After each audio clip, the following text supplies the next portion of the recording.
Other races got their checks, their peace, their closure. We still got promises, but denying over and over. We built this shit, y'all were never here. Watch the wealth move everywhere but here. We marched for freedom, they cashed in on ours. Sat in the rain, they danced in the showers. Every bill with our name got stalled, rewritten. They quote our pain like scripture, but never listen. This ain't a handout, this a debt loan due. History knows it and the world do too. Pay what's owed, cut the check, bitch. Reparations now, cut it now. Stop playing with our check, bitch. Da-da-da-da.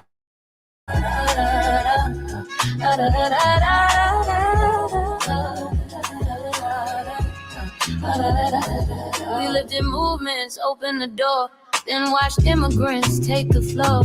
Every law we bled to make was shared, but when it's our turn, they dirty ass, never there. Immigrant seats block the claims we made. In political seats, throwing shade, saying if they can't pay, we can't get paid. Now that's the shit that can have you getting sprayed. Yeah. Green cards is your reparations, you're a hater. Here's our invoice for centuries of labor. The shift is here, paradigm real. Either cut the check or somebody will give. Until that day we gotta tighten up, build our own, pull our resources, we gotta tighten up. No more envy, no quiet divide. One code, one vision, one side. Group economics, that's the seed. Self-repair before they lead. No jealousy, no fear, no stall. Together we rise, or not at all. This ain't a handout, it's a dead loan due. History knows it and the world do too. Pay what's owed, cut the check, bitch. Reparations now, cut it now. Stop playing with our check, bitch.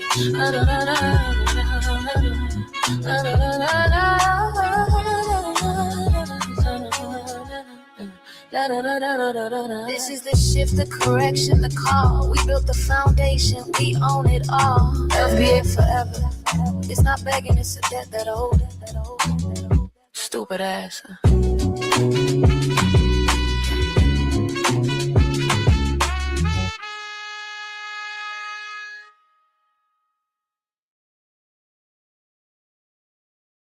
Mike Larry, oh my God. I don't know what you did to create this song, but oh my God, this song right here, they gonna love it.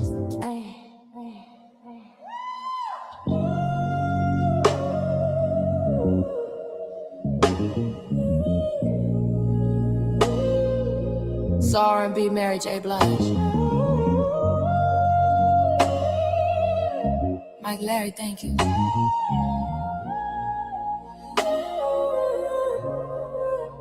We opened doors that they walking through, built a house and shared a view. Somewhere along the line, they forgot who set the table. We gave the blueprint, now they changing the label. You can copy the rhythm, but not the pain. You could sing the note, but not the chain. We cried in the fire, but came out gold. Still holding the story our elders told. We showed the world how to stand tall, and we ain't falling for the same games at all. This time we know what we're facing. We're reclaiming our foundation. This is delineation, a separation born of revelation. We drew the line to keep our power sacred. We are the soul, can't fake it, can't take it. This is delineation, yeah. We hold the root, they chase the vibration. We ain't hating, we preserving the truth. That's delineation. Too long we fed the world and went hungry. Shared our plate, but they called us ugly. Now we see the mask and the smiles face low. Can't build the future if they don't wanna know. We stood in the storm, they danced in the calm. Took our rhythm, tried to steal our song. But the melody lives where the struggle been. You can't touch soul if you ain't live within. We love the people.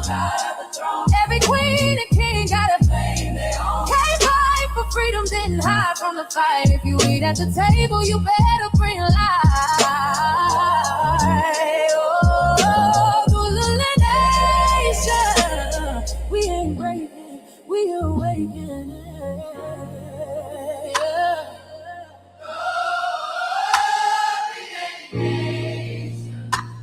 We ain't breaking, we awakening.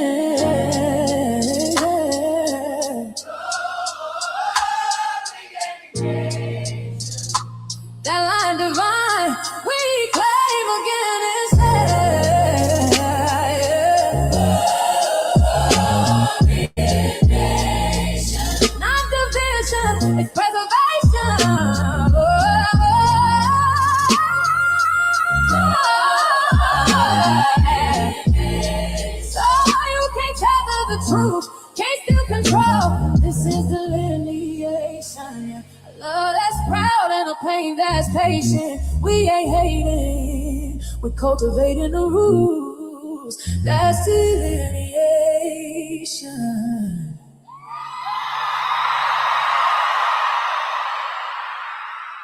Yo, what you looking at, man? Man, I'm listening to All Viral Access Media, bro. You need to check this out. Yo, check that out, man. You already know. You better check this channel out. All Viral Access Media, man. We out.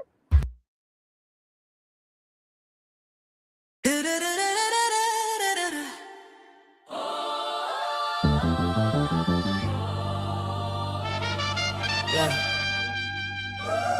Everybody want to link up till it's time to hold weight. Let's talk about these tethers. You show up when the shine come on, never there when the grind too long. You want my rhythm but not my rain. My story's sweet but you skip the pain. I see the reach, I feel the pull. Fake love sound beautiful. You tired of take, I'm tired of truth. Can't drag me down, I cut that loose. I move with purpose, not for clout. Oh, I know what loyalty's about. Oh, You can't fake rules with borrowed chain. oh, real ones bleed before they gain. Oh, They put up but they don't stay real. All that talk but they never build. Always want a piece of the globe, but the flame too hot, they can't control. Cut them, let the truth unfold. We don't bend, we just turn to gold. Trying to ride our lane, but this soul too deep, can't be explained. I gave game, they gave excuses. Shared the meal, they took the juices. Now they dance like they made the groove. But we the ones that pay those dues. Ain't no shortcuts through the storm. You can't fake struggle to look reborn. Respect the source, that's all I need. But if you leash love, I make it bleed. we ain't bitter, we well. We just got what's real. You can tell it to the throne. You ain't help lay that stone. You can tell it to the throne. You can tell it to the throne. They pull up but they can't stay real. They built this heart from iron and steel. Reaching for the crown, but the roots too strong to pull us down. Yeah, we free at last. Cut the cord, now the future's vast. You can change its name. We the soul, the sound, the flame. Yeah. No ties, no strings. It ain't love, it's not the thing. We cut tethers and we ride.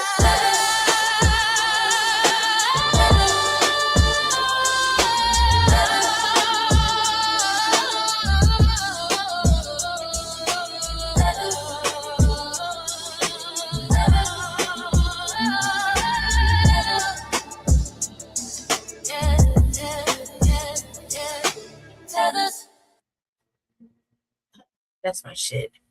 Welcome to the Revolutionary Agenda.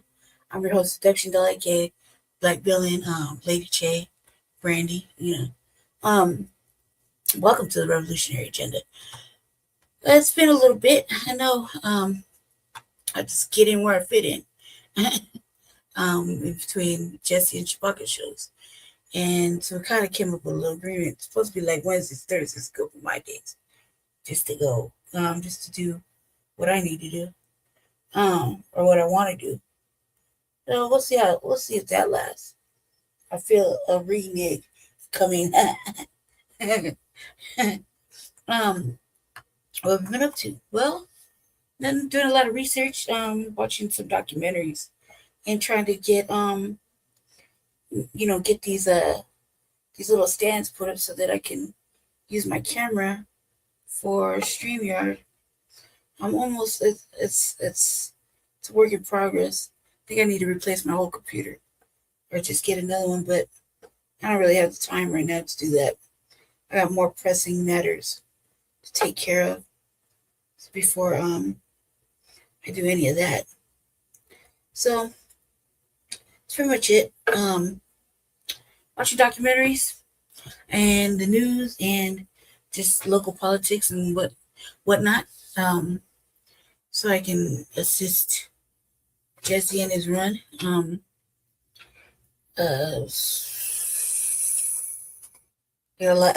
Try to keep it positive. So, I'm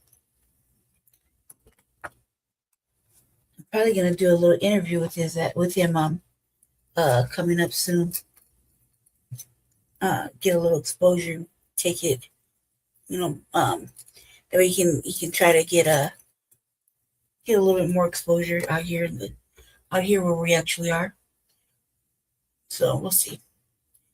Today's broadcast is gonna be we're gonna talk a little bit about that full Chud the Builder, which everybody's kind of covered and just overly, talked about it. But I talked about it a long time ago, like 3 episodes back, so it's like a big deal. We're also going to cover some local stuff happening here in the city, local news and stuff going on with the governor and the mayor, and I think a candidate. What else are we gonna do? Then we're gonna go into some data center stuff, and maybe before the data center stuff, we're gonna hit a couple of other newsworthy things that came across the feed that I'm gonna look more into, but they're very short before I can get into the data center stuff and the energy stuff that I've been looking at, which has been really informative. I've been doing some work on the specific things like energy and the data centers here in the city. So pretty damn fucking versed. Like, I heard something disturbing that I'm going to get into. So I said something disturbing. I was like, if you watch the show, I cover all that. But just because new people cover it, don't make it like it's something that I hadn't done before. You kind of felt kind of like, what? But either way, gotta do my job. So here we are. Also, we're gonna go over a couple of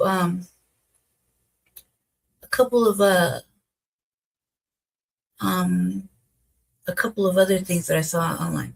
I saw a couple of interviews, and or people talking about, what's happening with the maps and whatnot. So we're gonna go over that. I'm in a particularly good mood. It's hot as hell up in here. It's like 70 degrees right now in the city. So I'm thankful for all of you to come in and watch the Revolutionary Agenda. If you subscribe, that's good too. Trying to build it up a little bit. That's why I'm trying to get. It's weird that I don't have the cameras right now on my actual desktop. Can't use a tablet because I'm not familiar, and I don't want to be like constantly in and out trying to share stuff. I don't know how to do it. Some people actually know how to do it, but I haven't, and I'm not going to. Not gonna be able to do it like that. So we'll just have to work with what we got. I just kind of have an idea, but I'm just gonna have to figure it out as we go. So let's get started. Like I said, we're gonna cover like 3 or 4 episodes, or 3 or 4 different versions, or 3 or 4 different clips about what happened and what it looks like for old crud, and then we'll move on. I pretty much got the cue in alignment. It's gonna be pretty lengthy, but it's educational, so we'll just listen to it as you sleep or you move on with them in your day. Really doesn't matter. Here we go. Let's see. It's my shit though. This is my song. Okay. What? Okay, hold on. See, I move them and then they have to keep moving around.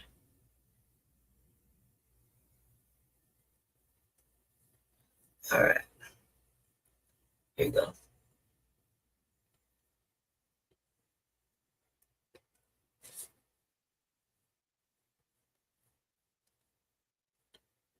Somebody got shot. Also, too, my internet's acting funny. I think it's the weather. So, if I lose it, just bear with it. I've already reset it twice, so try not to lose it. Here you go. Shout out to RVA and urban politicians. Yeah. You're the one guy. Oh my God. It's okay, Mav. All right. Sorry, that made my heart beat. No, I'm right there. Oh my God. Oh my God. Someone called him because I'm recording. I'm calling him. The man known online as Chud the Builder is facing attempted murder charges. Investigators say a fight outside the Montgomery County Courthouse this week led to gunfire. Let's go to News 2's Jaxie Pigeon. She's live in Clarksville. And Jaxie, you have new information following this shooting. Mark and Nikel, this all unfolded outside the courthouse on Wednesday, and now investigators are working to determine what sparked it. So deputies and Clarksville police responded to Millennium Plaza around 1 o'clock yesterday after reports of shots fired. When they got there, they detained two men who they say had been fighting before things escalated. Both were taken to the hospital with gunshot wounds and are expected to survive. Authorities identified one of the men as 28-year-old Dalton Etherly, who goes by Chud the Builder online. He's known locally for live streaming confrontations and making racist comments in public. He's now charged with criminal attempted murder, aggravated assault, reckless endangerment, and employing a firearm during a dangerous felony. Etherly remains in the Montgomery County Jail this morning, awaiting arraignment where a judge will set bond. In a statement, Montgomery County Sheriff John Fuson says, quote, "It's unfortunate that incidents like this are happening in our community. This kind of violence won't be tolerated, and our office will work to make sure those responsible are held accountable to the fullest extent of the law." And because this investigation is still active, the entire courts complex here in Montgomery County will be closed for today. Live in Clarksville, Jaxie Pigeon, News 2. Yo, yo, yo, it's Big Ant the spokesman, man. We back. Another edition of Urban Politicians TV. UPTV. Make sure you stay on your pivot at all times, man. Had to come tap in. And first and foremost, I want to send prayers over to the brother that was shot during this incident, as reports was first kind of coming out online that he may have passed away from the gunshot wound. And that clip y'all seen right there in the beginning, that was some ladies recording. I think that's where that got started at, because at one point, and I had to cut it out because we on YouTube, he was laid out on the ground, and those ladies was even thinking that that guy was possibly dead, but they have confirmed that he is in stable condition. So I just want to pray that he has a full and speedy recovery to 100%. Also, prayers up to his family and everything like that. They having to show up to the hospital, that process and the things, the burdens that they got to go through right now. Prayers over to all of them. And for him, the ultimate major soldier salute. Continue to go up, brother. We want to hear your story. Go do your thing out here and go all the way up. As Crud the Builder has now learned that you can't play with this type of stuff. And we'll have a link in the description where you can watch the clip in the beginning in full from Channel 2, as they was one of the people that came with the update. And I started circulating last night that he officially had been charged with attempted murder along with other charges. But to add this other thing to the storyline, and we'll get into the write-up in just a second, he was at court for a whole nother case that he had right now. And he campaigned for it consistently, and he completely got elected. Dalton the degenerate, Chud the crash out, you are the example of what you talking about with us. You calling us chimps and monkeys and this and that. Let me be clear with this dude right here. The dude that believes in go viral and not trying. Hey, you went out super sad. How in the world you shoot yourself with your own gun and you the one that started it? Now, he told the police a story and things of that nature. I don't know exactly what was true or not, but he just got out of jail for doing the dining dash, basically resisting arrest and disorderly conduct. Supposedly, the feds came and hollered at him after that about his conduct on the internet as of late, trying to agitate, instigate, aggravate black people into basically attacking him so he could get a free kill. It almost went all the way left for him at the gas station that day, and that should have been the wake-up call for him that, hey, I'm going to have my day. And right now, you got your day. And we need to highlight and make it blasted everywhere that he shot himself, for the simple fact you is got your mindset is I'm finna go after people, target people, and you obviously not built for that, because you instantly got to telling the police what happened. When the other dude slapped the phone out your head, you instantly called the police. You are super, super sad as a man, bro. But we saw your cross-dressing photos and, you know, your drag queen style. They got put out there as well, and other things got put out there as well about you. But you coming out here agitating us, boy, you better knock it off, because you done ran out of luck. And the write-up says this: live streamer Chud the Builder has been charged with attempted murder following a confrontation that involved an exchange of gunfire outside a Tennessee courthouse Wednesday. Etherly was the person who opened fire, and he appeared to have shot himself in the arm. The news website Clarksville Now reported, citing Nash. On Wednesday, the Montgomery County Sheriff's Office shared that Etherly has been charged with attempted murder, employing a firearm during a dangerous felony, and an aggravated assault and reckless endangerment with a deadly weapon. Etherly was scheduled to appear at the courthouse at 9 a.m. Wednesday as the defendant in a contract/debt case, according to an online docket. So you got all type of cases going on, Dalton the Degenerate. Let's be clear. You talk bad about black people. You call us racist terms. You call us animal names and things of that nature. Let me tell you something about us.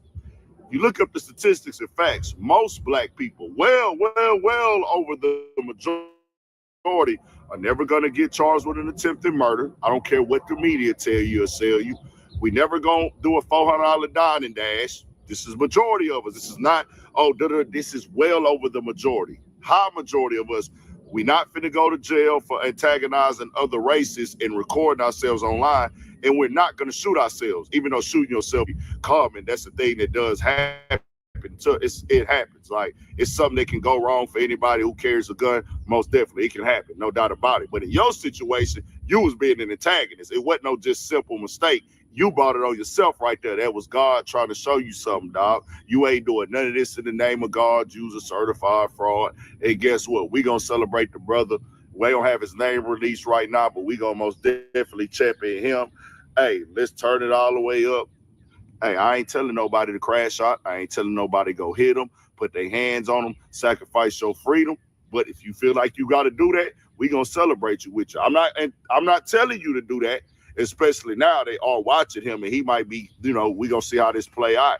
If with this case, he's still innocent until proven guilty in the court of law. But we'll see how it play out, because he didn't basically gonna be self-snitching as well, because he the one that recorded it. Tell me what y'all think. You can't be that doggone lost. We got more coming, more videos. Also, tap into the Urban Politicians TV Patreon on the website or the app. Let's lock it in and get to it. Stay on your pivot. Rich people are saying you'll get rich if you hit this guy. They're all publicly saying if y'all assault this guy, we'll make you rich. Did I shoot myself, or did it graze it? That's not very nice. You penetrated, yeah. Lurking, huh? Lurking. Chud was on stream today crying, begging for mercy. I agree with urban politicians. Just like, this is his, this is part for the course. This is what he chose to do. So, you know what I mean? And what a dumbass. Like, you obviously should not be carrying a motherfucking firearm. You have no training, no nothing. You just think you just thought you was, I got that thing on me. No. And you shoot somebody else, you shoot yourself, you shoot somebody else. Like, what was that tussle like? You know what I mean? However, that it's he can't really fight it. This is like a hate crime all day long. So looking for sympathy because he realized it's over for him. He has completely destroyed his life and there's no coming back. This was his first stream after being released from jail, and he's reflecting on the pitiful, sorrowful, sad life he has created for himself by being a despicable racist.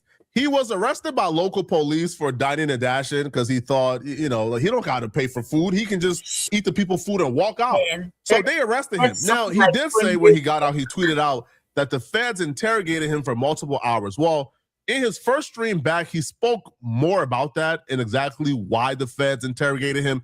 Now, this dude is telling this story about how the feds interrogated him. Listen, they took me to a building that was not the jail. After they arrested me, they did not take me to the jail to book immediately. They took me to some building. Then some dude in plain clothes gets out. He's clearly a detective.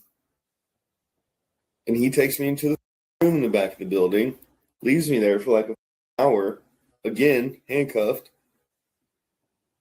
I'm not gonna lie, he's a nice guy. He tells me that,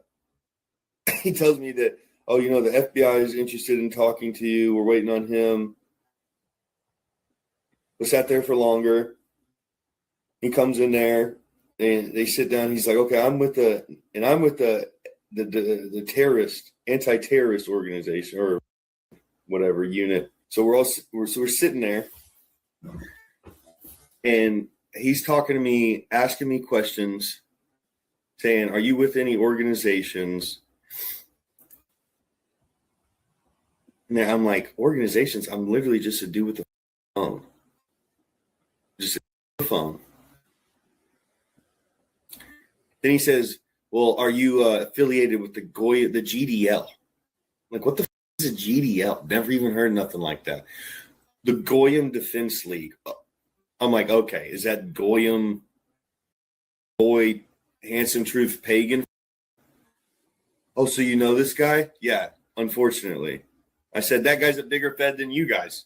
If you're chronically online, then you know exactly who they're talking about and why you could very easily deduct that Chud is a part of them. These people do the exact same thing that Chud do. They do it online. They got 1,000 Twitter accounts. They got 1,000 accounts where they post nothing but negative propaganda about black people. But the thing is, black people are the #1 victims of this group. But yet when you Google this group, they list another group as the #1 victim. They list another group of people, another race, another nationality as the #1 victim. And I wonder why. If black people are the #1 receivers of negative propaganda by these people, why is another group being listed as the victims? I don't know, right? Weird. Now, Chud goes on this rant about how he believes the police has been targeting him and he's sick and tired of them taking his phones and robbing him every couple months. These people took all my phones. That is evidence of the crime of me streaming, me walking out, disorderly conduct. I don't believe that for a second. So I wake up the next day, I try to go to the Apple store, buy new phones because I don't even want the old ones back. Clone them, put a bomb in them, put a pager bomb in them. I don't even want them back. So I go to buy new phones at the store. Bank card won't work. Go to the ATM, won't work. I'm calling the bank, customer service on the phone with them. Hey, can you unlock our card? Okay, it should be unlocked. I'm putting a code on it to force the transaction now. I go to the store, try to work. Doesn't work. This really melted my heart. To think you're going through all this trouble, Chud, because you want to verbalize people. You're getting arrested every couple of weeks or months. You're losing your phones, access to your money, all because you want to go around calling black folks the N-word. Now, imagine getting out of jail, going through this tumultuous time, losing your phone, your money, all of that, and the only thing you're looking forward to is going home and seeing your son.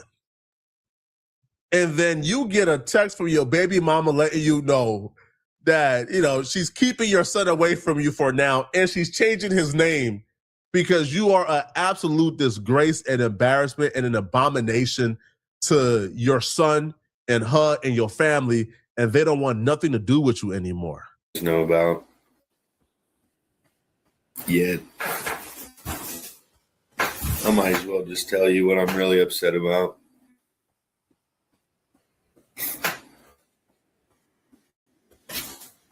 My son's mother texted me today saying that she wants to change his name, switch it from mine.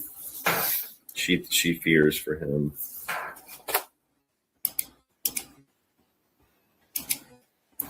She said, you know, she's like, oh, you've tarnished your name, and I don't want him to have to deal with that.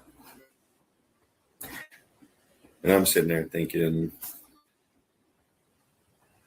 I walk through the streets and respectable people are literally stopping their cars in the road to shake my hand. I'm walking past people that want to take a picture every second. And the only people that don't like me are trying to kill me.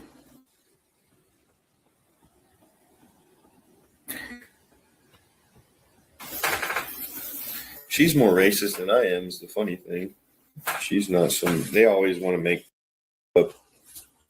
She's not a liberal or anything. She's just a woman. They're all cowards, and I get it. You know, they don't understand what it means to be at war. I try not to be like that.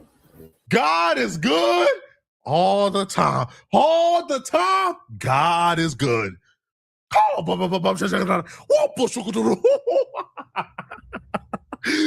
That get back a that get back a your own son. Now, according to him, his baby mama is a racist. First of all, why would you snitch on her and make her life more difficult? What type of man is you? But even the racist women that you impregnate, even they're saying, you are just too degenerate. You are a despicable abomination. You are so less of a man. We don't want your son to be associated with you. I don't care what this man's saying, come on the end. Yo, I don't care if Chud called us the N-word for 1,000 years. Nothing you say can hit more than us responding back with, yo, you're so pathetic. Yo, your own son don't want to be associated with you. Your own son. Yo, seed, yo, junior. She's going to change the name. No longer has your name because you are pathetic. Man, how as a man can you live in this world knowing that, bro? And it's all because, again, you wanted to be a despicable racist. You thought it was cool to go around victimizing black people. You thought there will be no consequences but clout. I hope the clout is now worth it, bro. But it looks like it's not just the baby mama. It's not just the son that's being taken away. Chud's entire family has disowned him. Chud is now an abomination. Chud has no family. Chud gets on stream and starts crying, talking about, y'all are all I got left. You should have thought about this when you thought it was cool picking on black people. Yeah, I don't know what you want. I don't know what you guys want, dude. I'm sitting in a single wide trailer. You know what I'm protected by? You know who's watching my door? The Lord. I welded a cross back when I was working at just leave this motherfucker alone. Don't even go. I welded a cross together and I nailed it to the. He's like, you don't have a problem shooting motherfucker on the property. That's who's watching my door. There's no federal agents outside my house in a U-Haul. Someone killed my dog, guys. I mean,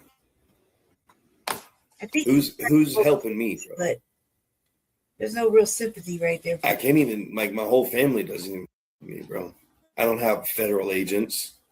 I don't have organizations. I don't have people behind me except you guys.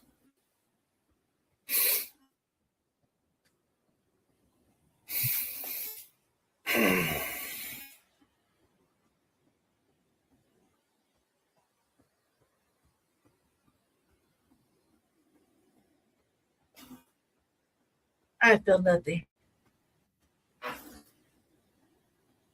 So I'm really just getting sick of all this.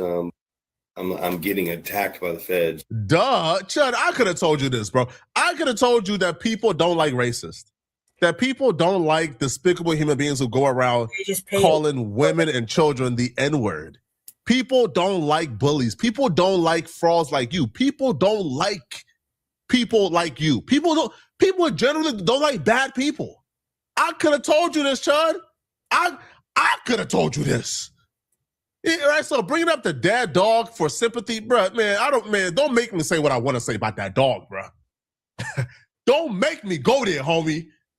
Now, that dog was an innocent animal, is lost his life. right? And unfortunately, that dog had you as an owner. That dog ain't deserve his fate, so I'm not gonna go there, bro. But Chud, you tempt me, man. I'm good, Chud. I'ma say it, Chud. But we not gonna go that. I'ma say it, Chud. But watching Chud look this defeated really warmed my heart, man. He was even trying to lower his hat to hide the tears. And I just said, cry. I want to see you cry, ho. Yeah. Anyways. And I don't know what to even think about the Black community anymore.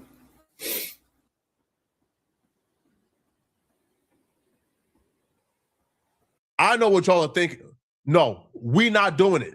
Black folks can be empaths to our own detriment. We can be empaths to a fault. Both them John family went to court and prayed for the police officer who shot and killed him and forgave her in court before she even got sentenced, guaranteeing she got the lightest sentence possible. The Charleston church shooter, he came to church. Black folks fed him. They prayed for him. They talked to him. And he turned around and murdered them Black folks in that church, man, after they prayed for him. So don't even think about it. Don't even think about us giving Chud our sympathy. Not happening, bro. Don't even think about it, bro.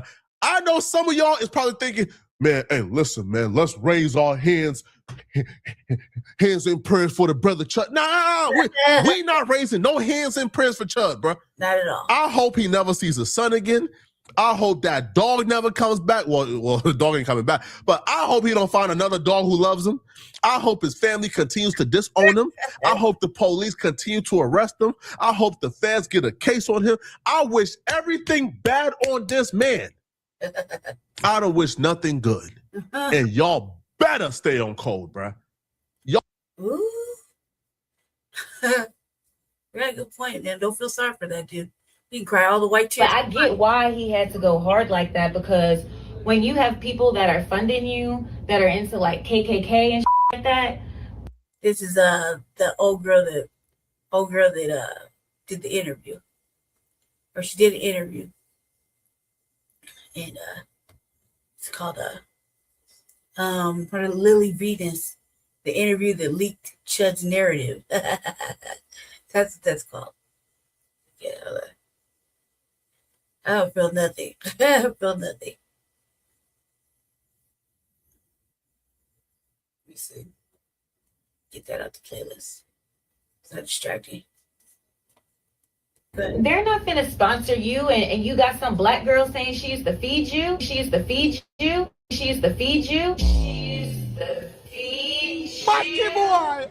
This girl, Lily Venus, has been Chud the Builder's worst nightmare. This Black woman made claims that back in 2015 that her and Chud the Builder engaged in a game of pogo sticks. Chud was the pogo and she was the stick. And she continues to ruin his racist reputation with other white supremacist groups that were supporting him, trying to fund him. She has now recently did an interview where she says, listen, Chud the Builder made a business out of being racist when he ain't really like that because I know him. So now I'm making a business to take you down. I'm telling it all. I'm telling everything, which is crazy because she ran into Chud like last week and she basically looked like she was his kryptonite. She'd been exposing bro this whole time. I mean, when she pulled up on him and etc., he basically thought he seen a ghost, champ. You could see his whole demeanor and character just diminish out of nowhere. Take a look. I've always been Dalton, but I am a Chud. Right, but you're not my Dalton. You used to come to my house, I fed you. Yeah, you were cool as shit. Remember, I don't remember you that much, but I do remember I know you. See, we got roots. You're following Liver King. You used to sell me. I fed you before. It's been a long time. Well, I healed your stomach by teaching you how to eat real food. Yes, yes. So that's what was your name again? I'm Lana, but that's Lana. I'm confused. What happened to you? Because you're not racist. I know that. I fed you. I don't think this girl is lying. I mean, she doesn't have a reason to lie whatsoever. Chud the Builder made false claims about the situation that, yeah, he did something with a black girl and all that, try to make it look real masculine. Black girl says, hey, I was the one that was masculine here. You take, I give. When it came to the game of give or take, Chud the Builder was the Undertaker. You get where I'm going, gang. So Chud's been going through a rough time, man. He's seemingly looking like the business ain't going the best right now. It doesn't look like he's prepared to be doing more IRL streams. He's made hints of falling back from the IRL streams because apparently it's causing too much stress on him. He's being attacked more. He's going through more physical altercations versus just being screamed at, versus people just crashing out, more police involvement, dealing with the feds. It's just been a hassle for him as of late over the last couple of weeks, especially after macing that pregnant woman. That's when things really got left for your boy Chud the Builder. Now back to this Lily Venus situation though. This is where things go completely wrong for Chud the Builder, because again, this guy is a self-proclaimed racist who believes in free speech to use the N-word and other racial epithets, antagonizing people, black people, any people, by just being completely overtly racist. And now things are just not going his way, and people are coming out of the woodworks to try to expose him. Now, Lily Venus did this interview, and again, she's basically saying that this is an act. This is an act. He's not really who he's claiming to be. This is all for show. This is all for clicks. This is all for views. This is not something that he truly believes in. She was attacked for it online, for saying this online. So now she's doing an interview about it because people just think that she's lying or trying to cape for him in some fashion. But honestly, who would know him better than Lily Venus though, right? Who would know him better? This was someone who was a consistent client for Lily Venus, who is giving, a very giving person. So how could she be lying?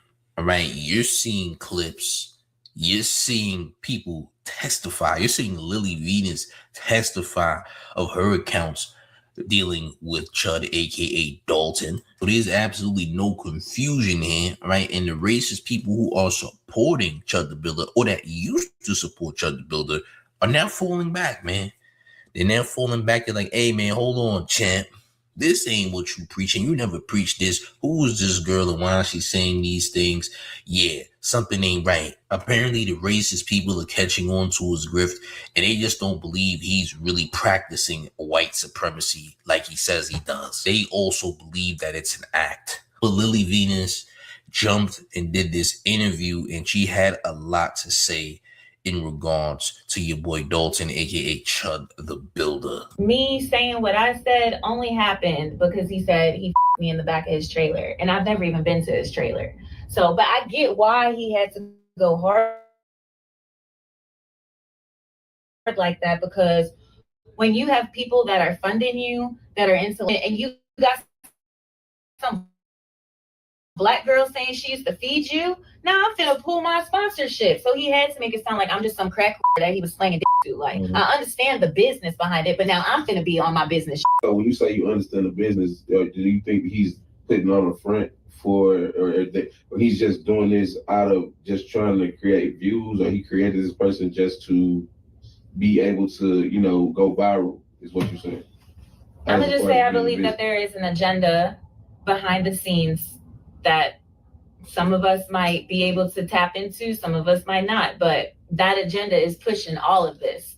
So, and there's definitely money behind it. Yeah. Anything that's on mainstream media is getting paid to be on mainstream media. Yeah.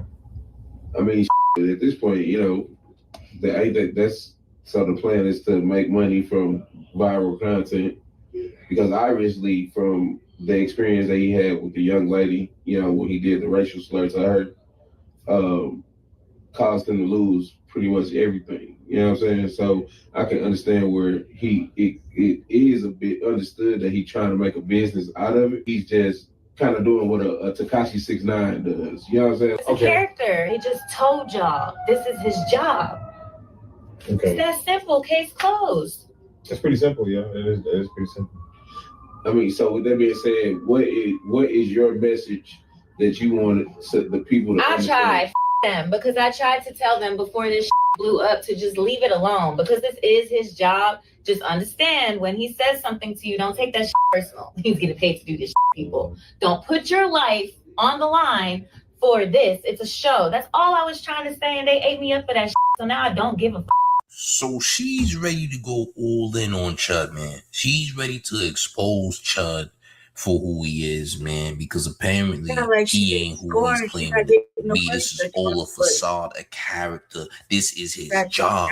She exposes that this guy is doing this just for the clicks and views and the monetization because he needs it. This guy is crashing out, doing insanely clout-thirsty types of actions in order to finance his lifestyle. And the only reason that we know for a fact this is definitely not going in the best way for your boy Chud the Builder is because he is literally part of his lifestyle. He should have did a motherfucking dining dash. I mean, now you not only look like you can't fucking you over there, you're antagonizing black people. You can't shoot for shit. Shut yourself and shut yourself. Then he cried white tears and white lies. And you got this bro talking about should have dicked you down and shit. Telling everybody. And then telling everybody like now she on a tyrant to go expose motherfucker because he didn't kick her down no bread. That's what it sounded like to me. Like if he would have kicked her down some bread, she probably would have just ignored the shit. But he didn't kick her down no bread. She's making all this money. If he was making so much motherfucking money, why do you have to do a motherfucking dining dash? You dig? And get arrested for it. Who does that? And normally, especially white people, they like to always try to show out like they have money to do shit. Now you just look like a old bum ass motherfucker. Real poor and bummy. And then not only that, are you poor and you're a bum, but you're an antagonistic racist who can't fucking who can't shoot herself and then tell motherfucking lies thinking I might not say so, it's gonna play out. That's pretty much where it leads at. You know, I mean, we're recovering because it's kind of funny and shit. But watch, the way he acting, he's real sensitive. That motherfucker might jump off a motherfucking bridge because he can't get nowhere. You know what I mean? He's just like, oh my God, this is the wrong thing to do. I shouldn't have listened to all them motherfucking racists talking about there was something behind it. Look, they pay for racism. Yes, that's a fact. However, at this point, now you're just drawing too much attention, and he's like not even worth anything. Like you don't have shit to say. He's just on some old racial tyrant, you know? And now he's like, oh well, you know, the feds took me. Well, of course, you're committing, you're doing acts of racial terrorism on the soil. That's really what that's about. You're a racial domestic terrorist, and you're on the way of you're like damn near, if not every video, on the way of committing a motherfucking hate crime. That's it. The only thing that doesn't make it so is he doesn't have a body to go with it. He shot somebody. Now there's something. Now it's something. You know what I mean?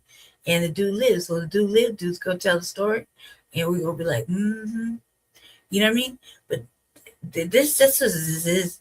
You know what I mean? And if he had some motherfucking money, he wouldn't be. First of all, he shouldn't look that motherfucking thin and skinny. He's just a bum. Like at this point, he just looks like a bum. And to do a dining dash, like I'm surprised. Now you can't pay your motherfucking meal. You don't know how to. You're an antagonistic fuck, and you shot yourself. Like pick a motherfucking lane of fucking of detriment, for God's sakes. Like pick a lane. Like can't be all three, and you know just you can't just like you know what I mean. Like God. You're an ultimate failure on all kinds of levels. Then you know your baby mama trying to separate you by name and fucking everything because you know you're doing wrong. You know you're doing wrong. You know what I mean? Like it's not gonna stop the racism though. He's just one of many. You know what I mean? One of many. So let's see what else that old boy says. He clearly destroyed. He's destroyed. He's not in the right mental space. This is affecting him in a negative way because you are doing something heinous for views after all. You are literally out here trying to look for trouble for content. And now that you're getting that trouble, champ, you really don't know how to handle it because it's going in a place that you never expected it to go. I said it time and time again. Without his blick present, it's not the same, man. Right. He don't got the same aura that he used to have. People used to be worried about trying to do things to your boy Chud the Builder. But now nobody's scared of him now. Now they're confronting him more. Now police are getting involved. Now people are trying to take his hat.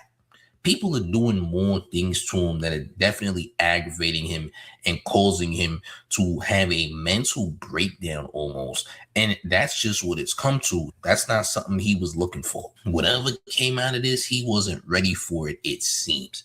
It doesn't look like the IRL streaming is going to be something that he wants to continue doing in the foreseeable future. Dalton, aka Chud the Builder, just isn't in the right state of mind anymore, champ. And like I said, you are putting out negative energy, champ. You only have to expect negativity back. If you're going to do negative content, you can only expect negative results. We just got to be real about the situation. Like, champ, you are out here calling people out of their names, champ, saying the worst things. And then bad things are beginning to happen now. Now you're getting to deal with people who are not playing about that. And because of that, champ, this is going to lead to negative results. This is just simple math, champ. Now the police are getting called. Now you're dealing with insane people who are not playing about the racial content that you're doing, the racially charged content that you're doing. Now you got people of your past coming out to expose you because you're out here wilding and lying. And they know that you're lying. And now they want to do interviews and go on a press run about the real Dalton. Now, a lot of people are going to say, yo, listen, he's clearly a racist because he's dabbling in racist content, which means he is racist. And listen, that could very much be true. I'm not against that. But I do believe that it is performative because, champ, he isn't the same person that he once was. And I do believe that people will clout chase and grift certain demographics on purpose just to get monetary gain. So do I think that Chud the Builder doesn't like black folks? 1000% he definitely doesn't like black folks because he went out of his way to make content going against black folks. If you are willing to portray some country bunking white supremacists for monetary gain, I must assume that you clearly do not like black folks because you do realize you doing this will only lead to people just only knowing you for being a racist for the rest of your life, right? You would be deemed anti-black for your entire life because you got popular being racist towards black folks. So the only thing people will know you for is being a racist. So even if he is pushing the envelope or pretending to push the envelope with racist rhetoric, we just got to be real about the situation, man. Listen, if you did this, this is just what you're going to be known for. People are never going to forget that you did this, even if you quit IRL streaming. If you quit IRL streaming, yeah, you won't be making the content no more. But guess what? The internet is forever. Your clips are forever. People are only going to recognize you for this. So you are put in a very nasty trick bag because now people are going to see you in public. And that's not going to stop them from reacting to things that you already said in the past. Your past doings are going to affect you negatively because now people, if they see you in person, are going to still act like when you was really trying to antagonize people. When you was acting, the way people was acting when you antagonized them is how they're going to act when they see you in person, just off the mere fact that you already said these things and these things are online and will forever be viral. So unfortunately, even if you do quit IRL streaming, you're really on a downhill battle. Yeah, you really ain't got, you can't win this, champ. There's no winning here. You've created all the L's. You don't have a winning chance because you've already burned every bridge possible by doing exactly what you did. Just remember that white supremacists are the outcast of white society too, by the way. All right. Majority of people do not like a racist. When Hulk Hogan came out on Monday Night Raw last year, he got booed so bad by the entire crowd. This should just let you know that racists are not favored like y'all think.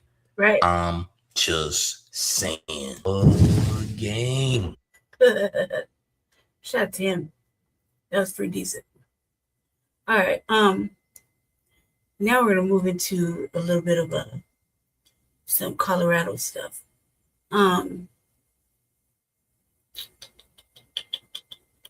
Colorado news, and I gotta raise this one up right here. We got some this broad running for office, for Congress, and I've been kind of watching it. We should have Democrat. We're gonna watch this interview because they've really been interviewing this broad a lot. I have to look at her stats or whatever. Let's see.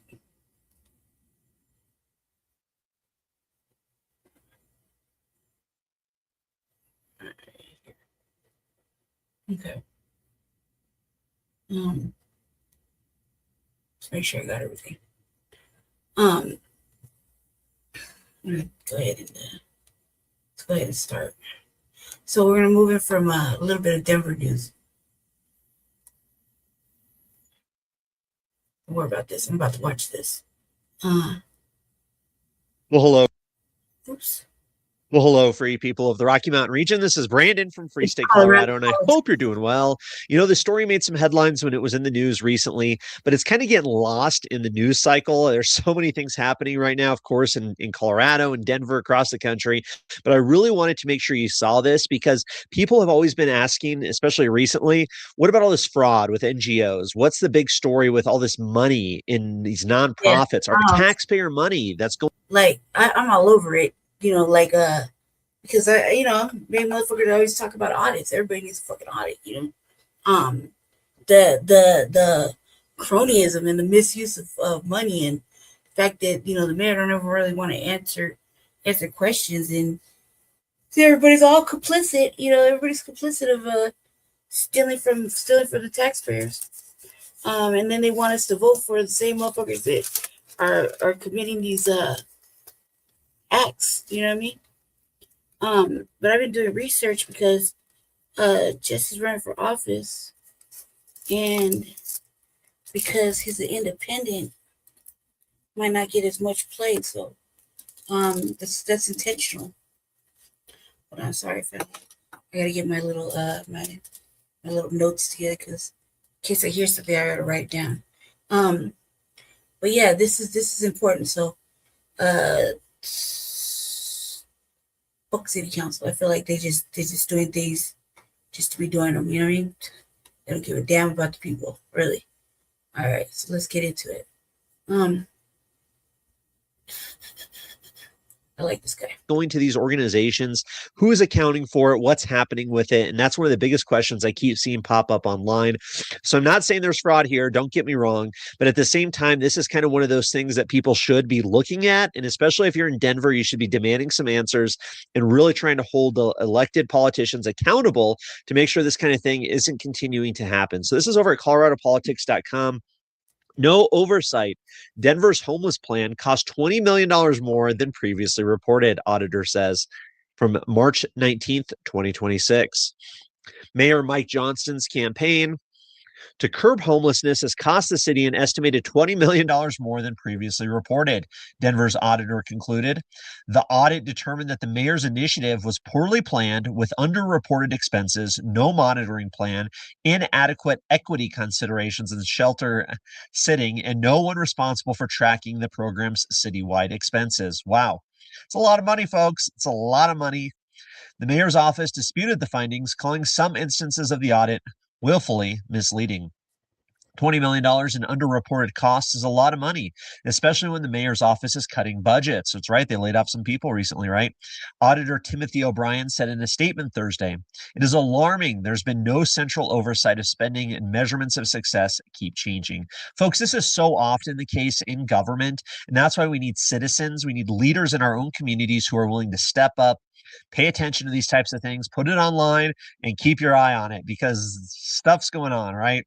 Right. Shortly after he was elected mayor in 2023, Johnston, who promised to end homelessness in his first term as mayor, declared a state of emergency and launched what he called the House 1000 Initiative. After the emergency ended, the program transitioned to what he dubbed as his all-in Mile High. As envisioned, it would deliver homeless services through the mayor's office, the Department of Housing Stability, and other city agencies. During an October 2025 presentation to the Denver City Council, Johnston's office reported that the total cost of the program from July 2023 through June 2025 was about $158 million. It's a lot of money. When auditors compared expenses in Workday, the city's official system of record, they found that roughly $178.1 million was spent over the same period.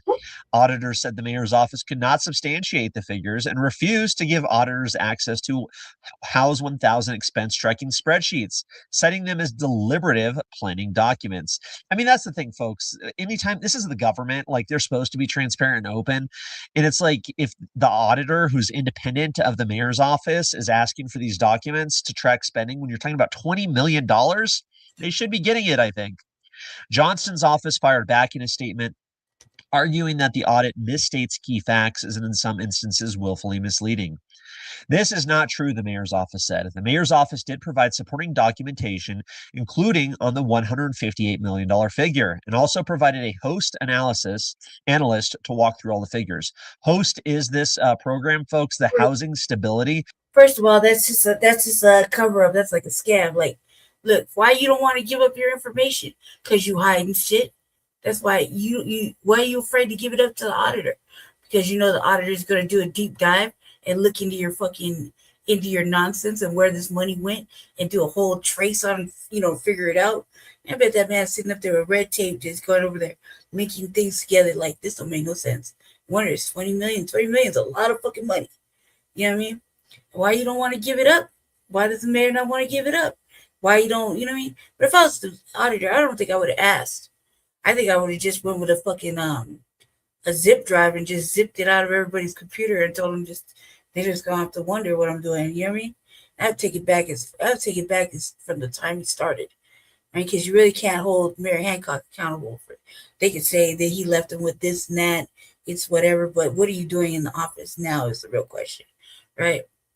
So I don't think, like, if I was the auditor, I wouldn't be asking shit. I would just go and USB zip drive that shit and never get the answer for myself, because they're obviously trying to hide shit. Same thing happened in Mayor Hancock's office when he was the mayor.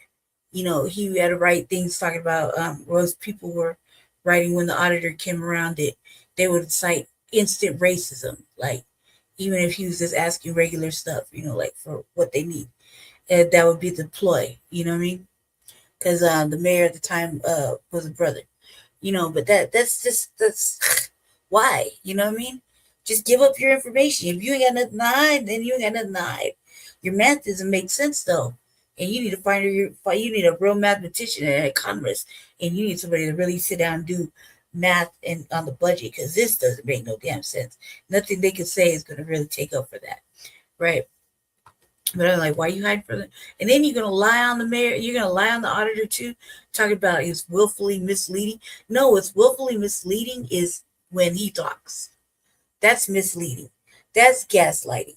When the auditor speaks, man, the auditor is clear and concise. Trust me, man. I done sweated the fucking auditor when he came into one of our task force meetings. I mean, I sweated the fucking auditor. I asked him who's in charge of him. I mean, I was giving him a hard time. Because truthfully, I like the auditor, and I think everybody needs a fucking audit, because they're so comfortable in just giving away money and just doing all this other stuff and not taking accountability for it. Everybody in the city is so comfortable, these legislators and shit, that they think that they're not gonna, that they can have all these nonprofits doing whatever, and all this money is going out. Nobody's gonna ask any questions. Well, this is the wrong season for that. You know what I mean? We're all asking questions. At least I'm asking questions. I'm asking a lot of questions. And I think the auditor does a good job. No, he's just an old man, man. He does a good ass job. So why would you stand in the way of actual letting the people know what kind of fuckery the mayor's office is on? Because they are. 20 million is a lot of motherfucking money for nobody to really get housed. The people are outside right now. That's what they mean by host. These figures were accurate at the time of our reporting. The only spreadsheet that we declined to provide was a deliberative, incomplete document from the early days of House 1000 that had nothing to do with the figures cited in the report. Johnson's office said it did not underreport any figures. For a program that is in its third year and approaching $200 million in costs, not tracking expenses is irresponsible, O'Brien, the auditor, said. The mayor's office's unwillingness to share how they are calculating expenses also raises red flags. Nobby. It's just me. It's just me in here. Jesse and Chewbacca, they're doing shows all week, man. I had to get in where I fit in. So this welcome to the revolutionary agenda. Glad you made it. Yeah, I tell him he was lurking a little bit ago. Probably over there meandering somewhere. I'll let him know. But yeah, this is my program. So thank you for visiting. Catching everybody up on a little Denver news, a little bit of Denver politics, which is really important. And then we're going to go into other stuff. But I thought I would cover a little bit of Denver politics because we used to do that on the Frontline Black News. That used to be my segment. But, shit got turned around. It's all like, I can't do it. It used to be a 1 day event. Now, or 1 day, now it went to like 5. So it's like, who knows? But yeah, let's get to it. Crazy stuff, folks. There's so much going on. And this is coming up for an election, right? Mayor is up for re-election in 2027. It's going to be a lot of controversy. A lot's going to be going on in Denver. If you're in Denver, check these articles out. It's over at freestatecolorado.com. Of course, I'm going to have links to all of these. And let's keep going here. So Denverite had some reporting on it as well. Denver mayor auditor clash over $20 million in homelessness spending from March 19th. I think about this real quick. This Free State Colorado. I pick motherfucker. I pick people I think that he should do an interview with, and because they're all white, but they're mostly independent or they don't really lean one way or the other, kind of right in the middle. And I've been watching this dude for a minute. He brings the news. It's usually under 20 minutes, so this is pretty good. But I think about getting them. There's a difference between interviewing with the New Black Media on whether you're running, and then when you interview here in the city where we actually have people, constituents and whatnot. So it's very different. There's like two separate interviews. You know what I mean? Because he has to tap in over here in the state of what people he represents or will be representing with. And then the New Black Media to make sure that he's still on code and, he's proper FBA candidate, you dig? So it's kind of like I can only control so much, you know what I mean? And I don't know I don't spend a lot of time over there, so who knows what he's doing. And 90% of the time it's probably something I'm gonna have to fix later. Might as well just call me the left-hand conciliary. I fix everything. So, and do all the work on the website, which I'm gonna be working on soon. I just I had to come up with a different strategy, because they choose to not let independents have a voice. The independents are the people's the people's choice. You know what I mean? So I have to get them ready to do real interviews here, because the people he's up against already got the money. You know what I mean? So with him not having the money, he's got to work harder. You know what I mean? 2026. So check this one out as well. Crazy stuff there, folks, with lots and lots of money going in there. Of course, the mayor's office disagreeing. That we mentioned in the previous article, All in Mile High. All in Mile High includes certain city shelters, case management, healthcare, job training, education, and more. In general, the mayor's office defines it as facilities and programs opened during Johnston's tenure. The mayor's office oversees the effort, while it's funded and executed in large part by the Department of Housing Stability, HOST. A lot of stuff going in there, folks, and they've claimed some successes. They say there's 45% drop in unsheltered homelessness based on point-in-time data. So, I mean, that's a good thing. But this is hundreds of millions of dollars, folks, for thousands of people. And don't get me wrong, the thousands of people, it's a tragedy if they're experiencing these horrible situations, if they're in these bad places. Nobody wants to see that. But at the same time, you're talking $200 million for 8,000 people. 8,300 people into shelter, 7,300 people into housing. I can only assume that 7,300 people is part of that 8,300. I'm not sure. That's still a lot of money. Lots and lots of money, folks. So there's some disputes over the spending. The mayor's office says you're not really counting it correctly, and the auditor says, no, we're counting everything, and you're not counting it all. So big thing there. One house. I wouldn't even be talking shit to the auditor. You act like the mayor acts like his math isn't good.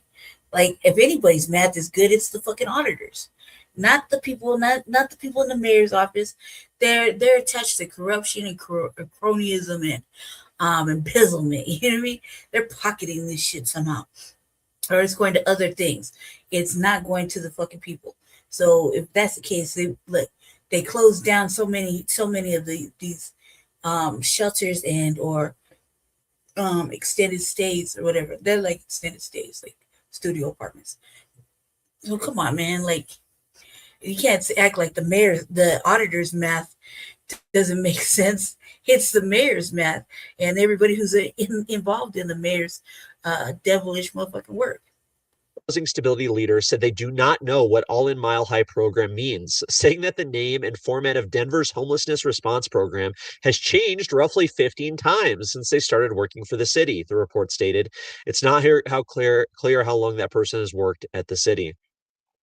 The report also found issues with how the city selected contractors to run homelessness programs.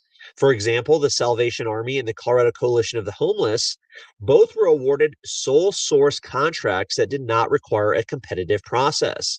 But the city couldn't properly document why the sole source contract was necessary, the auditor reported. The mayor's office said the people with knowledge of the decision didn't work at the city anymore. Oh, funny how that works. And housing leaders ignored questions about it, the audit found. The audit also said the city failed to follow a law that requires records to be retained for several years. So it's more than just one thing, folks. There's so many red flags here. Yeah. Nonetheless, definitely recommend you check all of this out, read through it, and get involved with your local level of politics, folks. Denver 7, I really want to applaud them. This is one of my biggest things I'm always looking for in articles. A pet peeve when they don't do it, always happy when they do it. Denver 7 in their reporting actually included the actual report. You can read the full 41-page report at the bottom, and none of these other articles even linked to it. They just mentioned it, they talked about it, but they never actually linked to it. So that's always great to see. Again, links at freestatecolorado.com. This is that 41-page report, and it's pretty devastating, folks. Pretty devastating going through here. Very interesting stuff. The audit found that the All in Mile High initiative was insufficiently planned to meet its goals. This resulted in the city underreporting program expenses, not documenting a plan to monitor progress, inadequately considering equity when selecting shelter locations, and insufficiently documenting contract procurements. And I got to say, even if you're not in Denver, this is important why independent auditors are so important, right? This is something that maybe in your community, in your area, having an independent voice come in and really dig into it. Because imagine if this auditor was somebody that was appointed by the Johnston administration, right? They would just say, no, everything's fine. No worries there, folks. They have a little highlight here. This is March 2026 here, folks, and you can read it here. What we found, the city does not have a formal process to track program expenses for all city agencies. The city underreported the total cost of the All in Mile High initiative by about $20 million. The mayor's office reporting on the outcomes of people entering the All in Mile High initiative was not sufficiently clear. The city's public dashboard did not fully align with the mayor's goals and did not count people in permanent and stable housing separately. So that's interesting too, if they're combining the numbers. So check it out there, folks. There's a lot of interesting background and information here. Now, you can go on to the Denver government website and read about how great this program is and all the different things they do. But we're talking, $200 million, folks, in this is absolutely crazy. And there has been some controversy about who these people are that are running this organization and where this money is going and how the people in these organizations are tied in to these nonprofits that are getting hundreds of thousands, if not millions of dollars from the city, from our tax dollars, if you're in Denver. So Jamie Reif was the head of the host. This is an article from November 13th, 2025, coloradopolitics.com. Jamie Reif to depart as head of Denver's housing stability program. Jamie Reif, the head of the city's Department of Housing Stability host, will step down from her post at the end of the month, according to a news release by Mayor Mike Johnston's office late Wednesday afternoon.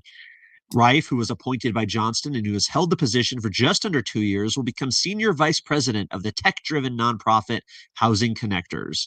Her last day in the city will be November 30th. She served as the executive director of the Metro Denver Homeless Initiative, overseeing the city's annual point-in-time count. In the interim, this is current now, this is the same lady, Deputy Chief Operating Officer Molly Urbana will assume the responsibilities of her role until a search for a permanent replacement is complete.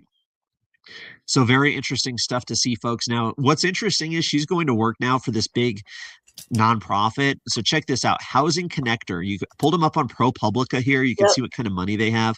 So of course, these reports are always lagging a little bit because of the reporting period. So this is from 2024, $11 million in revenue for Housing Connector in Seattle, Washington. A lot of money, folks. There's a lot of money tied up in the homeless industrial complex, as many people call it.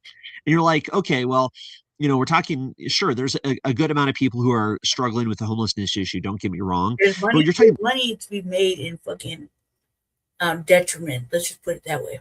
Millions of dollars, tens of millions of dollars every single year, and they can't solve this problem. Well, why is that the case? And then some people I know will say, well, they don't want to solve the problem because that would mean that they don't have a job anymore. They're not getting the grants. They're not getting that money coming in. I don't know if that's the case, but it could definitely seem like it, right? So this is the Housing Connector from 2024, bringing in $11 million, spending over $9 million. A lot of money coming in through their contributions, their executive compensation. So she's going to be one of these vice presidents here, and they make about $149,000 a year, according to this 2024 document. Who knows if it's gone up since then? The executive director making nearly $250,000, $237,000. So you got to think, folks, look how much money all these vice presidents making $149,000, $136,000 direct. Look how much money they're making. Look how many people are homeless. That has a grip. Director of Investments, $125,000. Director of Partner Success, $117,000. So these people got really cushy jobs. And don't get me wrong, it's a serious issue, but you got to question everything these days, right? Especially. Now, one of the best accounts online is Do Better Denver. Definitely follow Do Better Denver. I wanted to see if they had reported on Jamie Reif before, and it said here, Jamie Reif, Denver host director, will soon work for Housing Connector, which has pocketed $12 million in Denver taxpayer funds since June 2024. So they got $12 million from out of this whole spending for this, and now she's going to go work for them. So she was one of the people that was overseeing the program that was sending them all this money, and now she's going to go work for them. I mean, come on, folks. Britta Fisher, former host director, joined the Colorado Coalition of the Homeless, raking in millions from the city annually. This revolving door reeks of conflict of interest. Ex-officials use insider connections to land cushy NGO jobs, potentially swaying funding decisions for personal gain, right? If they didn't get all that money, would they have enough money to pay her so much? It undermines trust, fuels quid pro quo deals, approved grants now, get hired later, and siphons public money to cronies. Demand transparency and strict ethics laws to shut this grift down. This post was from November 12th, 2025, 11,200 views, and you can read it yourself and see what she says, but what Do Better Denver says about Jamie Reif here, but talking about all the money going to Housing Connector, just pulling that up, and Britta Fisher, how much money that these people got. Absolutely crazy. Another one here from Do Better Denver from 2024. Oh, also, Urban Ventures President Sue Powers was interim director of host for the city of Denver and Jerry Glick's business partners, So Dirty. Well, what's the problem here? Well, big money was being spent to support 2R. to help with some of these programs, right? And James Kelly, who pitched in $50,000 as a trustee of Pitton from Gary Community Investments, where Mike Johnston was the CEO before becoming mayor. Then Gerald Glick owned the land at the proposed Yale micro-community site that neighbors fought. So it's like these people donate to the political campaigns. They donate to these campaigns for these ballot measures, and then now all the tax money is going to these nonprofits, and some of these people end up working at nonprofits. I mean, it's so connected. On Denver, one thing Denver does really well is they have their check register online. You can go in there and search their open checkbook. So I just typed in, host, the Department of Housing Stability. So in 2026 here, you can see Housing Connector. Jamie Rife's new company, where she is now one of the vice presidents. She got 39% of the money this year alone, which is $337,000. I mean, we're towards the end of March here, folks. $337,000 in just that short amount of time from January now to March. Colorado Coalition for the Homeless, $334,000, and all these other groups and nonprofits who are lobbying probably to try and get more taxpayer money from the people, from the hardworking people, to go into these programs, and they all make tons of money off of it. Let's go to 2025 here. So in 2025, you can see host. The Department of Housing Stability host spent $48 million. Wow, in just that 1 year. Now, is this match up with what the auditor reported? We don't know. We just know what is listed on the Denver check register. Of course, the Salvation Army, which seemingly got that no bid contract, a single source contract for $10 million. Colorado Coalition for the Homeless, $5.7 million. Quebec Hostility, the St. Francis Center, Housing Connector, there it is, $2.6 million. So you got to think, folks, there's so much money tied up into this. And when there's any issue where the auditor says there's $20 million that they didn't properly report to the people, that needs to be a major issue. The people of Denver need to do something about this because these politicians won't. Right. Here's the Colorado Coalition of the Homeless for the Homeless on ProPublica. They're from 2024, $117 million. It's like, folks, you would think that if you got $117 million in 1 year, you could maybe solve this homelessness issue. And maybe I'm being naive. Maybe I'm being totally wrong. I'm open to that idea. But $200 million in assets, they're getting $100 million. And let's see how much their staff here makes. $70 million in contributions. $44 million in program services, $2.1 million in their executive compensation. Britta Fisher there, who's the president and CEO, formerly of Host, making $335,000 a year. Jesus. The VP, $325,000, a clinical director, $287,000, a physician, $285,000, chief program officer, $280,000. So, folks, this is just such important information because when the taxes are on your ballot and there's going to be more taxes, these government officials always make these stories about how they want more and more of our money. Just look at this kind of stuff, remember this, and say, come on, folks, do better, Denver. As we wrap up here, the city of Denver cut the budget for the majority of agencies in 2026 and laid off hundreds of employees. From 2025 to 2026, general services budget was cut from $72 million to $69 million. Housing and Stability host budget stayed flat at $71 million from the general fund after an increase of 33% the year prior. Check out this purchase order number, up to $6.55 million to SFC for operating the Meth Western, the Best Western homeless hotel there in 2026. $6.55 million to operate that. And of course, there's so much crime and issues around there. First two line items were paid by Host. The third line item, $1.2 million, was paid by General Services on this PO. So it's like, okay, well, maybe this is what the auditor's talking about. I'm not sure in this specific instance, but it kind of tracks to say, well, yeah, okay, you're saying, okay, this money's coming from Host, but all this other money's coming out of the General Services account, another $1.2 million being pitched in. So how much did they really spend on this homelessness issue, right? According to Do Better Denver, this means Host's reported spending looks contained within its flat budget, while costs get shifted to other agencies. This isn't transparency. This is shifting the burden so Host avoids looking over budget on Mayor Mikey's homelessness initiatives. From February 11th, 2026. Check this out. Links, of course, at freestatecolorado.com. Then a good friend, Jen X Jen. If you're on X, definitely follow Jen X Jen. Here's saying, in the city of Denver's Host budget presentation, Jamie Rife announced that Denver, for the first time, would not be pursuing COC funding. This is why. HUD is prioritizing accountability and recovery. Denver is doubling down on housing first and harm reduction ideology. So you can see here from HUD, Department of Housing and Urban Development at the federal level, saying they're shifting their focus of their continuum of care funding to prioritize treatment and recovery. And since Denver is not interested in that, according to what we're seeing here, they really just want to focus on getting people in these hotels and spending millions and millions of dollars to do it. They're not going after that HUD money. So are they going to be coming and asking for more money from the people of Denver? Probably. But folks, this whole thing needs to be looked at under a microscope. People really need to question it.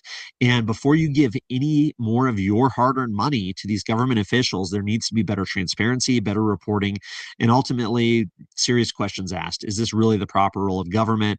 Is problems just inherent when something like this is going on? I think so. I think the government shouldn't be involved in any of this because it's so easy for it to go bad. So thanks, folks. I really. We'll move on to the next. Hello, free people of the Rocky Mountain region. This is Brandon from Free State, Colorado, and I hope you're doing well.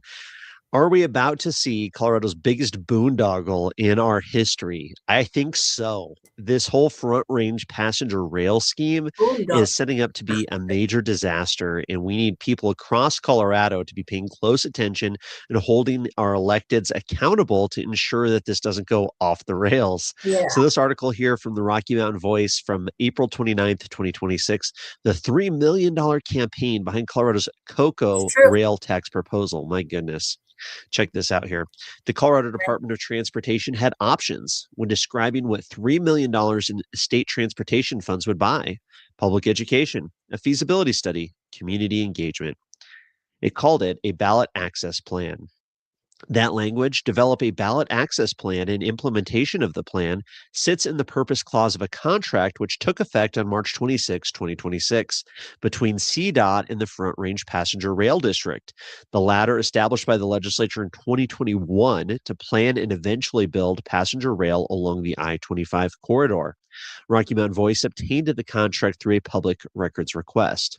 If voters approve a sales tax increase this November, the district would use those funds along with money from state transportation accounts. They're always fucking asking for more taxes every goddamn ballot. No. In the regional transportation district to run trains between Denver and Fort Collins by 2029. Yeah, right. District officials have described the tax as roughly a quarter to a third of a cent per dollar. The $3 million contract pays for polling, coalition building, 40 to 50 town halls across 2 waves, a digital engagement platform called Friends of the Front Range Rail, and branding development for a service that hasn't been built yet. All of it runs through November 2026. So, I mean, this is crazy, folks.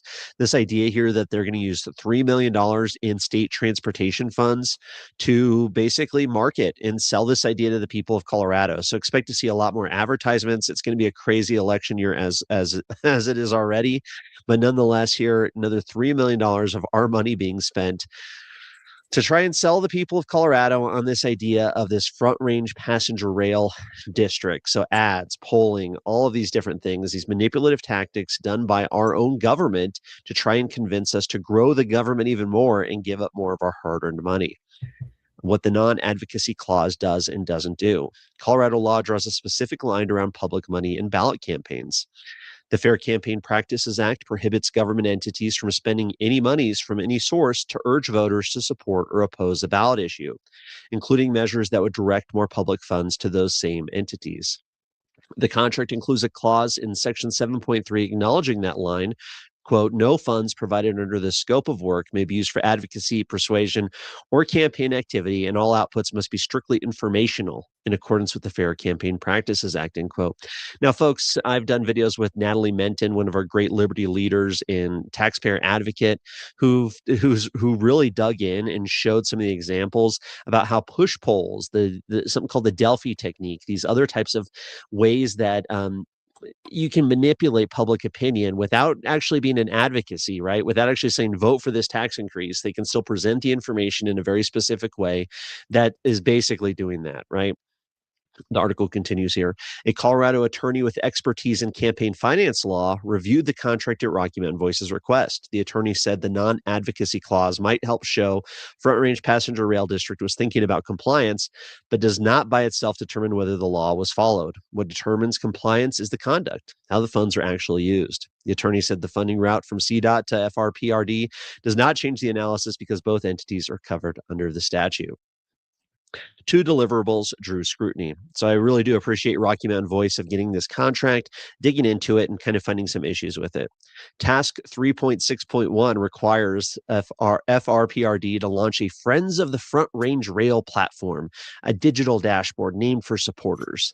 That platform is now live at coloradoconnector.com, where visitors are greeted with, "Take action. It's time to get Colorado moving," and invited to submit their contact information, attend town halls, record advocacy videos, and share pre-written social media posts. Task 3.6.2 requires the district to contract engagement partners across business, labor, environmental, and veteran sectors with no corresponding to outreach to critics or opponents described anywhere in the contract. Of course, why would they want that? The attorney said that Friends of the Front Range Rail platform appears to raise one-sided advocacy concerns. The coalition building task likely does as well, though the attorney cautioned that each activity would need to be evaluated on its own facts. The contract itself is not necessarily a violation, the attorney said. The outcome depends on what the district actually does with the funding.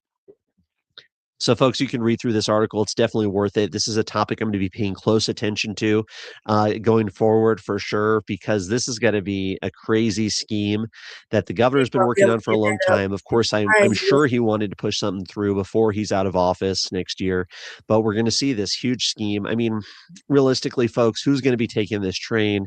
And the idea is to say, okay, sure, I live in northern Colorado. Say I take the train. Maybe I'm going to a hockey game or something like that in Denver.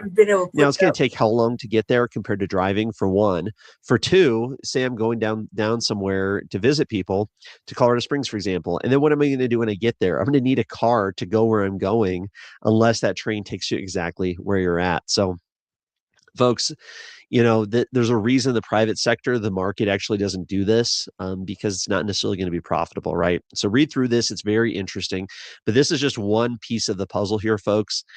Of course, our governor with COCO, the Colorado Connector is the name, is the big deal. That's what they're going to be pushing. And you're going to see a lot of the social media push and a lot of marketing going into this year's election for sure. Absolutely ridiculous, folks.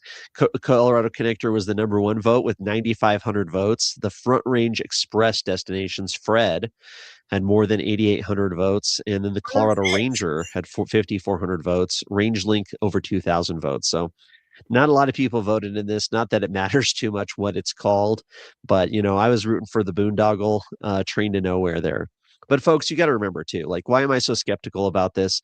Well, for one, we just saw this article come out recently here. This is from April 20th, 2026 over at the Denver Post. CDOT plans to tap interstate express lane tolls to help fund Mustang. So if you remember, many, many years ago, this whole fast tracks idea of the light rail, they promised the voters that they're going to get trains from Denver to Boulder. That never happened, right? Even though there was taxes created to pay for that, it never happened. Instead, they developed this bus system to say, okay, well, we can't really feasibly, realistically even build a train at this point, but we can have this bus system. And then they're like, now here in 2026, they're saying, well, you know, those express lane tolls, you know, sure, they could go towards, you know, maybe repairing the horrible potholes, patching all these terrible roads, doing something to help alleviate the congestion. Maybe that would be nice, right? No, they're going to get this bus going up here. So check this out real quick. Scrambling to rescue Colorado's Mustang intercity bus service, state transportation officials plan to tap revenues raised from vehicle drivers whizzing along tolled express lanes on Interstates 25 and 70. Those toll revenues, about $62 million a year from I-25 and I-70, not including fines paid for by violators crossing double white lines, have been earmarked mostly for highway construction projects over the next decade. Wow, that actually makes sense. The projects include the overhaul of I-70 west of Denver and the proposed expansion of the Interstate 270. But the Mustang has become a backbone of the state's transit operations along the interstates. Give me a break here. Giving Coloradans more transportation choices to get where they need to go. Yeah, right. Colorado Department of Transportation Director Shoshona Liu said Friday. I don't think anybody believes that. The Mustang service at current levels cost $50 million a year, and keeping the state's fleet of 80 buses rolling over the next 5 years otherwise would require annual deficit spending of around $30 million. CDOT officials told state transportation commissioners at a workshop session on Wednesday. Colorado lawmakers' initial grant funding to support the service as an experiment runs out in July. Mustangs run as frequently as every 45 minutes, and range from $10 to downtown Fort Collins, $12 to Colorado Springs, $28 to Glenwood Springs, $43 to Grand Junction. This week, Lou told the state transportation commissioners that CDOT can tap excess toll revenues from the I-25 express lanes to pay for the Mustang service. Wow. CDOT can do the same thing along I-70, though the high cost of the Mustang service linking Denver with Grand Junction will also likely require other funds. So the reality of it, folks, is that they don't have enough money to keep the buses going. The buses were a solution to the fact that they didn't have enough money to build the train. We really believe that this train system is going to run as smoothly as the governor proclaims to be. No. There's no evidence to support that fact at all. There's so many concerns, so many red flags about this Front Range passenger rail district. And folks, just real quick too, I mean, think about this. They're $50 million a year for buses. I mean, 50 million. Oh my goodness. How many cars could you buy? Right? Like, I had a friend propose this years back, for the amount of money that at the time he was talking about RTD, but even CDOT for the busting service. I mean, how many cars could you buy? You could buy every single one of those people, probably like a Ford Fiesta or something, right? And still have money left over. Everybody who rides the bus could get like a car, and CDOT would actually save money. Not that we want to do that. Don't get me wrong, but just an idea of how is the poorly this money is being used ultimately, right? Like, is this really the proper use of our tax money that we work so hard for? Now, this is not a new topic. If you've been a long-time Free State Colorado follower, you may have seen this video from over 2 years ago, April 17th, 2024, with Natalie Menton and myself. Definitely check it out. I'm going to link to it.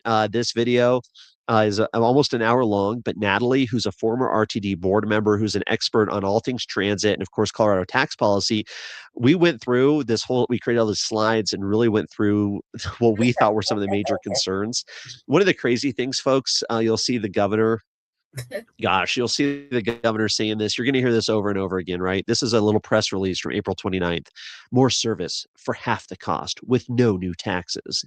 Yeah, right. Boards vote to support term sheet with BNSF, that's a big railroad company, to deliver starter passenger rail service from Denver to Fort Collins.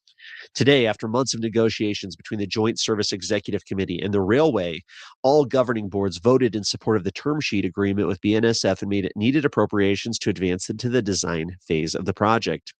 This term sheet establishes the key terms for a 25-year access agreement, which would be the contract to deliver 3 round trips of passenger rail service between Denver and Fort Collins, with no new taxes and nearly half the cost of previous studies. CTIO and RTD also included an initial appropriation to proceed the project into the design phase for the needed capital improvements.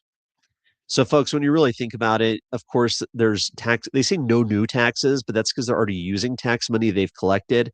Natalie and I went over this here with this Colorado rental fee has been going on now for a couple years, $2 to $3 a day for this $50 million a year for part of this passenger rail money. So they've been figuring out ways to nickel and dime, not just the people of Colorado, but people visiting us here. And, and to end up paying for this pipe dream. But just looking at this video here reminds me of all the issues we've had with RTD over the years, even this year. Oh my gosh, with so many issues, the lack of safety. Definitely check this video out. Natalie's an expert, and it's always a privilege to talk to her here. But I just want to bring up some of the highlights here at the very end of kind of our presentation here. Some of the red flags that we brought up at the time. So, the number one thing the government always does, it seems, is they underestimate the costs and they inflate, in this case, the ridership expectations, but kind of inflate the promises, right? Oh my gosh, this is going to cost so little money. It's not going to take any new taxes. It's an unbelievable deal. I mean, it's like worse than a used car salesman, right? And it's going to be great. Everybody's going to be riding it. It's like not enough people ride the Mustang, not enough people ride RTD. It doesn't pay for itself. Of course, we called out back then the dishonest use of fees instead of taxes. So it's like, yeah, okay, it doesn't cost you any new taxes. It's just going to be fees on every single thing you buy, right? How about a new sales tax? How about a new property tax, right? So yeah, lots of stuff, lots of expense. It's failed in neighboring states. Of course, the public transit safety factors and operational costs, property taxes being added later through tax increment financing, using certificates of participation, COP financial shenanigans without voter consent. So going into debt basically end up costing twice what the project actually costs because you're paying all that debt service every year. Like, people generally speaking know that you shouldn't be going into debt to pay your bills, right? Especially like your normal everyday expenses. So if your normal everyday expense of building this train or having this train system, it's going to require you to go into debt. Don't expect necessarily to get that money back without more bailouts from the taxpayers, right? That's always a concern. Of course, sales tax ballot question to fund the program. We are definitely going to be seeing that.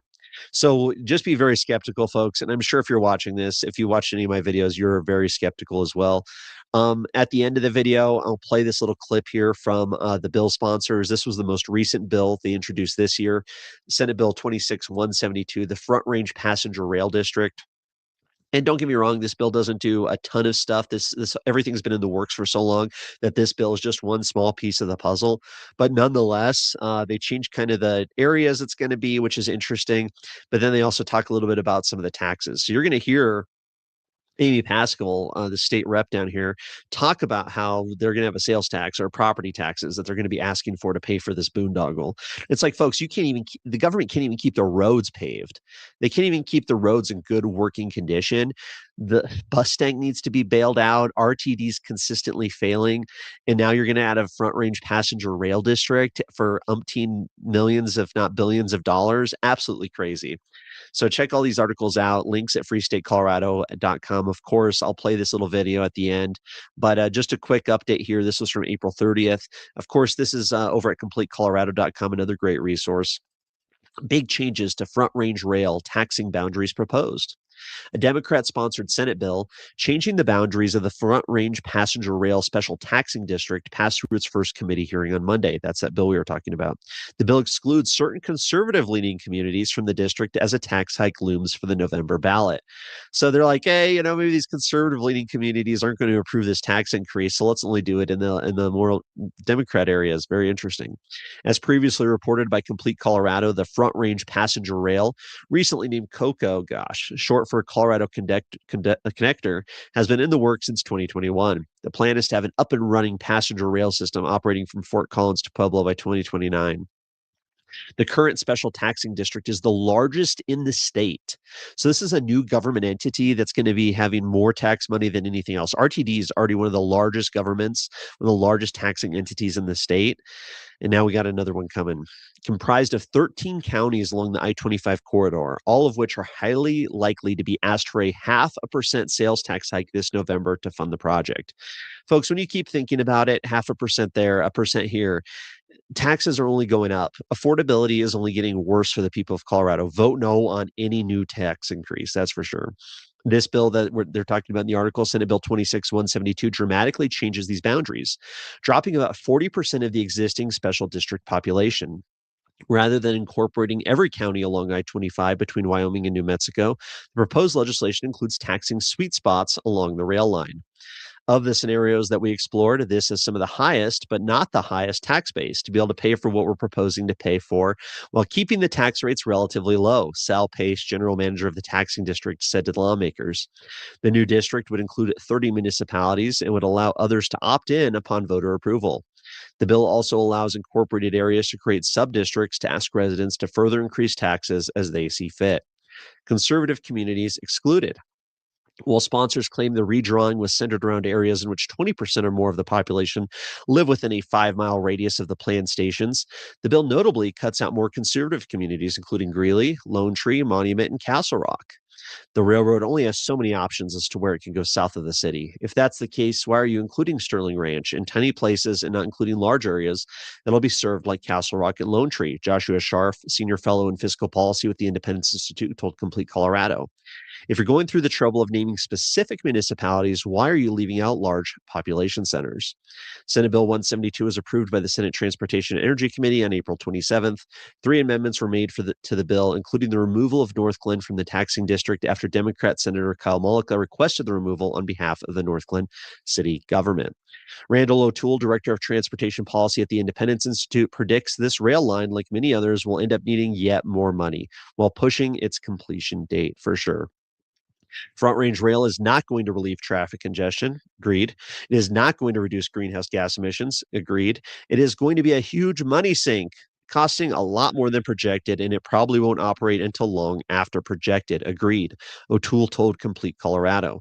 Almost no rail passenger project in the last 60 years was done on time or under the originally projected cost. Cost overruns of 50 to 100% are typical. The bill was approved 8-1 with GOP Senator Mark Baisley being the sole no vote. It will now go to the Senate Appropriations Committee in the coming weeks. And currently, this bill, just to give you an update of when I'm recording this on May 6th, this bill did pass out of the House, or the Senate, excuse me, and it made it out of the first House committee, the House Transportation, Housing, and Local Government Committee, which I'm going to play the clip from here next. But yeah, folks, it's a scam. Just know, I mean, come on. How often do we have to keep getting fooled by the government? It keeps making all these empty promises. It's going to cost less.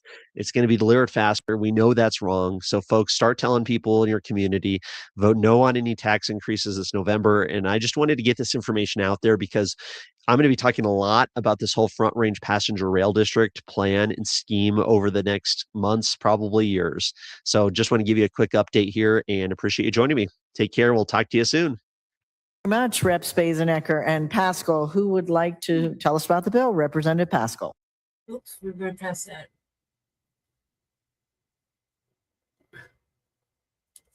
Okay. Still carrying on with the Denver news. Cal Frontier 4345, we're stopping on the runway. Incident where a man we just hit somebody. We have an engine fire. Frontier Airline. Frontier 4345, I see that. You can tell the pilots were stunned for a moment, of course. How could they not be? But what's impressive is how quickly they pulled it back together. Within just seconds, they're back on the radio, calm and focused on keeping everyone on board alive. This was Frontier Flight 4345, an Airbus A321neo taking off from Denver on May 8. One person on the runway was killed. But the scariest part is, if it had happened just a few seconds later, this could have turned into something far worse. So how did someone end up in front of a departing jet at one of America's biggest airports? This is Chris, and you're watching Black Box Analyst. According to Flight Radar 24, Frontier 4345's speed was about 127 knots when the impact happened. And when you do the math on that, the margin here gets uncomfortable fast. At 130 knots, an A3201neo is moving at roughly 220 feet per second. That means in just 5 seconds, the airplane covers almost 1,100 feet. That's basically the length of 3 football fields, disappearing underneath the airplane in almost no time at all. So here's the real question. You're a pilot in the middle of a nighttime takeoff roll at Denver. How much time do you actually have to spot something on the runway, figure out what it is, and do something about it? Not much. Honestly, probably not much at all. And the conditions that night made it even harder. This happened around 11:19 at night, inside a runway environment already filled with lighting glare, visual compression, reflections, and extremely limited reaction margins.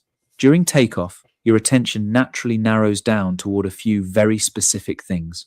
You're monitoring centerline alignment, airspeed, engine indications, directional feel, acceleration cues. Your brain is already fully committed to the departure sequence. The last thing it's expecting is a person standing on an active runway at Denver International. That's part of what makes this event so disturbing. By the time an object becomes recognizable at that speed, the usable reaction window may already be almost gone. Denver itself may have made the timing even tighter. The airport sits around 5,430 feet above sea level, and that changes airplane performance more than a lot of people realize. The air is thinner, which means longer takeoff rolls, different acceleration profiles, and less climb performance. An airplane at Denver needs more runway to get flying than the same airplane at a sea-level airport. For context, runway 17 left at Denver is 12,000 feet long, which is noticeably longer than the roughly 8,000 to 10,000 foot runways you commonly see at many major sea-level international airports. So when people hear that this happened during the takeoff roll, it's easy to imagine the airplane already close to flying. But at Denver, especially with a heavy narrowbody at night, the acceleration profile stretches farther down the runway than you'd expect. And this was not a lightly loaded airplane. According to early reports, There were 231 people on board and more than 21,000 pounds of fuel. This was a heavy nighttime departure in a high workload environment. Then the impact happens. Inside that cockpit, things probably went chaotic almost immediately. You're suddenly managing possible engine ingestion, violent vibration, fire and smoke indications, directional control through a high-speed abort, brake energy, radio calls, all at once, with nobody yet knowing how bad the damage actually is. The engine configuration also matters here. The A321neo uses Pratt & Whitney PW 1100G geared turbofan engines with fan diameters around 81 inches. At takeoff thrust, those engines are moving enormous amounts of air, so if something gets ingested at those power settings, the chain reaction can escalate very quickly. And then there's the reject itself. High-speed rejected takeoffs are some of the most demanding things airline crews train for. At those speeds, the amount of kinetic energy the brakes suddenly have to absorb becomes enormous. Everything starts happening at once. The airplane is still trying to accelerate forward, while the crew is trying to stop it safely without losing control or creating an even bigger emergency. And honestly, I think the centerpiece of this entire event comes down to one terrifying possibility. They may have only been seconds away from rotation speed. Depending on the airplane's weight and conditions that night, an A321neo might rotate somewhere around 145 to 160 knots. If Frontier 4345 was already around 125 to 130 knots and still accelerating aggressively, you're suddenly dealing with an incredibly compressed timeline. So what happens if this impact occurs just a few seconds later? Now the airplane may already be transitioning toward liftoff. Runway remaining disappears rapidly. The reject becomes dramatically harder. Or maybe the crew doesn't reject at all because they're already too close to flying speed. And that creates an entirely different emergency. Now you could be looking at severe engine damage immediately after liftoff, possible asymmetric thrust, fire indications during the initial climb, a damaged airplane trying to stabilize at low altitude at night over Denver. That scenario starts becoming much uglier very fast.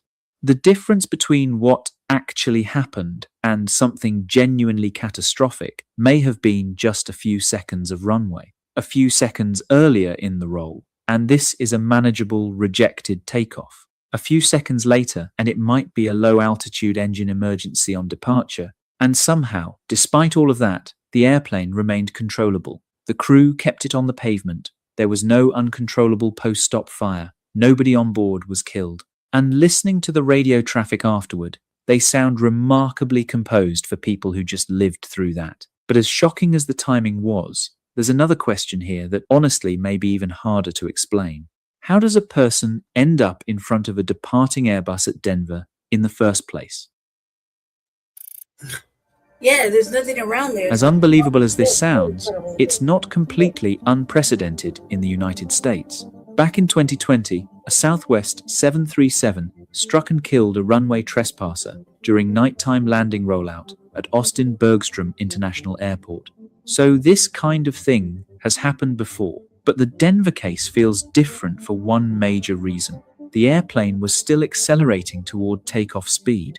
That changes the entire energy profile of the event. And I think that's also why this incident is raising such uncomfortable questions about airport operations and runway security, especially among pilots and aviation people. Denver is not some small regional airport. Denver International Airport covers roughly 33,000 acres. It's the largest airport in North America by land area. Physically, it's actually larger than Manhattan. At night, this place is basically a moving city built around aeroplanes. There are aircraft taxiing, late-night arrivals, departures, service vehicles, maintenance movement, fuel operations, ramp activity, all happening across an enormous footprint. And that leads the fact that airports are movement environments. They are not sealed fortresses. They're designed to move aeroplanes, fuel, cargo, vehicles, and personnel efficiently across huge operational areas. That means service roads, maintenance access points, controlled gates, vehicle movement, and constant behind-the-scenes activity are built directly into how airports function. Absolute isolation is almost impossible in an environment like that. Now, here's one of the biggest misconceptions that always comes up after something like this. The idea that air traffic controllers can instantly see everything happening everywhere on the airport at all times. That's not how it works. Tower controllers are constantly scanning departures, arrivals, taxi traffic, runway spacing, radio coordination, multiple things competing for attention simultaneously. They are not staring continuously at one patch of runway, waiting for a pedestrian to appear. Controllers work through prioritization, not omniscience. And the same goes for airport surface detection systems. ASDX, or surface radar, are primarily optimized around aircraft conflicts, vehicle conflicts, and transponder-based movement. They're not something close to military-grade human tracking. A person on foot is a completely different kind of target, and inside an environment already packed with lighting, reflections, moving vehicles, and constant background activity, picking out one person quickly is a lot harder than it sounds. So then you start asking the uncomfortable question. What exactly happens when somebody enters the system in a way the system was never really designed to expect? Because airport operations are built around predictable routes, aircraft use runways and taxiways, vehicles stay on approved paths, personnel remain inside controlled areas. Once that logic breaks, the entire environment becomes harder to interpret in real time. And honestly, that may be the most unsettling part of this entire event. Not that Denver lacked sophisticated systems, but that one person in the wrong place at the wrong second may still have been enough to overwhelm all of them. Now, before we close, I want to say this clearly about that person on the runway. We don't know yet who they were or what brought them there that night. Maybe we'll find out. But regardless of any of that, this was still a human life lost in a horrifying way. That deserves compassion. For the crew, the passengers, the controllers, and everyone involved, this is the kind of event that stays with people. Let me know what you think in the comments. Yeah, now we're gonna get the answers. Yeah, dude just walked out. Just walked out there. Had more serious consequences were it not for their swift action. And those who were on Frontier Flight 4345, I want to acknowledge what a difficult and scary experience you had.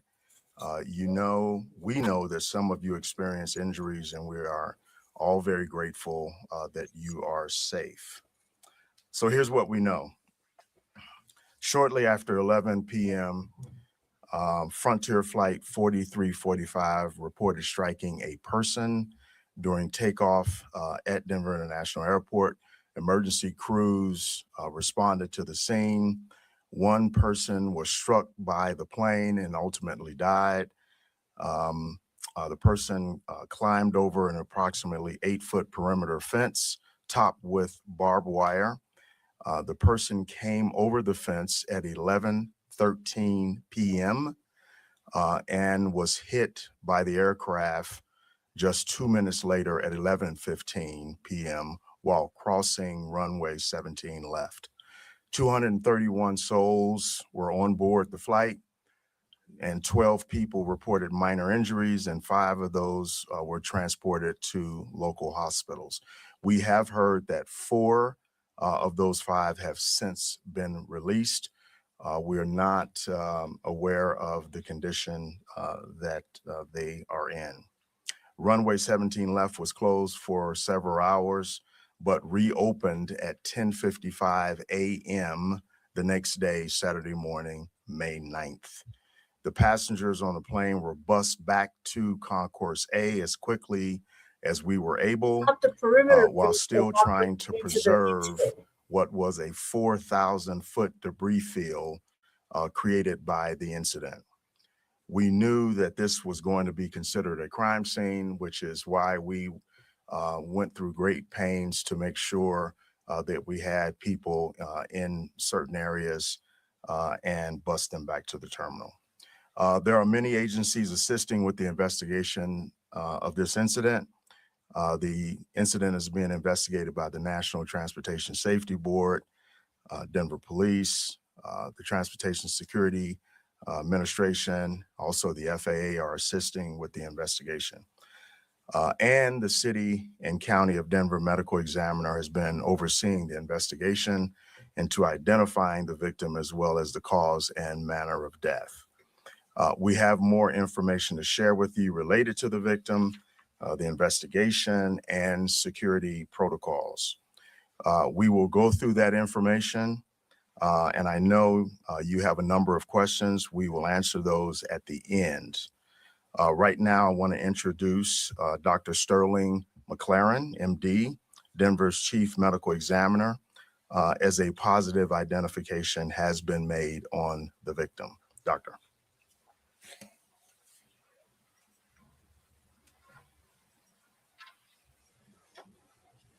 Thank you so much, Phil. Hi, my name is Sterling McLaren. I am the Chief Medical Examiner for the City and County of Denver. Investigators from the Denver office of the Medical Examiner received a phone call on Friday night to complete a scene investigation here at the airport. The role of the Medical Examiner is to provide positive identification and cause and manner of death. We have positively and scientifically identified the decedent as 41-year-old male Michael Mott. Following an on-scene investigation, a postmortem examination, we have determined that the cause and manner of death, The cause of death is multiple blunt and sharp force injuries. The manner of death is suicide. I want to take a moment to acknowledge the news of this nature can be very painful for the decedent's family, for witnesses, and for any members of our community. If you or someone you know is struggling, there's free and confidential support available by calling or texting 988, which is Colorado's mental health helpline. I want to thank my team at the Denver office of the Medical Examiner for their work in helping bring closure to this tragic case. I also want to thank our partners here at the airport, the Denver Police Department, and the NTSB for their collaboration in this investigation. Thank you. I'll turn it back to Phil.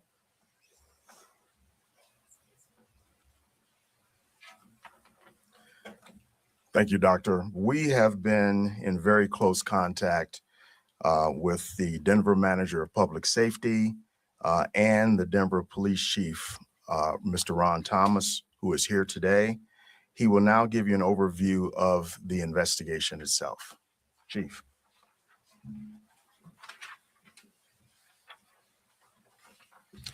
Good morning. Thank you, Phil. As introduced, I'm Denver Police Chief Ron Thomas. What I understand at this time is Denver Police Department officers responded to assist DEN airport operations at approximately 1:20 in regard to this incident. Upon arrival, we assisted DEN ops, Denver Fire, and paramedics by securing and then evaluating the scene. Once the scene was secured, Denver Police homicide and crash investigators responded to assist with the investigation due to their experience with death investigations and documenting large scenes. As a standard practice, we reviewed available surveillance footage and obtained statements from witnesses, and along with gathering evidence from the scene. We then began partnering with the medical examiner to determine to complete the death investigation. As we speak, investigators are out continuing to contact family and others who knew him to see if there are additional information that we can learn about his motivations.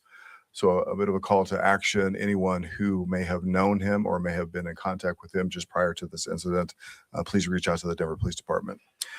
Going forward, the Denver Police Department's Airport Police Division will be continuing to work with DEN operations to review and evaluate this incident, to include any perimeter security concerns. In closing, I too want to acknowledge that this was an incredibly difficult and traumatic situation for a lot of people, and my heart goes out to all of them as they process what they experienced. Thank you.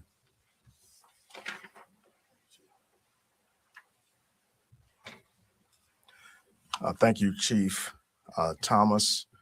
I'm going to talk a little bit about safety at DEN. Let me say very plainly, safety is paramount in everything that we do.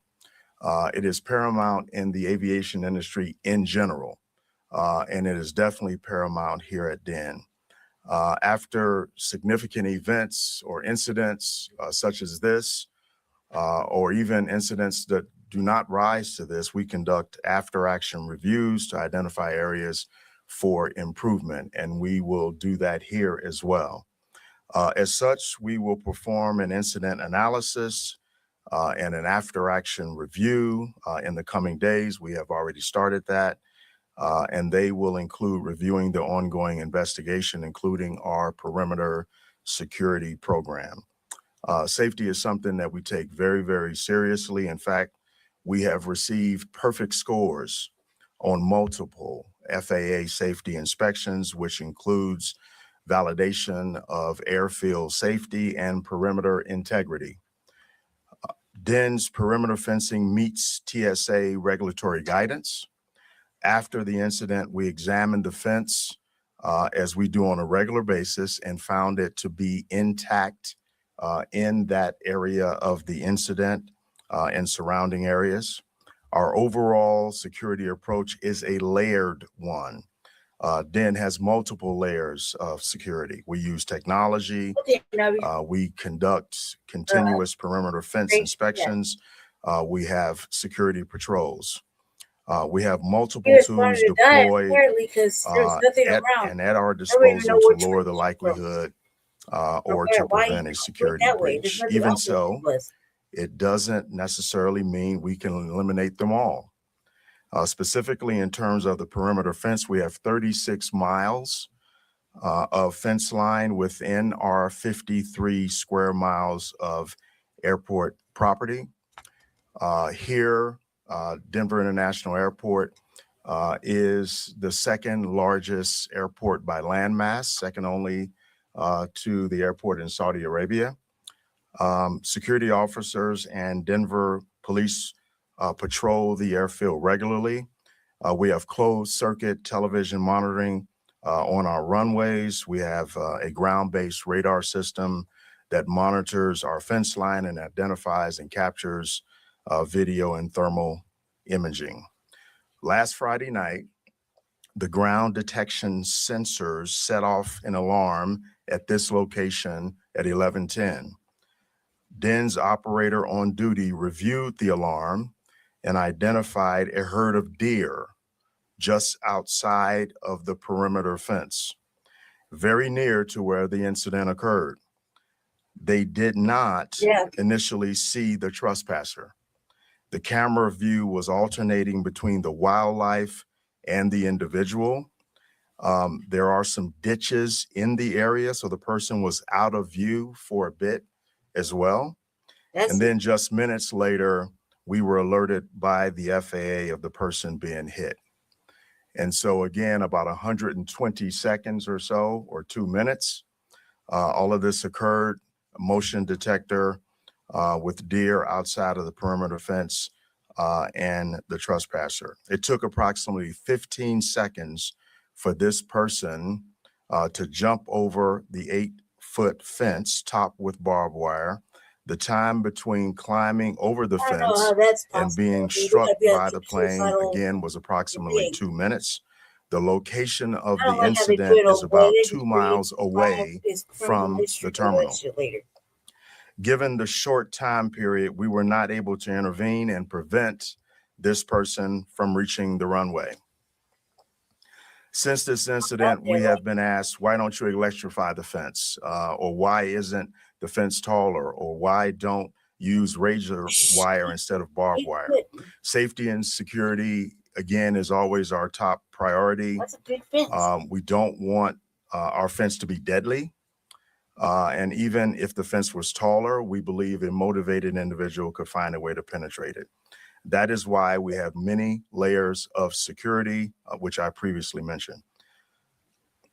As I mentioned earlier, we will conduct, as we always do, an after-action review to better understand how this happened, what we can do to improve.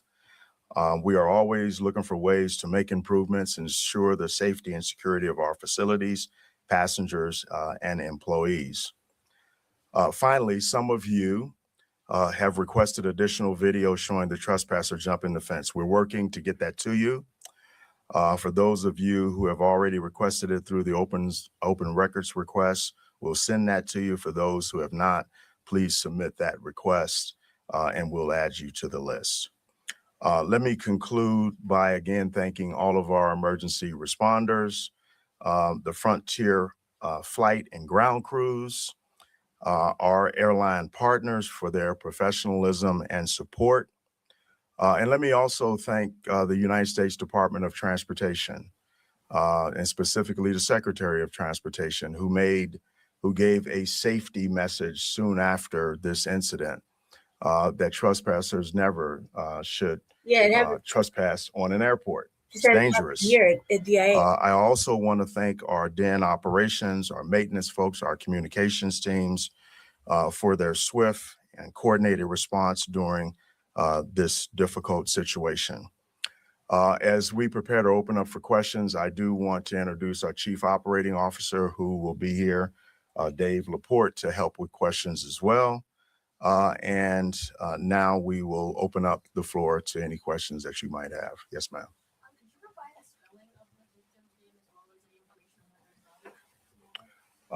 Last name M-O-T-T, I believe. First name? Michael.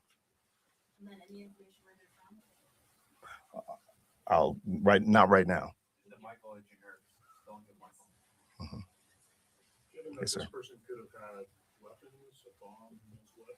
Do you anticipate changes to the way you handle perimeter security as a result of this?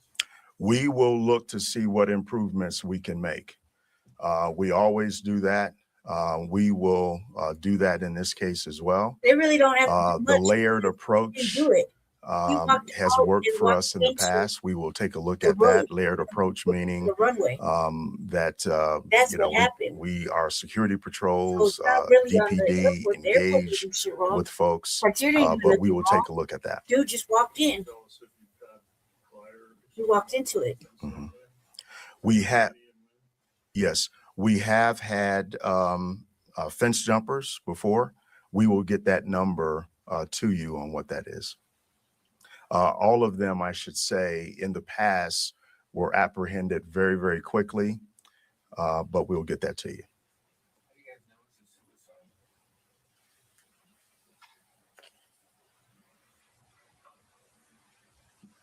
So to determine the manner of death, we investigate a death from all angles and use scene investigation, medical records, postmortem examination to come to that determination. I have not heard if there is a note found. We didn't, our office is just responsible for investigating the scene, and we don't have a note at the scene. Yeah, so so basically they just gonna run over it. They didn't say much right there, but you know, other news outlets have been, you know, just commented on because it's like had run-ins with the law, woo, woo, woo. You know what I mean? And there's just no excuse. Like they didn't shine any good. Tonight, a 2-alarm fire on East Hampton Avenue causing major delays, power outages, and significant damage to an apartment building. Hampton was shut down for hours between Yosemite and Verbena as fire crews battled the flames, and Xcel Energy worked a compromised power line. One neighbor also stepped in to help an elderly woman evacuate safely. Fox 31's Hannah Powers is joining us live tonight at the scene with the details. Hannah? Jeremy, Christine, this fire left behind heavy damage. I mean, even now, 9 o'clock at night, we still actually have partial road closures here, and Xcel Energy trucks looking to repair the power pole behind me here. Earlier in our coverage, we showed you this power pole leaning onto the apartment complex behind it. Wires and lines were damaged as well. So just beyond where they're working on this power pole, you can see some of that heavy damage we're talking about. Smoke and fire damage to both the vinyl siding on this apartment complex, but also to the roof, substantial damage. And we're also still waiting for some windows to be boarded up at this complex. So still a lot of work to be done at this scene. But throughout all of this chaos, neighbors here also stepping up to help each other. A large fire response shutting down a major stretch of East Hampton Avenue for hours Wednesday afternoon as Denver Fire responded to a 2-alarm fire at 8525 East Hampton Avenue. Skyfox flew over the scene as firefighters ripped away siding and parts of the roof, working to get to fire hidden inside the building. Chainsaws could be heard throughout the afternoon as crews cut into the structure to search for hot spots. Drones also flew overhead, helping crews check for remaining heat. But for people who live here, the fear started long before the fire was under control. I saw like the smoke going that way in the wind, and knowing fires, it takes a spark to jump. And then just seeing all that, I was scared. Nearby residents also dealt with power outages as XL Energy crews worked to repair a leaning power pole and damaged power line. The power went out twice, which is not normal. And as smoke filled the area, Jacqueline Desir says she spent hours helping an elderly, hard-of-hearing neighbor stay calm and safe. It was frantic. There's everything here, and she's crying. She wants to go home. She's worried about animals in her complexes. She was afraid to go across the street. She wanted to go home. But I just talked to her and was like, you're okay. We're going to make sure you're safe. You're not alone. I'll get you water. And just kind of took her under my wing to it and get her back in. Desir says she simply wanted to make sure she didn't feel alone. It's not what happened. It's that I got to do something good for somebody. And that's the best thing in the world. So that leaning power pole that we just showed you in the tape there, that's the center of all the work that you're seeing behind me right now. Again, these XL Energy trucks working to get that pole back upright, as well as work on the line. At least earlier today, there were many power outages in this area. The entire block was impacted. I'm assuming that once that pole is back up and functional, that all of that should be resolved. Of course, we'll keep you updated on our website. We are still waiting for a cause of this fire as well. Live in South Denver tonight, I'm Hannah Powers, Fox 31. It's arson. Thanks for starting your day with us here on 9 News. I'm Sam Shocker. And I'm Corey Rose. Before we get to those top stories, we need to talk about the forecast. The winter storm warning is over, but the freeze warning is not. When can we expect some things to warm up? Katie's joining us with the details. You guys, good morning. What a storm. Yes. We're all okay. Snow, really great to see yesterday. Did cause some damage, but expect the warm up by this afternoon. So upper 60s. We do still have a freeze warning in effect until 8 a.m. But I'm grateful to say that the much needed moisture, it came in yesterday and then it dried out. So a lot of roads across town, not too terrible. Okay. Before we get too deep into this forecast, we do want to check in with meteorologist Keely Chalmers as well, joining us live in Boulder. And Yeah, good morning. We are live in North Boulder right now. We've got some damage we want to talk about here. Let me get this. Having some IFB problems. I'm going to take these out real quick, but do want to show you some of these problems. Here is one of them. This in a fine. So that would mean drivers who enter or exit express lanes outside of designated areas into I-25. Right now, you're still in pretty good shape, only about a 10-minute drive. You have the green light. This is where we're seeing that problem right now for those near Alameda and Colfax heading northbound to 225. Once we have more information about what exactly is blocking this lane, I will keep you guys updated. All the way down south for anyone down in Castle Rock taking northbound I-25 heading up to 225, only a 15-minute drive. All right, Brianna, thank you. Starting today, weaving in I-25 express lanes in northern Colorado will result in a fine. So that would mean drivers who enter or exit express lanes outside of designated areas on the I-25 express lanes between Berthoud and Fort Collins will be ticketed. The fine starts at $75 if paid within 20 days, but if not, the fine will increase to $150. CDOT says the fines will be sent to the registered owner of the vehicle, and the agency says they already had a 30-day grace period and issued more than 3,500 warnings. If you had your vehicle stolen anytime within the last 2 years, you still might be eligible for grant money, just not for long. That's according to State Patrol. There is a program that helps people whose vehicles were stolen after April 29th, 2024. You might be eligible if you had to pay certain costs connected with getting your vehicle back. Those include towing, transportation, cleaning, and repairs. But the program will stop taking new applications at the end of the month. The man accused of carrying out the anti-Semitic firebombing attack in Boulder is expected to plead guilty to state charges today. Investigators say Mohammed Solomon threw Molotov cocktails at a group of people on Pearl Street Mall last June.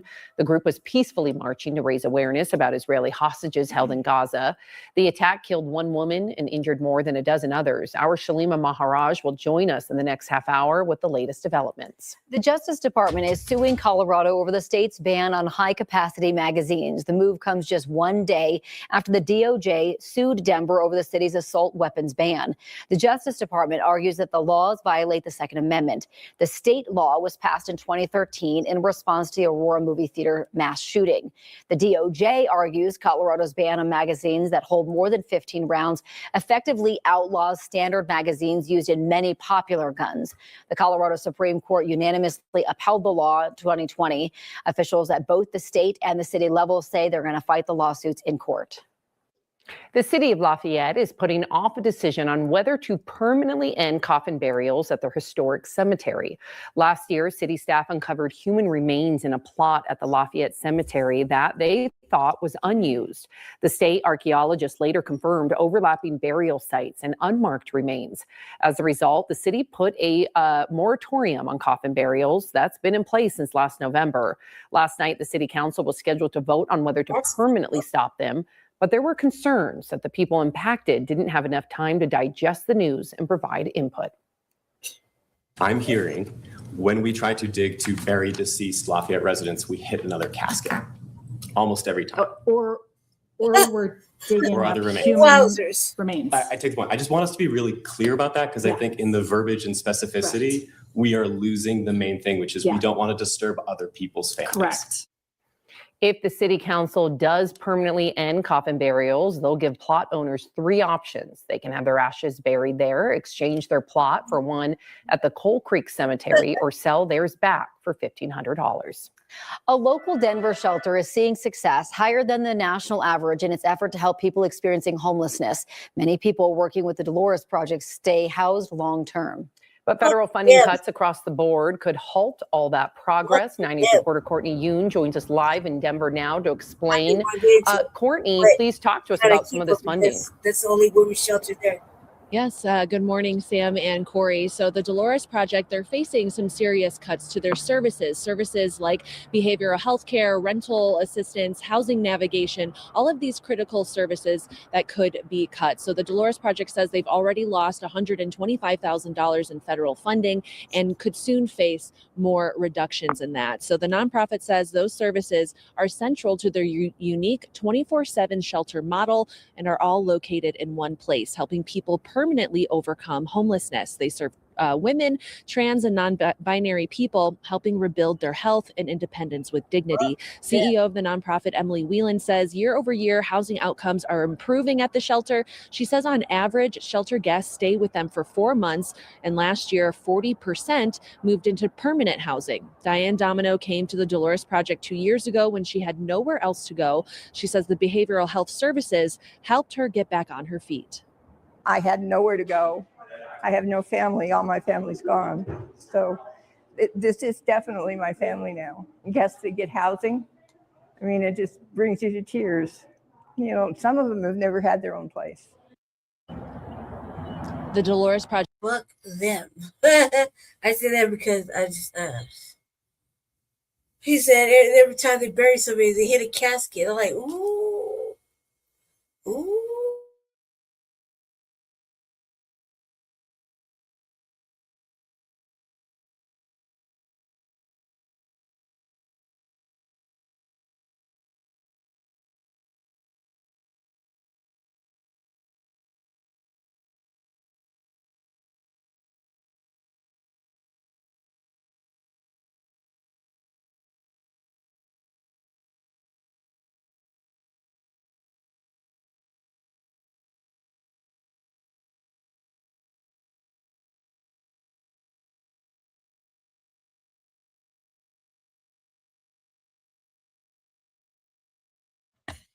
Here you go. Thank you. Here.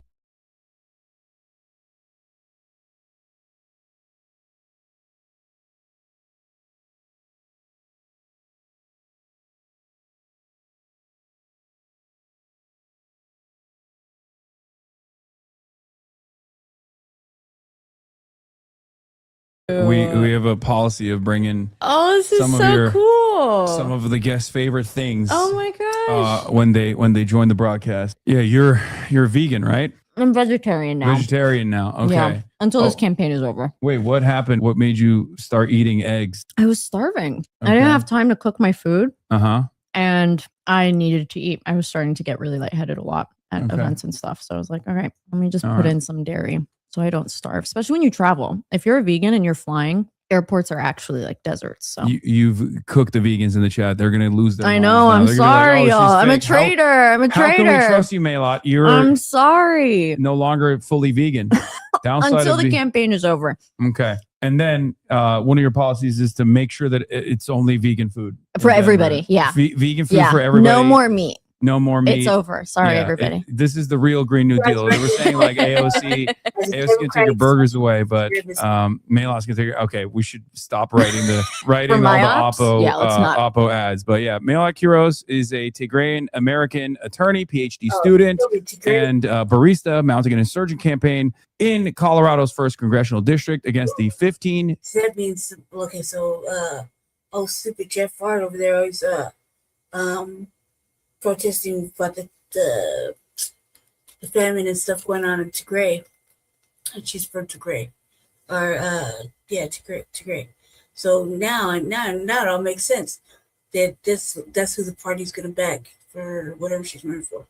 15-term Democratic incumbent Diana DeGette, who has held the seat since 1997. How old were you in 1997, if you don't mind me asking? I wasn't alive. You were? Well, at least when she got elected, I wasn't alive. Okay. The year before Maylot's family immigrated from Ethiopia to America, Maylot was famously fired from one of America's largest law firms in 2023 for refusing to take down a letter defending student protesters and criticizing Israel's genocide in Gaza, which advocated for a one-state solution. This principled stand led her to run for Congress, where she's become a part of a new wave of anti-war candidates endorsed by the Sunrise Movement and also Justice Democrats. Born in Addis Ababa and raised in Colorado, she's running an avowedly Democratic Socialist campaign centered on Medicare for all, housing first, universal child care, and an arms embargo on Israel. While rejecting corporate PAC money, she shocked Colorado Democrats by decisively winning the district assembly. But a real test is whether that insurgent energy can scale to the primary election on June 30th. Thank you so much for being here. Very excited to have you here. Thank you for having me. What are your chances looking like by your estimation? I mean, it's so unpredictable when you're doing something that no challenger's ever gotten as far as we have in the last 30 years that she's been in office, and has mounted this much of a challenge against her. And it's really just going to be a matter of making sure everybody in Denver knows that I'm even running and what I'm running for, because it resonates with a lot of Denverites. In fact, Denverites prefer socialism to capitalism. I think it's like 52-48. Wow. So, yeah. Mm-hmm. Okay. So it's ripe. Denverites are ready. We have universal pre-K. We have term limits. We have publicly financed elections. They care about all of these things. But when you're running as a first-time candidate against a 30-year incumbent, what you're up against is name ID, basically. So that's what we're trying to do. Well, this will certainly help your name recognition. But I think so. Let's get started. This small little podcast, you know. So you graduated law school in 2022. Yeah. You started working at Sidley Austin and got fired a year later in 2023 for writing a letter, as we talked about, expressing solidarity with Palestine. You've mentioned that hundreds of other lawyers have reached out saying they wish they could speak up but couldn't risk losing their health insurance. Walk me through what exactly happened and how you believe your commitment to Medicare for all ties into your experience losing your career. Yeah. I wrote the article because after October 7th, it felt like there were very different responses to what had happened. And, everybody remembers, right? Being on social media, seeing like some of the ways people were talking about Palestinians at the time. But I remember being on LinkedIn and like seeing other lawyers just like celebrating what they were seeing in Palestine, the leveling of Gaza and the, just complete destruction. And I was like, what is missing from this conversation where I could look at this as, an inevitable consequence of apartheid, of occupation, decades of occupation, and somebody else could look at what Israel's response was and say, no, that's what we need to do. They need to be leveled. This is too much of a unique evil. So I wrote that article trying to add in some of the context that I think was missing for some folks. And that didn't land very well with people. And after I was asked to take it down, I said no. And then it was about 24 hours after that I got fired. And hundreds of lawyers had messaged me and were like, I wish I could speak up, but I just found out I'm pregnant and I can't afford to not have my child care. Someone's husband just lost his job. They couldn't afford to lose the health care that she had for the whole family. And I realized very quickly that all of these jobs that we have are dangling our most basic needs over us and preventing people from being able to hold our government accountable for these actions, for these behaviors. And if we had our basic needs guaranteed separate from our jobs, people would be able to participate in democracy in a much more meaningful way, hold their elected officials accountable, hold power accountable here and abroad. And then you're like, well, that's the point. Yeah. How did your parents feel when you lost your job for speaking out? Were they like, what the hell are you doing? Well, Why did we put you through law school? What's wrong with you? Well, and that's exactly why I called my parents before I posted the article. Like, I didn't think everybody was going to receive this letter well, right? I knew I was going to piss some people off, and specifically because I had been working towards, for what, like a decade to become a lawyer up until that point. And I don't know, my dad's the whole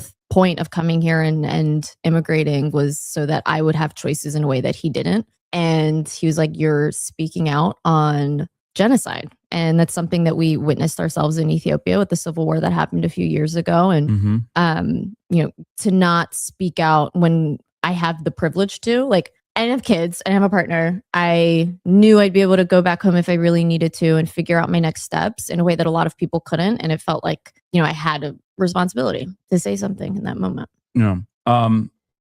So in November 2023, you wrote an article called The Paradox of Inclusivity, Diversity, Equity, and the Suppression of Dissent, in which you draw parallels between the horrors of the Tigray genocide that affected much of your own family. Don't look at the questions. It's right there. You're cheating. You're cheating. Don't look at the questions. That's cheating. Okay.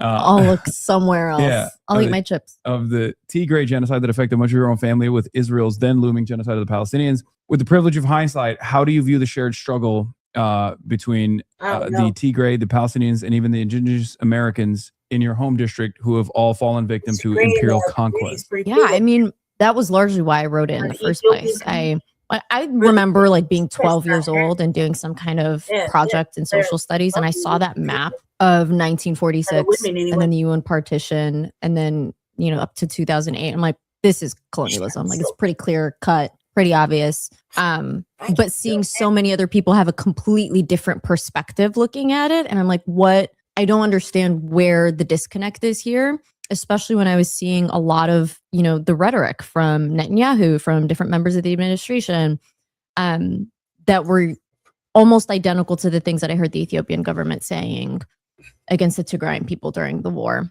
And then drawing those parallels to all the other atrocities we've seen in the world, whether we're talking about the Rwandan genocide, whether we're talking about the Holocaust, whether we're talking about the Native American genocide, like the tactics that are used are constantly replicated. And without being able to build those connections, we're never actually going to be able to stop it. And if we're actually serious about world peace and like trying to resolve these conflicts, we have to learn about all these things in the context with which they exist versus pretending like these are isolated incidents. Yeah.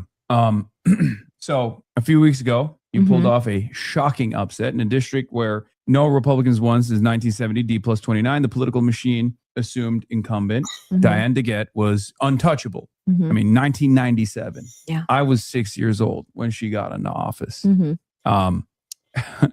Instead, you crushed her at the Democratic Assembly. You took 67% of the delegate vote, and you forced her to barely scrape by with 33%.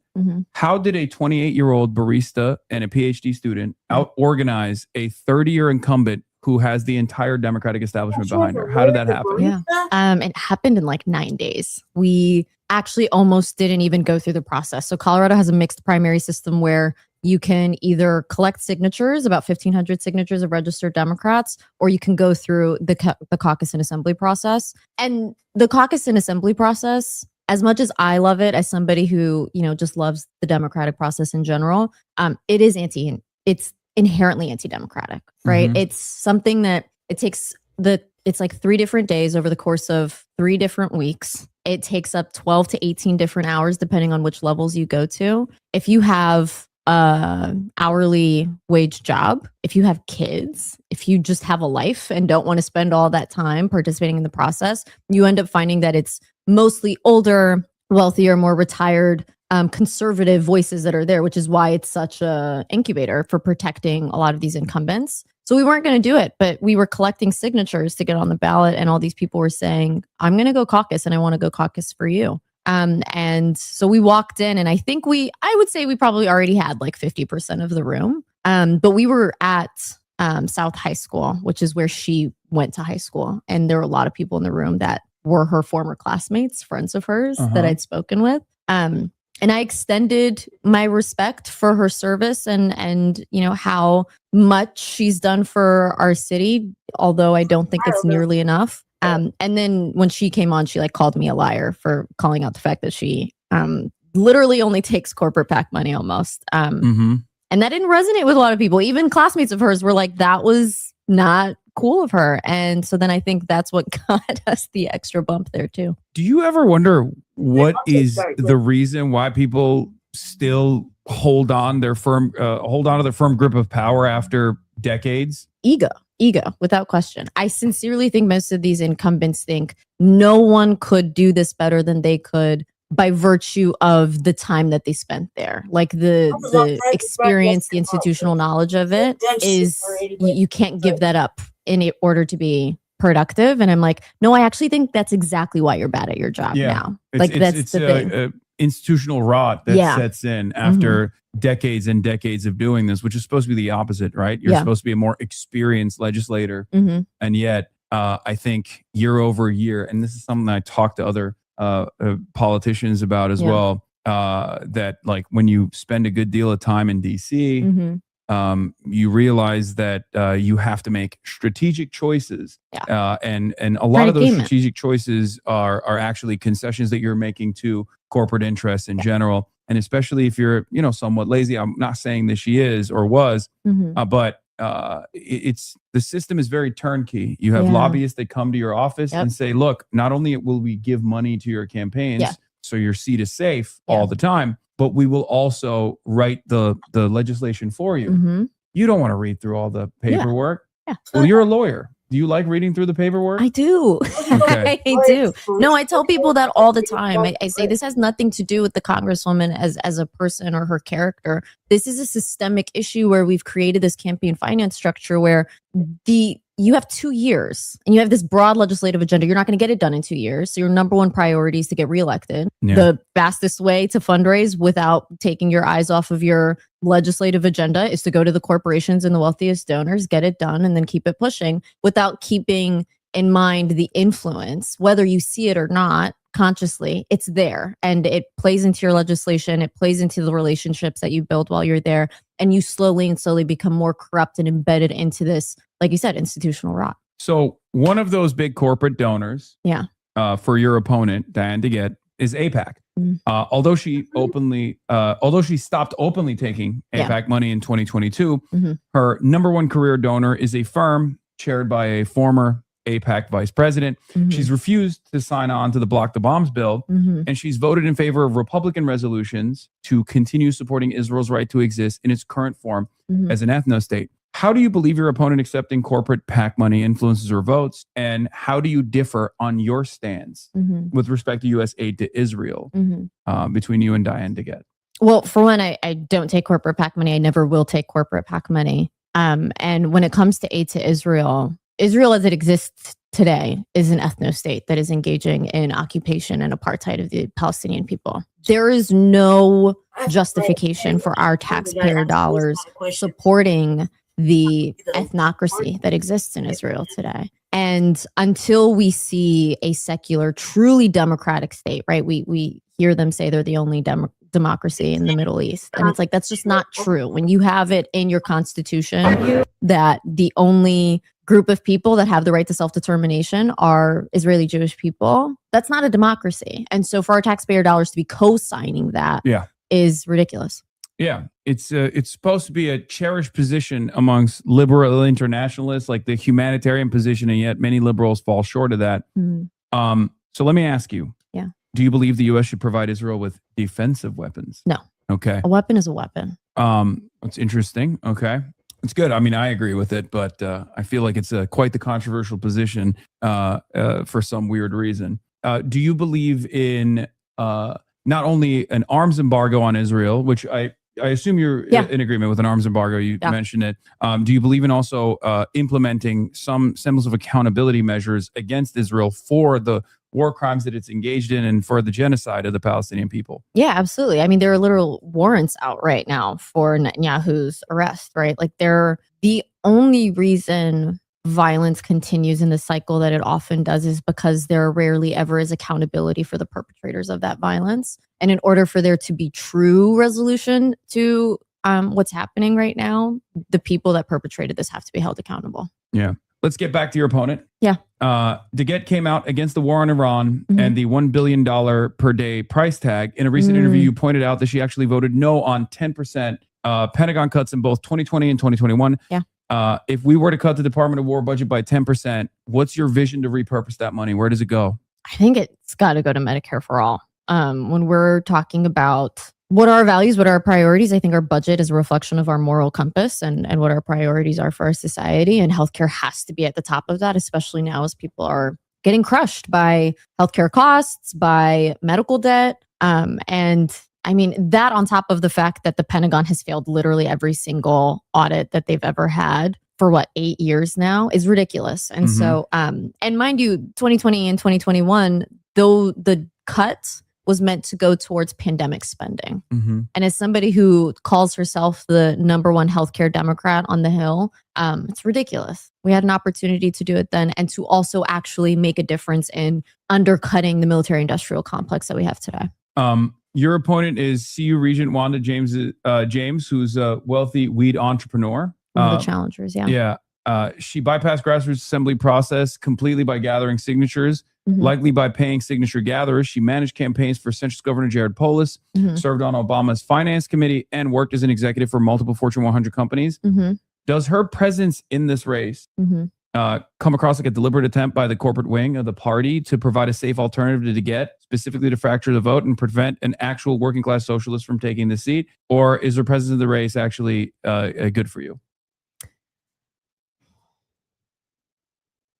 Wanda is someone who I think there are a lot of Democrats right now that are trying to take advantage of the animosity a lot of people have for the party and the fact that a lot of people want change, but isn't offering anything that is actually change other than a different face, a fresh face. You know, I think she wants to run because she wants to do good, but we have very, very, very different theories of change. And yeah, I don't know. I don't know what the intention is there. Okay. Can't speak for her. Well over 100,000 people in Colorado's first congressional district work jobs that are prone to be automated away by company owners. Yeah. How should we protect working class Denverites from being entirely discarded by Silicon Valley in the next decade? And do you support data centers being built in Denver? No. I have, Denver was one of the first cities to say that they wanted to put a moratorium out there. The mayor did recently. The city council is going to be voting on it soon. I think the moratorium on data centers is our leverage against a lot of these AI companies to force them to the table and finally get these regulations on the books, which are going to be necessary because of all of the threats that it poses, existential, but obviously also including to the economy, to the automation of jobs. And so what if we find out that it's actually it's a mechanism to displace the existing labor force? Yeah. And then more people get frustrated with AI. What then? What then? Yeah. I mean, look, my opinion. Why do you not care about Sam Altman's salary? Look, why are you putting people in Denver ahead of the needs of Sam Altman and Palantir and Palmer Luckey and numerous other wonderful, perhaps the most productive Americans? The ones who feel like they're actually the ones that are coming in to save us. Yeah, why do you hate success? That's what I should ask. That's what it is. That's what it is. Look, at the end of the day, AI is going to be a technology. Like, it's literally, as we speak, finding proteins to create cures to diseases that we literally would not be able to do without our own computational ability. That being said, it's a tool, but it's a tool that can be used just like any other tool for good or for evil. And Sam Altman and Peter Thiel and all of these other jackasses, to be fair, I don't trust them. I don't trust their motivations. I don't trust what they would want to use this technology for. And I think it does have everything to do with replacing the workforce and replacing human labor as we have it today. And I think the only solution to that is guaranteeing basic needs like housing, healthcare, nutritional food, public education, transportation, access to internet. All of these things should be guaranteed regardless of where you live, what family you're born into, what wealth you're born into. All those things should be guaranteed, and that's going to be the only way we can protect working people from this new technology. So you're in favor of AI being utilized for boring things like biochemical research and not cool things like AI art. AI art. We love AI art so much. Yeah, no, I fully, the other thing that we need to be doing with AI is making sure that, artists and people that, AI only exists because it's learning from our ingenuity, our creations this entire time. And yet no one is getting paid back for all of that labor that created everything it's learning from in the first place. So there has to be some kind of mechanism to make sure folks are being compensated for their contribution to these learning models. What about AI being used as a mechanism to advance surveillance? Yeah, that's one of my surveillance, and then war also, right? Yeah. Like there was some reporting that indicated that the bombing of that school in Iran could have been because of some kind of discrepancy with AI. And there is too much at stake when it comes to our privacy, when it comes to just world relations in general and foreign policy, that we cannot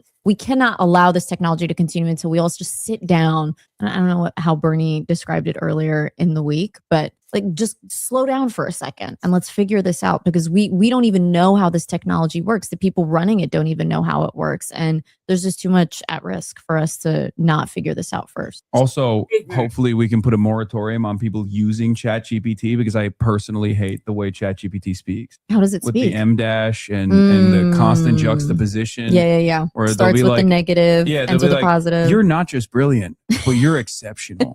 I hate that. I hate the way the AI speaks. But I do feel like it's interesting because we're all starting to catch it now. Yes, people are doing it. Now, Yeah. now normies are talking like that. And I don't know if it's like AI psychosis. I don't know what's going on, but I've become a Luddite. I don't know. Maybe I'm a boomer. Well, you're younger than I am. So if you also share the same resentment, then I feel a little bit better. Maybe we'll be okay. Maybe we'll be okay. Okay. Over a third of Denver residents are paying more than 30% of their income just to keep a roof over their heads. While developers and corporate landlords rake in record profits, the state legislature is trying to pass zoning reforms like the Home Act, but you've advocated for massive federal housing first initiatives. What specific, well, first, what are those initiatives? And also, what specific federal levers can a member of Congress pull to decommodify the housing market and crush the parasitic corporate real estate speculation that is choking working families? Yeah. Well, so a lot of working families, I would say, there are a lot of folks that are paying upwards of like 50% of their income to be able to afford their housing right now. And 30% is where it's supposed to be safe. And the only way that we can get there is by completely reimagining our housing structure. And so part of my PhD program, some of my research was specifically focused on looking at different models of how housing operates in different countries. And Housing First, which ironically actually started in New York City, is the most successful way to actually eradicate homelessness in the way that we understand it here in America. Finland was literally able to eradicate homelessness because of the way that they run Housing First. And that has three We're in separate California. pillars. When you say that, we think of Gavin Newsom literally physically eradicating the homeless. And so in So you gotta Denver, be specific. They I mean- know, it's she Denver means too. like they put homeless people in homes. Yes. Okay. Denver also has a Housing First program that isn't actually that uses the actual pillars of Housing First. And so I do want to speak specifically to what those initiatives are. And the first thing is that, just like you said, it's just you give people home, right? We have this staircase model largely across the country where you have to get a job first, or you have to pass a drug test first, or you have to pass this mental health test first, or whatever the case is, before you can get stable and supportive housing. And that's just not how it works, right? Pragmatically speaking, biologically speaking, housing and shelter is a basic need for which you can build everything else on top of. And so that has to be the first pillar. The second pillar is that we just have a deficit in affordable housing, period. We just need to build more affordable housing. And there are a lot of folks that, you know, the abundance bros and all of those conversations about they're gonna what come that. after you. But here's the thing. And I say this about everything, right? There's never Also, a perspective. your state is led by an abundance bro. Yeah, don't get me started He's the on peak Polis. abundance Please bro. don't get me started on Polis. Do you think it should be illegal for a governor to also be a Redditor? And why is the answer yes? I didn't know will he not was a pick- Redditor, but that doesn't surprise me. You I knew he didn't was know online. I knew he was You chronically didn't know online. Jared Polis was a Redditor? I didn't know he was a Redditor. He is I try like- not to pay as much attention to him He anymore. sounds like like he just is the perfect embodiment of a Redditor in real life. Okay, well, now the more you know. Yeah. I did not know he I was think a it Redditor. should be illegal. Would you would you be in support of Please don't get me on the books banning people from Reddit from running. Do you think that Jared Polis, as the moderator on r/neoliberalism, a subreddit that He's an I actual think- moderator? that I think should be made illegal, would you be in support of banning Jared Polis's Reddit account if you were to get to Congress? Oh my god. By the time I get to Congress, he'll be out. So I'm gonna take that divine timing there. What was it? He also was like, I really like RFK Jr. Yes. What the fuck No, that was that? insane. It was out of nowhere. It was a random tweet. And he was just like, I actually think he's got some good ideas. I think it'll be fine. And then everyone descended on him and he like came back with some kind of explanation. But it was ludicrous. That's what he does. Why is he like that? I What's don't know. wrong with I think him? he's a reactionary sometimes, but it's an interest. I mean, he's a centimillionaire. Like, He nobody likes has that. vetoed Nobody multiple can times the Worker Protection Act because Colorado is one of the few states that requires a second vote in order to be able to unionize. And he's vetoed that multiple times. He vetoed a bill that would have banned, rigging prices algorithmically for rent. He's just not. He's not a very friendly guy for labor. Is this his Reddit? Yeah. Okay. Goodness Stop stalking Reddit, bros. Trying to explain housing models. I know. Yeah. Okay, yeah. Let's talk about housing. Because housing is, I think housing is my number one thing. Yeah. Because it's the foundation for literally everything. Yeah. Let's talk more about housing. So, yeah. I do feel like a lot of people, even like the most progressive congresspersons in general, I Yeah. think fall short of what's necessary, what needs to be done when Yeah. it comes to housing in this country. Yeah. Are you in favor of moving towards a model where we don't see housing as a speculative asset, but Yes. more so just shelter to live in? Yeah. I think the only way we do that is with massive, massive federal investment. You're going to give Jared Polis an aneurysm with that take. But at the end of the day, the fact of the matter is the data is on our side, which is that the most effective way to address the housing problem is to just give people housing and to make sure that we are requiring a steady supply of affordable housing for every single locale, which I think is at the very least 30% of housing while also still providing social housing to anybody who needs it. And that just requires a lot of federal investment. The thing about housing is that it's one of the only things we've not gotten more productive at building in like the last 6 decades or so. And when you're not getting better at building it or faster at building it, but the costs continue to rise for the stuff, the materials, the labor, that's where you're starting to see it becoming even more expensive outside of just the fact that we do use housing as an investment vehicle as well. Yeah. And so removing all of the things that allow that to be a commodity rather than a basic need as it should be is going to be a part of that. And again, it's just going to be massive federal investment. And I think that's the responsibility of government. Moving away from housing, let's talk about another issue that's impacted Denver, Colorado, but all around the country. Yeah. ICE is a violent paramilitary force and it's ripping families apart, I forgot shipping you're gonna ask detainees to faraway lands Yeah. like CCOT and also Congo as well. Mhm. Your father came to this country through the diversity visa lottery, which Trump has tried to gut. He has and- gutted. yeah, It's and done. has gutted and Mhm. brought you here as an infant in 1998. What's your vision for abolishing ICE? Yeah. I mean, it's just that we abolish ICE. This is an agency that started in 2003. We had immigration enforcement before ICE existed. We'll have it after it exists. But the thing that I don't think we talk enough about is also what that reform is going to look like. Abolishing ICE is just one step, right? Democrats have been in power multiple times over the last few decades and did nothing to address the immigration reform that we Increase the actually ICE need. expenditures, increase spending. by ICE. Exactly. Yeah. And so I think there has to be an immediate pathway for every single undocumented immigrant that's here in this country today that does not require them to shell out thousands of dollars to go through the process, for it to take decades at a time to be able to get to citizenship, an immediate pathway to citizenship, and then just reallocating those resources where they need to be, right? Whether that's more immigration judges, whether that's more people that can go through the caseloads, it's not nearly as efficient as it should be. And we're just creating the conditions for the problems that we're seeing right now that they're trying to solve with ICE. This this is a resource issue at the end of the day, and also a values issue. Like what kind of a country do we want to be? I want to be the kind of country where my dad was really proud and excited to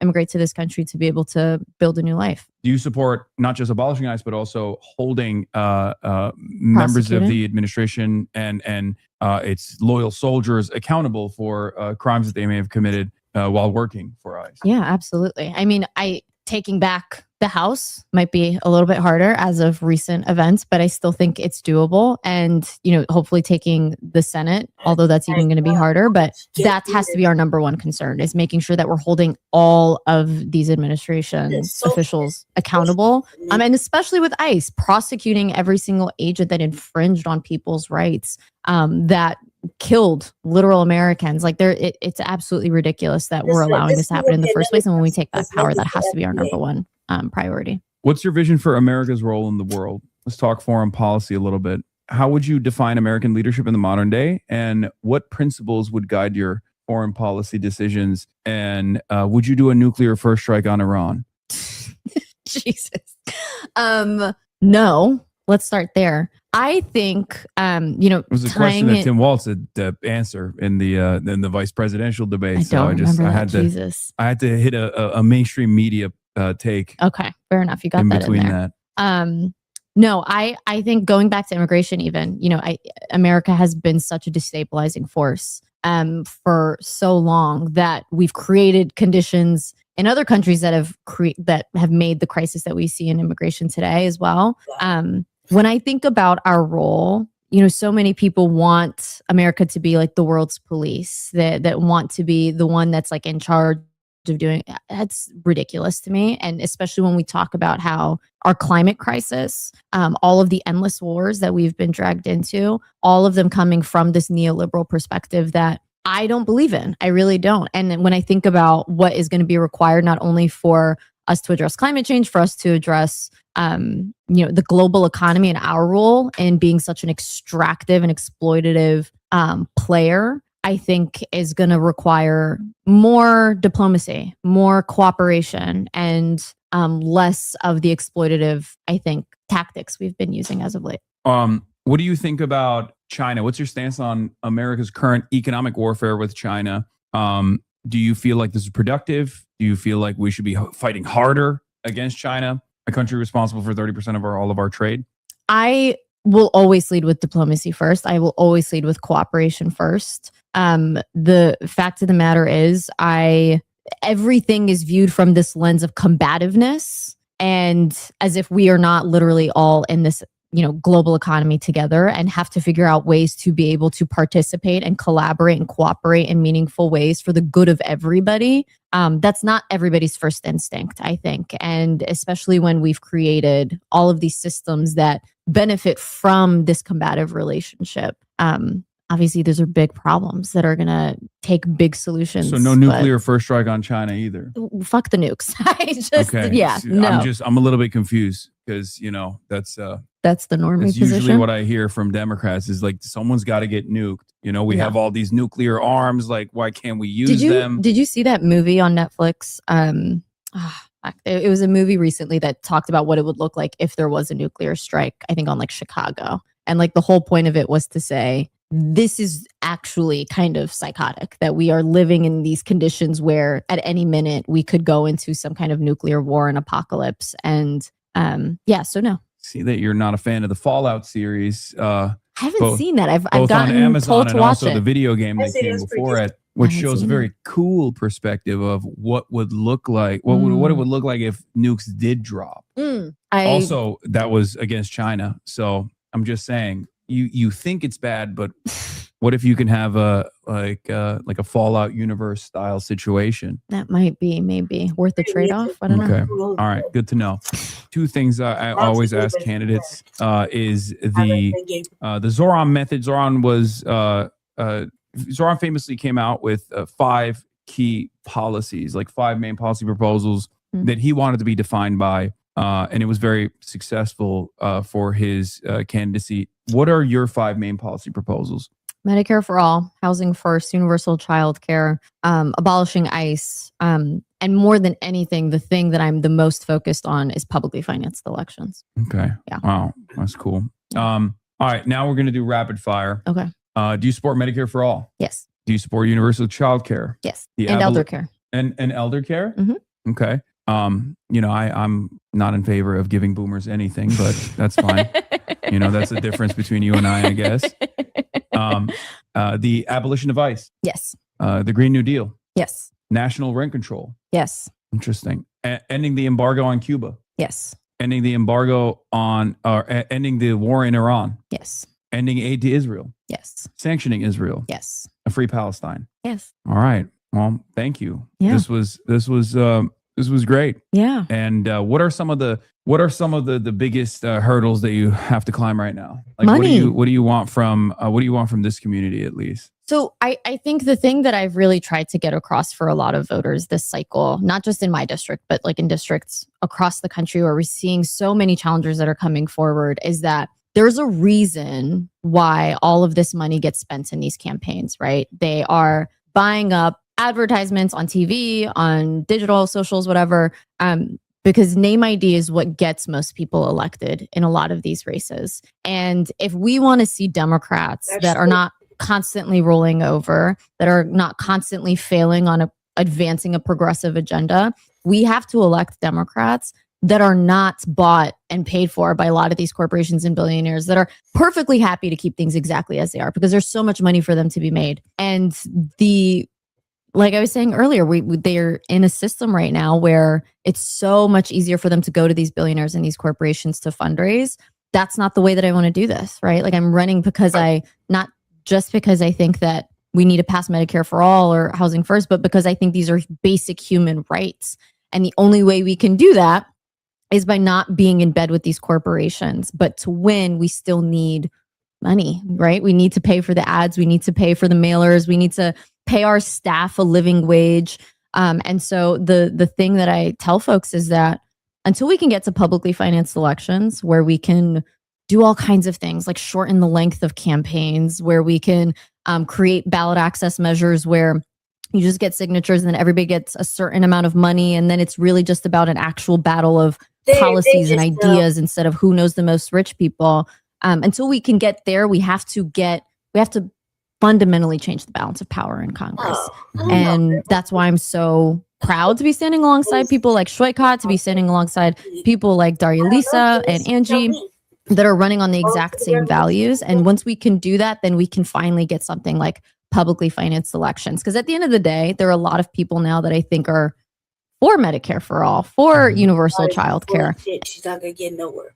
I mean, if she's planning on taking down a 17-year incumbent, man, she got to come better than what she's coming with. That's for sure. I don't know what popped into your feed, sir. But welcome to the Revolutionary Agenda. It's a Black First platform. We're going to talk about a lot of different things. It's part of two other platforms. So if you're here, welcome. Don't start and there won't be nothing. That type of thing. Welcome. So I'm gonna carry on with my program. Yes, it's like Jesse's running for office. These are the type of questions they're gonna be asking. And I'm like, man, these questions are whack. Because these are not what we want to talk about. You know what I mean? But she's running. So I think that I don't know. But this is another interview platform that people are using that we didn't have before. So, I feel like I'm gonna try to get trying to get Jesse an interview with this cat too, because then there's a little bit more exposure for him in the city. Now, moving along, we got a couple little things before I get into the data center stuff. But they're really short, so a little bit of news that are going on in other places as well. All right, following new details this morning on disturbing allegations from a Loudoun County high school. For 3 years, dozens of students, more than 40 boys, have allegedly been filmed by another student while using the bathroom at Freedom High School.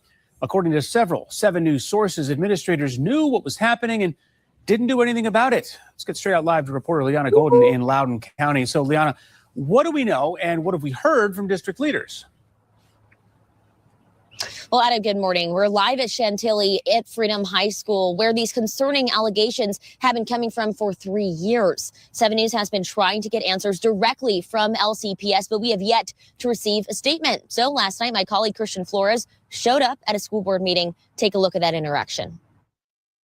Do you guys actually have a comment on the Freedom incident, on the allegations of the boy recording in the bathroom? We have. I sent you information. Ooh. So that was a district spokesperson, and even though he said he'd sent over information, we had not received anything. Sources telling 7 News a transgender student at Freedom High School is accused of filming boys without pants or underwear on in bathroom stalls. Those sources add that there are more than 40 victims over 3 years, but the school did not notify parents until roughly 2 weeks ago when the principal sent an email. That's a timeline very concerning to LCPS parents. I did not know until just now that the school knew about it. If that's the case, that's really bad. That's, the school protecting the wrong party. Now, 7 News also spoke with an attorney who believes that the district could face legal action from parents under Title IX. Now, the Loudoun County Sheriff's Office is also investigating these claims, and if we hear anything from the district, we'll make sure to pass that along to you. For now, reporting live in Chantilly, I'm Liana Golden, 7 News. Well, Loudoun County Public Schools is currently being investigated by the Education Department for its bathroom and locker room policies. Right now, the district lets students choose which ones to use based on their gender identity. The DOE claims this violates Title IX. Now, the Loudoun County Superintendent, Dr. Aaron Spence, has been called to testify on these policies before Congress next month. 7 News will let you know what comes out of that hearing. Well, next we go to Loudoun County, where the Sheriff's Office tells 7 News that they're investigating unlawful filming of kids in school bathrooms. 7 News reporter Nick Minock broke this story for us on WJLA.com yesterday, and he's been working on this story for weeks now. He joins us live from Loudoun County. Nick, what else are you learning about these accusations? Hey, Scott, right now I'm outside of Freedom High School in Loudoun County, and multiple sources tell me this has been going on for 3 years, and the school knew about it. A Freedom High School student is accused of recording boys without their pants and underwear on while they were using the bathroom at school. Multiple sources tell me the student is transgender. My sources add this student has been using a phone to record naked boys underneath bathroom stalls for 3 years. More than 40 victims are involved, and school administrators have known about the situation for much longer than the school is letting on. It's heartbreaking. It's heartbreaking. Christina has 2 boys who attend Freedom High School. She told me she learned more about what was going on from 7 News' reporting Monday afternoon than from Loudoun County Public Schools. I read about it's been going on for 3 years. I did not know until just now that the school knew about it. If that's the case, that's really bad. That's, the school protecting the wrong party in this case. The school principal sent 2 emails to parents, one last week and one at the end of April. But the emails don't mention all the details from 7 News' reporting, such as there potentially being dozens of victims and how long this has been going on. Instead, the email said in part the school was aware of a report alleging that a student recorded another student in the bathroom. Loudoun County father and attorney Ian Pryor told 7 News LCPS could face legal action from parents and students. Are we to believe that this kid was getting away with it 40 times and only on the 41st time it was reported to school administration? Look, LCPS has lost the benefit of the doubt. And I think we really need to know, what did they know? Had there been complaints before and they brushed it under the rug? I mean, this is seriously concerning. This is a Title IX issue. If the school system acted with deliberate indifference and allowed this to continue to go on, there are several students that could have causes of action against the school under Title IX. Now, yesterday and today, I reached out to Loudoun County Public Schools for comment, and I asked, when did they first learn about this? Their response, silence. Back to you. Well, Nick, do we know if the student at the center of these allegations is still attending school, still going to class there?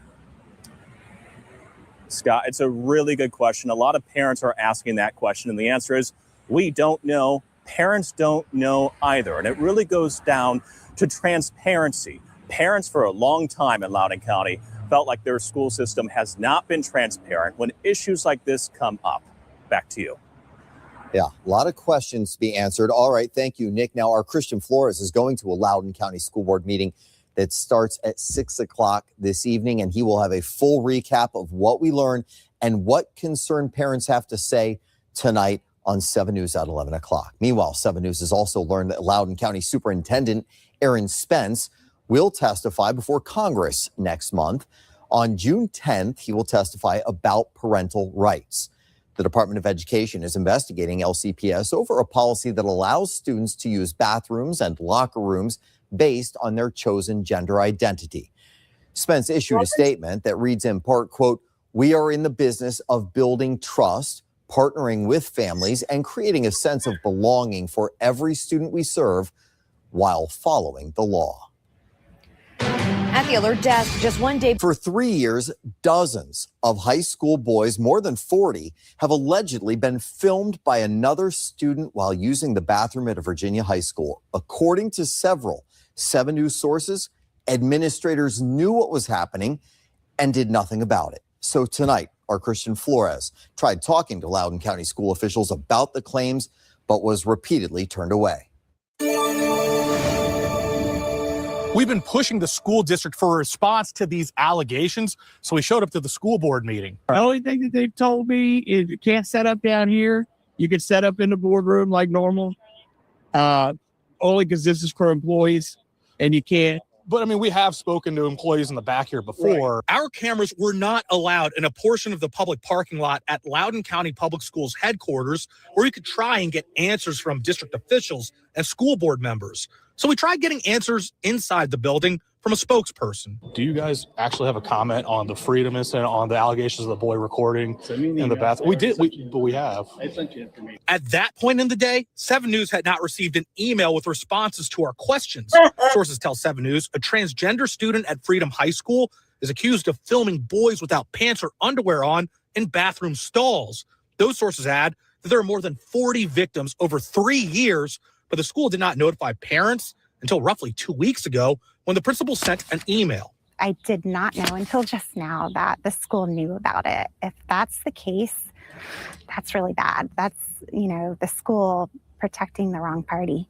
The Loudoun County Sheriff's Office is investigating. In Ashburn, Christian Flores, 7 News. That shit is crazy.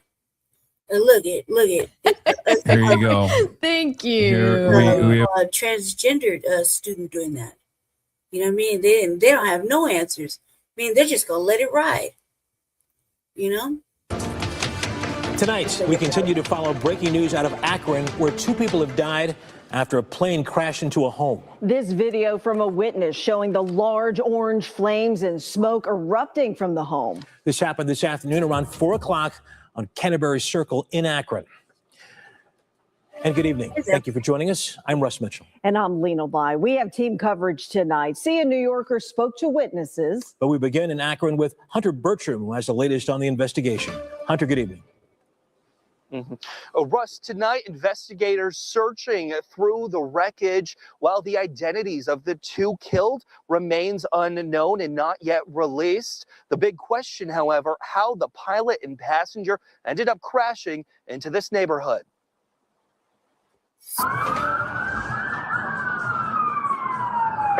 Just before 4 p.m., a plane falls from the sky into a quiet Akron neighborhood. We got a call that residents saw a plane going down into the house. As neighbors in the Coventry Crossing development are just getting home from work. We got more calls that people heard explosions. A fireball erupts, a home engulfed. First responders arriving into chaos, not yet knowing what they're walking into. No injuries to the residents who live there. They were able to get out. They were home. But we do have 2 deceased people inside of the plane. Ohio State Highway Patrol tells 3 News a 1963 Piper Cherokee single-engine plane crashed after departing Akron Fulton Airport, only a few miles east of the crash site. From above, 3 News drone video revealing the scale of the destruction. Half a home gone, collapsed into rubble, only a chimney still standing.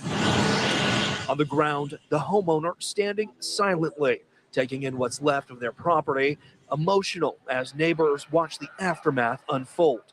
Crews now working to make sure the scene is secure. We have to make sure the aftermath of that fire, anything that may still be smoldering, we'll keep taking a look at that. A quiet neighborhood turned into a crash site and a tragic day in aviation, as many are left shaken, trying to understand how it all went wrong. We do have to be very protective of all of the residents who live here, make sure they're safe as we continue the investigation with the multiple agencies. And tonight, the FAA and the National Transportation Safety Board investigating this crash. The NTSB is telling us they'll be the ones to provide further updates as this investigation continues. But for this neighborhood now left in disbelief, Sia New Yorker joins me now. Sia, you were speaking with concerned, shocked neighbors all evening. Yeah, many of those neighbors still in shock, heartbroken that this tragedy took place so close to their home. Now, for most of the day, many of the neighbors here in this Coventry Crossing development gathered here watching as first responders worked on the houses that were damaged in the plane crash. Now, for many of them, they reported to 911 that they heard explosions and saw heavy smoke and flames coming from this house. They were saddened to learn that 2 people died. Now, some say they had always had concerns living so close to the Akron Fulton Airport, but they never thought anything like this would happen. It is crazy because we usually walk around this circle like pretty much every time I'm over, and I don't know. I just can't imagine seeing that while we were out on a walk. That would be, I don't know. I just can't imagine it, and I don't know. I just feel bad for the families of, the pilots or whoever was flying in it. I guess it always has been a fear. We get to see the blimp coming low across our area too, especially when these houses were first being built and there wasn't a lot of housing, and you just saw open land with lots of airplanes traveling through. And I guess it was always a fear in the back of our minds, but nothing that I was worried about every day. Now I will be. Neighbors telling me they are already coming together to support the families in need, collecting supplies, blankets, toiletries. They've come together on social media, namely the Facebook group and other places. They say that they're going to band together in the next coming days to help all of those in need. Russ? Okay, Sia New Yorker and Hunter Bertram both. That shit is crazy. But it doesn't surprise me, man. There's a lot of shit happening with the aviation. The White House has released a statement that is so wildly anti-trans. They're basically saying that we want to take out all trans people in every capacity. And I want to read this to you. Now, I'm going to give you a trigger warning. If you don't want to hear anything harmful towards trans people and you've heard too much, I'm going to give you a trigger warning. I'm going to read it bar for bar. But I also want to point out that in this video at the end is a very nice section for anybody that is struggling right now and doesn't want to hear anything horrifying. I have very kind words for you at the end. So you can skip in the video, it's chaptered, and do that. Please don't forget to like, comment, and subscribe. I'm gonna go ahead and get to reading this so we can understand what the White House directly from the president has said from his mouth. So this is the PDF from the White House. This is the United States Counterterrorism Strategy. It's from the White House of Washington, and I'll put the PDF in the top comment. Here goes the table of contents. We're going to be going through all this. We're going to read through it all real fast. Presidential foreword. When I returned to the White House on January 2025, 4 years of weakness, failure, surrender, and humiliation under the last administration came to an end. Love to hear the wild just anger and hate towards Joe Biden. Love to hear it. Today, our nation is strong. Our borders are secure. The United States is respected all over the world. We are once again putting America first. I don't know about this statement. I don't feel like we're respected all over the world. As part of my commitment to defending America from all enemies, foreign and domestic, we are once again working to crush the threat of terrorism. Within 43 days, we apprehended the terrorist mastermind of the attack of the Abbey Gate in Afghanistan that left 13 American service members dead. In just 1 year, we brought back 106 American hostages from captivity abroad without paying a single dollar to their captors. That's pretty good. We designated key chapters of the Muslim Brotherhood as the terrorist groups they have always been. very just, I feel it as if it's Islamophobic, very Islamophobic, but we're going to keep moving. We mobilized the Department of Homeland Security to remove illegal alien criminals and jihadist sympathizers from our country. We ended the war in Gaza, secured the release of all hostages, and began the process of ensuring Gaza can no longer serve as a haven for terrorism and extremism by bringing security and prosperity to the region through the Board of Peace. Operation Midnight Hammer and Operation Epic Fury have dealt devastating blows to the world's #1 sponsor of terror, the sinister regime in Iran, to ensure they can never have a nuclear weapon. So I just want to point something out here. This isn't like the war in Gaza isn't really like over. Like, yeah, it's still continually going. Like, it's still happening. Like, it's still, the 2-year war is like technically still happening. Like, it's over in the most like technical sense possible, but still technically going on. It's very odd to say that the war, like, we didn't even end the war technically, and also we didn't do anything to Iran with the Operation Epic Fury and stuff. That we didn't really do much. I'm not going to criticize them too much.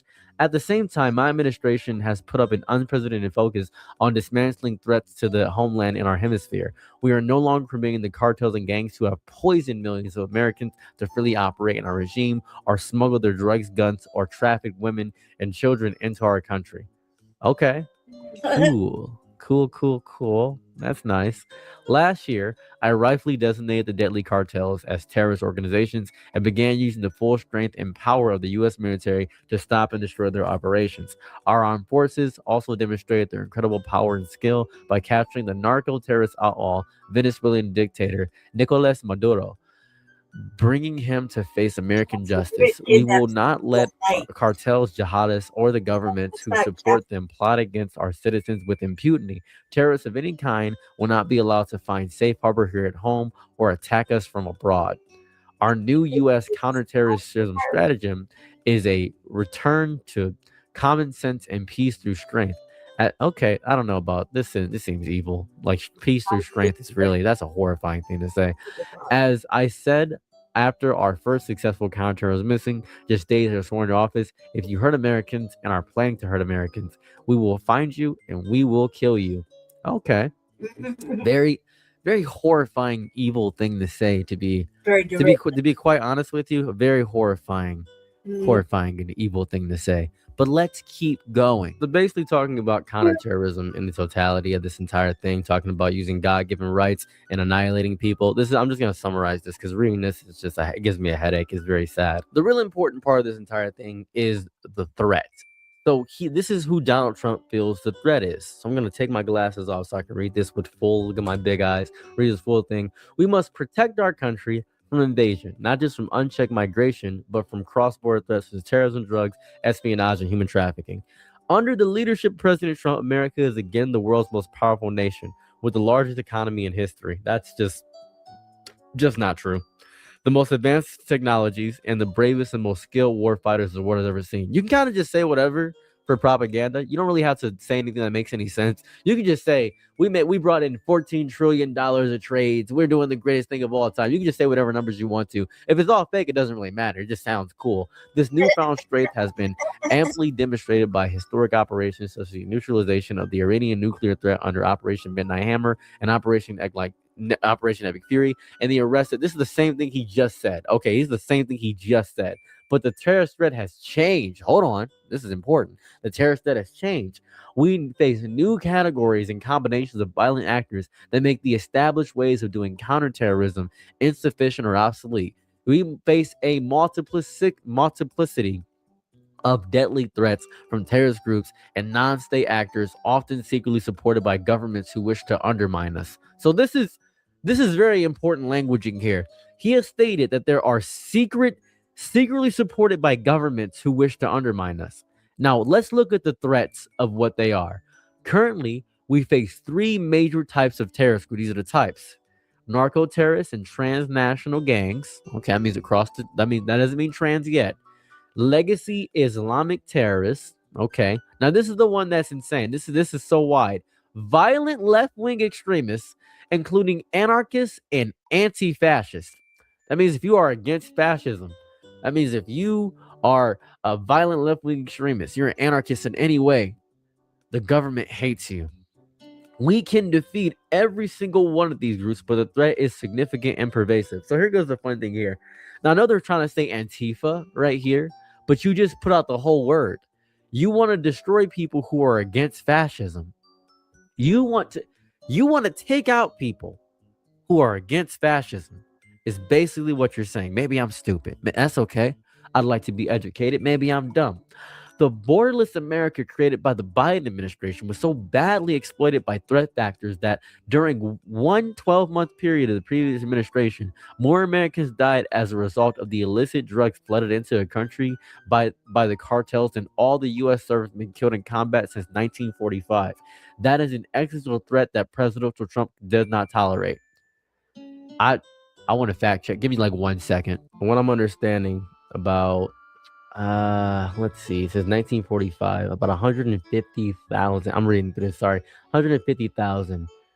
The 2.7 million casualties. Okay, I think 150,000 from 2.7 million is a little bit I'm not gonna get into the specifics. You can say whatever garbage you want to, Trump. I'm just keep reading. America's new U.S. counterterrorism strategy is driven by the principle that America is our homeland. Americans should be safe to live their lives with the fear of terror attacks, the threat of jihadists, the flooding of our communities with deadly drugs at the hands of foreign narco-terrorists, and violent left-wing extremists who have adopted radical ideologies antithetical to the principles upon which our republic was founded. Additionally, we will continue to ensure our counter-terrorist structures are not weaponized against the American people as prior administrations to cripple them operationally before they can maim or kill the innocent.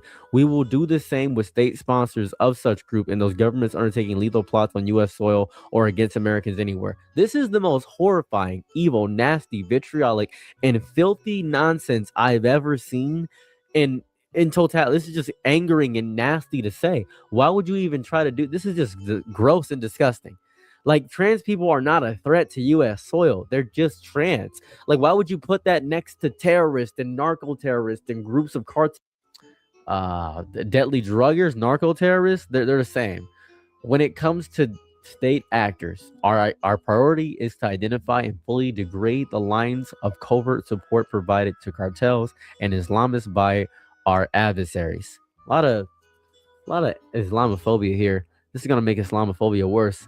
This includes overt actions such as sanctions, shadow fleet oil tanker interdiction, and covert operations to make funding and state sponsorship very costly to inimical regimes,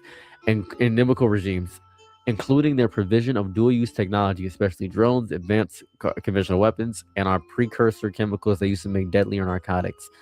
These CT operations include offensive cyber operations against those planning to kill Americans or who to support those plotting to do so. I don't think left-wing extremists are planning to kill Americans.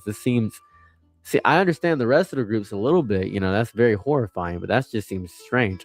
Our CT strategy first prioritizes the neutralization of hemisphere terror threats by incapacitating cartel operations until these groups are incapable of bringing their drugs, their members, and their traffic victims into the United States. At the same time, we'll continue to find and remove the cartel and gang members who were let into the country under the Biden administration while using FTO designations to strangle the commercial and logistical sinews of their organizations.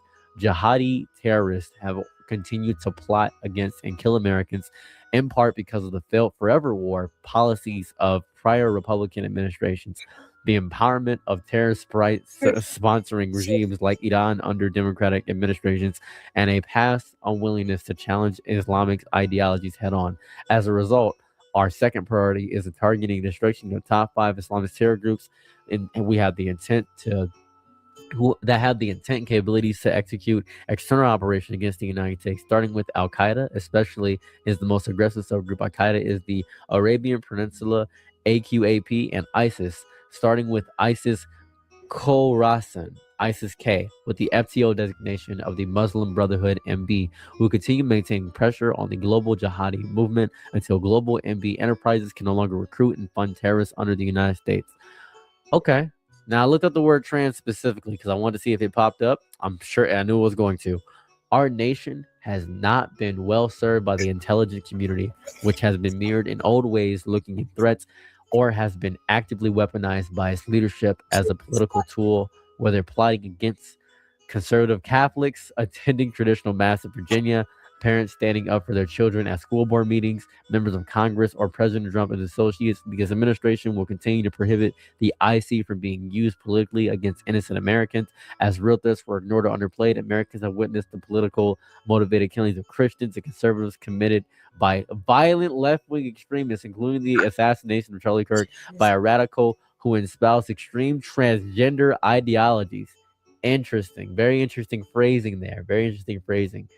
It just feels strange to say that. In addition to cartels and Islamist terror groups, our national CT activities will prioritize the rapid identification and neutralization of violent secular political groups whose ideology is anti-American and radically pro-transgender and anarchist. Okay, I want to point this out, right? Him saying this just put a mark on every trans person, and then it just put a mark on all of them. This is bad. So I want to talk about this radically pro-transgender part. I want to talk about this radically pro-transgender part in the presidential address from the White House, because he is saying he will use all the tools constitutionally available to us to map them at home, identify their membership, map their ties to international organizations like Antifa, and use law enforcement tools to cripple them operationally before they can maim or kill the innocent. We will do the same with state sponsors of such group and those governments undertaking lethal plots on U.S. soil or against Americans anywhere. This is the most horrifying, evil, nasty, vitriolic, and filthy nonsense I've ever seen. In total, this is just angering and nasty to say. Why would you even try to do this? Is just gross and disgusting. Like, trans people are not a threat to U.S. soil. They're just trans. Like, why would you put that next to terrorists and narco-terrorists and groups of cartel members? That's a horrifying thing. That is horrifying. Many people have internalized this as the White House saying that they're literally going to take out every trans person.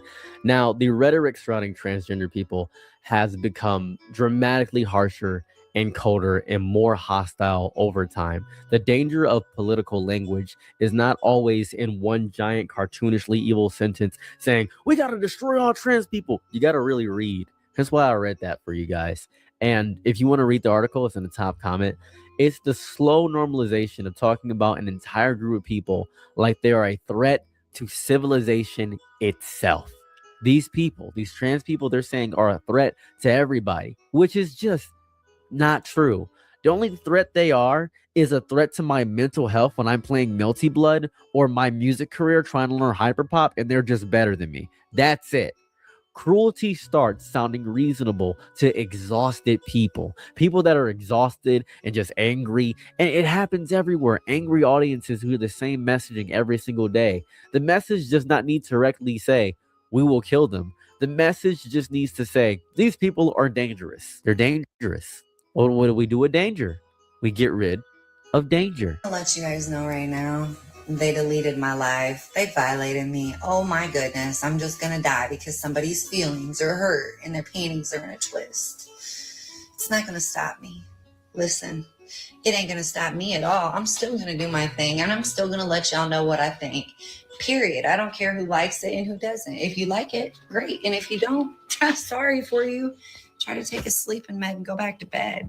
Despite all the trans hate that I see, I also see what I like to call these sleeper cells of, I don't know, these trans Republicans, like the Blair Whites or something of that variety. And there's just random people just, I'm trans and Republican, when the Republicans actually want you dead is insane to me. It's a little bit crazy. Many of you guys already know who I am on this platform. And if you haven't already seen, down below, my name has officially changed. We rebranded my page on here as Alexis Chandler Official. So it's my official page for Alexis Chandler. Chandler is my middle name, as many people probably don't even realize at the beginning of this whatsoever. It's kind of like a stage name for TikTok, essentially. And, you know, I never thought we would build up such an amazing, beautiful platform with loving, accepting people on here that everyone told me to fear. You know, when I first started this page, everyone thought I was crazy. You know, I lost so many friends doing this, and I think it's been absolutely the most eye-awakening moment for me to officially be my true, authentic self with everyone on here and resonate with so many people. And I get to change so many people's lives as well, because I break the standards where people just don't know. You know, there's a lot of questions people ask me, and I just absolutely love and adore people for everything and everything you guys have done and supported me through this whole entire journey of my whole glow up transformation, right? So officially, guys, I did change my name on here, and pretty soon you'll see my main name on there change as well. But it is, I just go by Alexis. It's that simple. It's that easy. If you do want to use it, love you even more. So absolutely, I hope you guys have a beautiful, beautiful, blessed day. And as always, baby, we got midterms coming up. So I'm so curious. Is there any like specific Republican administration or societal policies that help trans people? I don't think there are. I really don't think there's anything in any capacity at all that help trans people in any way, shape, or form. I don't think there is. I just don't find it in anywhere. I don't find it anywhere. A lot of rhetoric coming from a lot of political figures, a lot of media personalities, and people ordering the current administration, people orbiting it, has shifted from, well, we disagree on policy, into language that frames trans existence itself as something inherently dangerous, corrupting, manipulative, predatory, socially contagious. And this framing changes. The cuz did say there was only 2 genders he was going to recognize when he got into office. So this is not like not unfamiliar territory. Well, let's move on. I don't want to talk about this no more. The fact is that, you know, the lady was like, that person was like a Republican, a trans Republican. Like, all right, kids, when it comes to identity and how I see myself, it starts with me being black. Blackity, piggity, no trade back. I'm black, y'all. I'm a man, a husband, a father, and that's right, a Buckeye. Being a graduate of OSU, and especially being born and raised in Columbus, is a big part of who I am and what I do. I wear it daily. Literally. I'm fortunate enough to be a part of a community that identifies one another all over the world by screaming OH into the ether and waiting, no, expecting to hear an IO in return. This is the culture of a university that's most known for its football team and has successfully trademarked the word most frequently used in written English. We even introduce ourselves with it. Malcolm Jenkins, The Ohio State University. Chris Gamble, The Ohio State. Jamarco Jones, The Ohio State. Jake Ballard, The Ohio State. Ted Ginn Jr., The Ohio State University. Corey Brown, The Ohio State University. Andrew Norwell, The Ohio State University. Taylor Decker, The. We're the best. And the worst.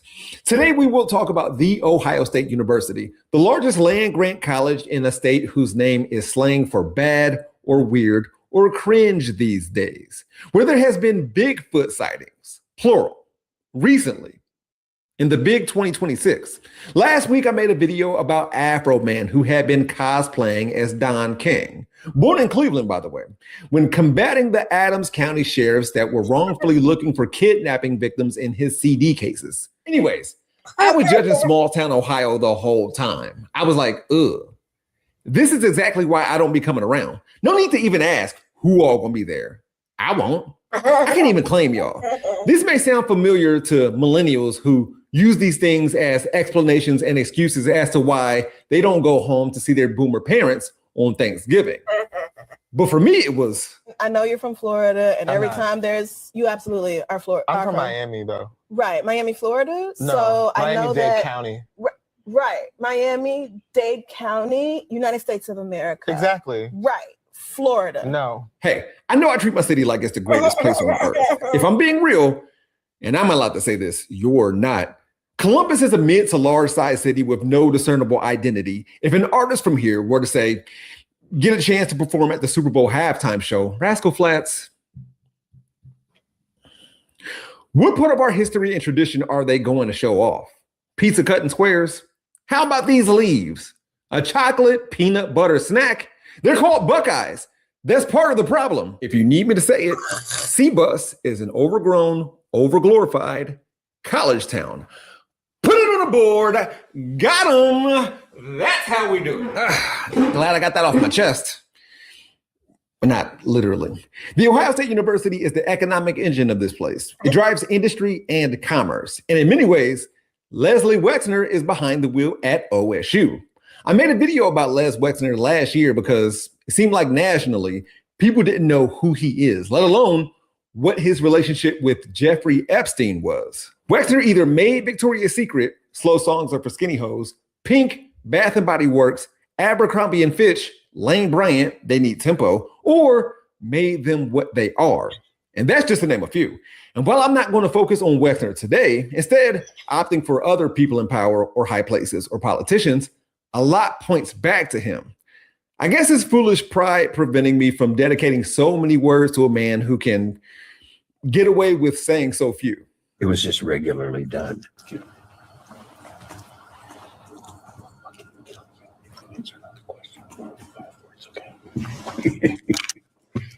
Answer the question. Okay. Embarrassing. Let's get started with former OSU president Ted Carter, who was allowed to resign from his position instead of getting fired just last month as of me recording this. Carter admitted to having an inappropriate relationship with the host of a podcast that he was a frequent flyer on.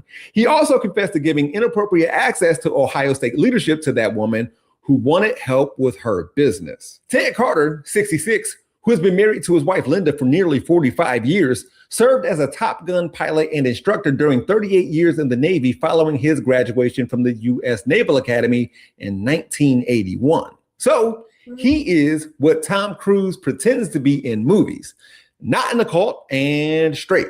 Despite all that and a salary of $1.5 million while at OSU, Carter might have been willing to risk it all for Chrysanthi Vlachos. And you know you're down bad as a community when news like this drops and you're relieved that this did not involve an old man married with children getting involved with a student or a girl in their late teens, early 20s. Ain't that right, Michigan? Oh, we cover up M's around here during Michigan Week, but you can never cover up what you've done. Not all scandals are created equal. Neither of us has much room to talk. Carter last appeared on the veterans-focused The Call Out podcast on January 7th, and he must have been riveted by the host's way with words. It's important everyone understands because there are many countries in this world where it's not a choice. Right. And it's it's required. Right. So it's mind-boggling to think only 1% of our people volunteer to protect us across the globe. Yep. Yep. And then the other interesting parallel.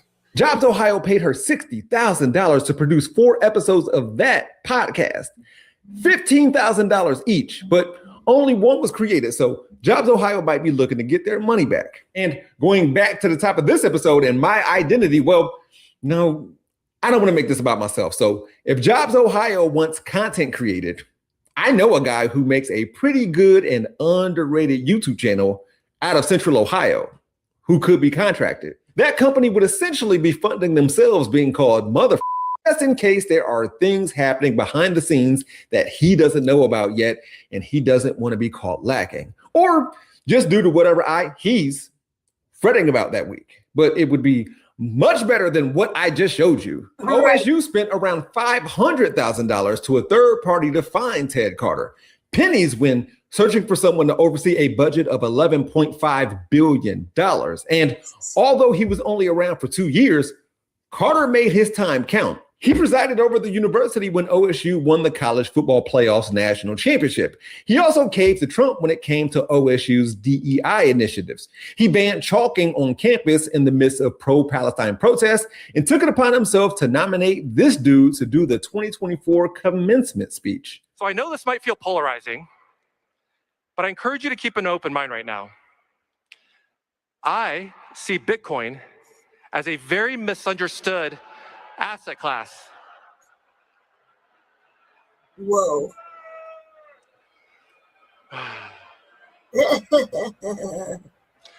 It's decentralized and finite, which means no government can print more at will. He graduated from OSU in 1999, and now he's introducing a crypto scheme and also performing 2 songs and doing a magic trick on stage in front of the impressionable, communist left young adults. He later admitted to writing drafts of his speech while high on ayahuasca. They could have paid me. You should know that OSU hired a new president. It's 4th in like 7 years, and he's brown.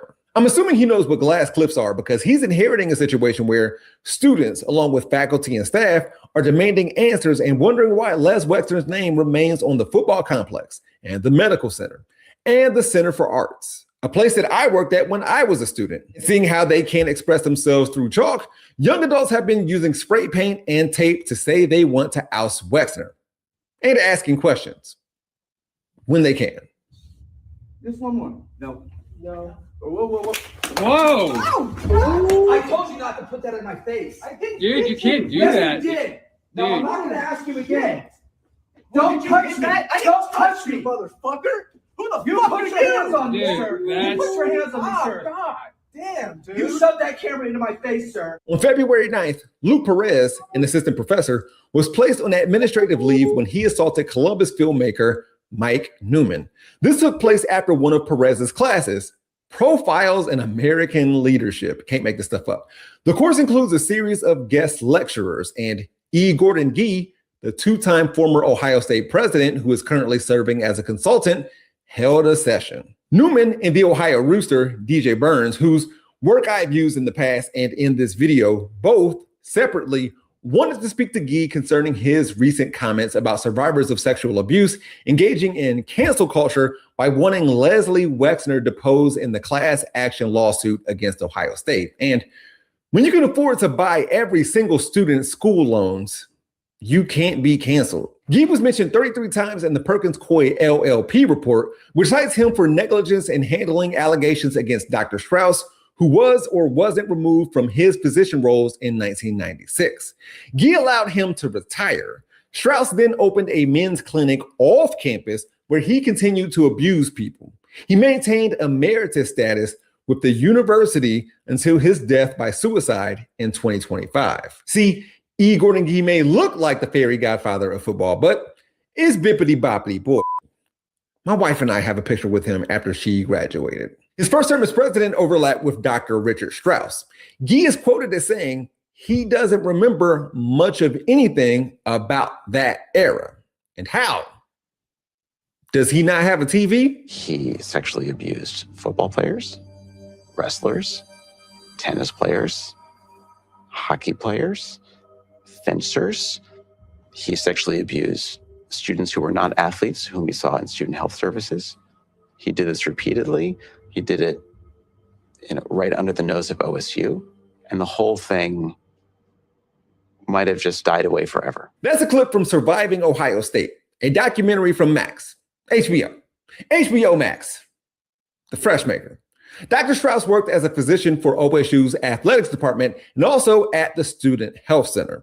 A University Commission investigation found that between 1979 and 1996, Strauss sexually abused at least 177 mostly male victims, usually under the guise of medical treatment. And there's no way that number is right. Speaking of getting lowballed, and not that this ultimately matters, Ohio State Settlement Program says that its average payment to survivors is not to exceed about $252,000. Additionally, the settlement agreement notes that it is not an admission of guilt from OSU. Meanwhile, the University of Michigan and attorneys for approximately 1,050 claimants who have alleged abuse by the late physician Robert E. Anderson reached an agreement for $460 million.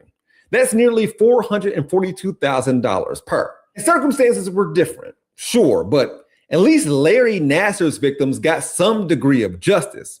It was his televised trial which led to survivors of Strauss, victims of OSU, to feel further emboldened to get on the front lines, one way or another. In 2010, when I was deployed to Iraq, I had to lie about who I was because I'm a gay soldier, and I didn't want to lose my job. My question is, under one of your presidencies, do you intend to circumvent the progress that's been made for gay and lesbian soldiers in the military? That was a big room full of Republican primary voters booing an American combat soldier who, as he was speaking, was in combat. The audience members who were booing were in Orlando. Soon they'll surely be in hell, though not soon enough. Seen on Max, the Everything app. Even though that was a fictional depiction from The Newsroom, a TV show, what was seen on the screen was real. Stephen Snyder Hill, an Ohio State alum and U.S. Army major who served under the Don't Ask, Don't Tell policy, was given the opportunity to ask a question from combat during the 2011 Republican Party presidential debate. And before I continue, yes, there were a handful of boos at what Snyder Hill asked. Some will say that the few audience members don't represent the many in that situation, let alone all Republicans. Well, Rick Santorum said that he would reinstate the ban on openly gay people serving in the military, and the audience cheered. So, look, nobody in that arena, not even the presidential hopefuls, spoke up for or about the rights, respect, or resources of military personnel. Ask yourself if this soldier was even applauded when he appeared on screen before he even started talking. So on January 5th, 1995, Stephen Snyder Hill went to go see Dr. Strauss in order to get a lump on his chest looked at. That's when Strauss conducted a testicular and anal examination and then began to press himself on the student's side. The next day, Snyder Hill filed a written complaint. From there, just like with hundreds of other individuals, Stephen was gaslit. My alma mater either enabled Richard Strauss's alleged crimes or they were complicit in them. Full stop. Stephen Snyder Hill later became the lead plaintiff in lawsuits against the university in 2018. Over the years, statute of limitations elapsed, OSU withheld documents, lobbied against Strauss's victims behind the scenes, and people put their reputations on the line in a time when those who had the power to do something about pedos didn't, yet progressed to higher positions. Jim Jordan called me crying,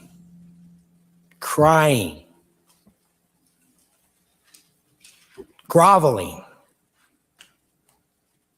on the 4th of July, begging me to go against my brother, begging me, crying for a half hour. That's the kind of cover-ups that's going on there. Adam DeCebato, who was a champion wrestler at OSU, told members of the Ohio Civil Justice Committee that Jim Jordan was in tears when he called on July 4th, 2018, a day after NBC News broke the abuse story. Jim Jordan was an assistant wrestling coach at OSU from 1986 to 1994 before he became a congressman out of Ohio in the district north of mine. He's not my representative. Joyce Beatty is. I don't want to be in politics whatsoever, but I sense that I should run against her out of spite. And real quick, Jordan has introduced just over 30 bills in total throughout his time in office. Since 2007, as of 2023, he had amended a single bill regarding renewable energy and biofuel. Now, he has co-sponsored around 1,000 pieces of legislation. However, co-sponsoring simply means formally signing on to support a bill that doesn't necessarily imply that a member of Congress had any involvement with its creation. 70 of those became law. A few of them were merely to name government buildings. The point is, Jim Jordan has done nothing for his constituents, unless being a MAGA firebrand is actually for them, and that's why they elected him. I assume it's them that he's convincing when he repeatedly denies that he knows nothing about any abuse on the part of Richard Strauss. He ain't doing nothing for these survivors. He said that if he knew, he would have reported it. And let's get something clear.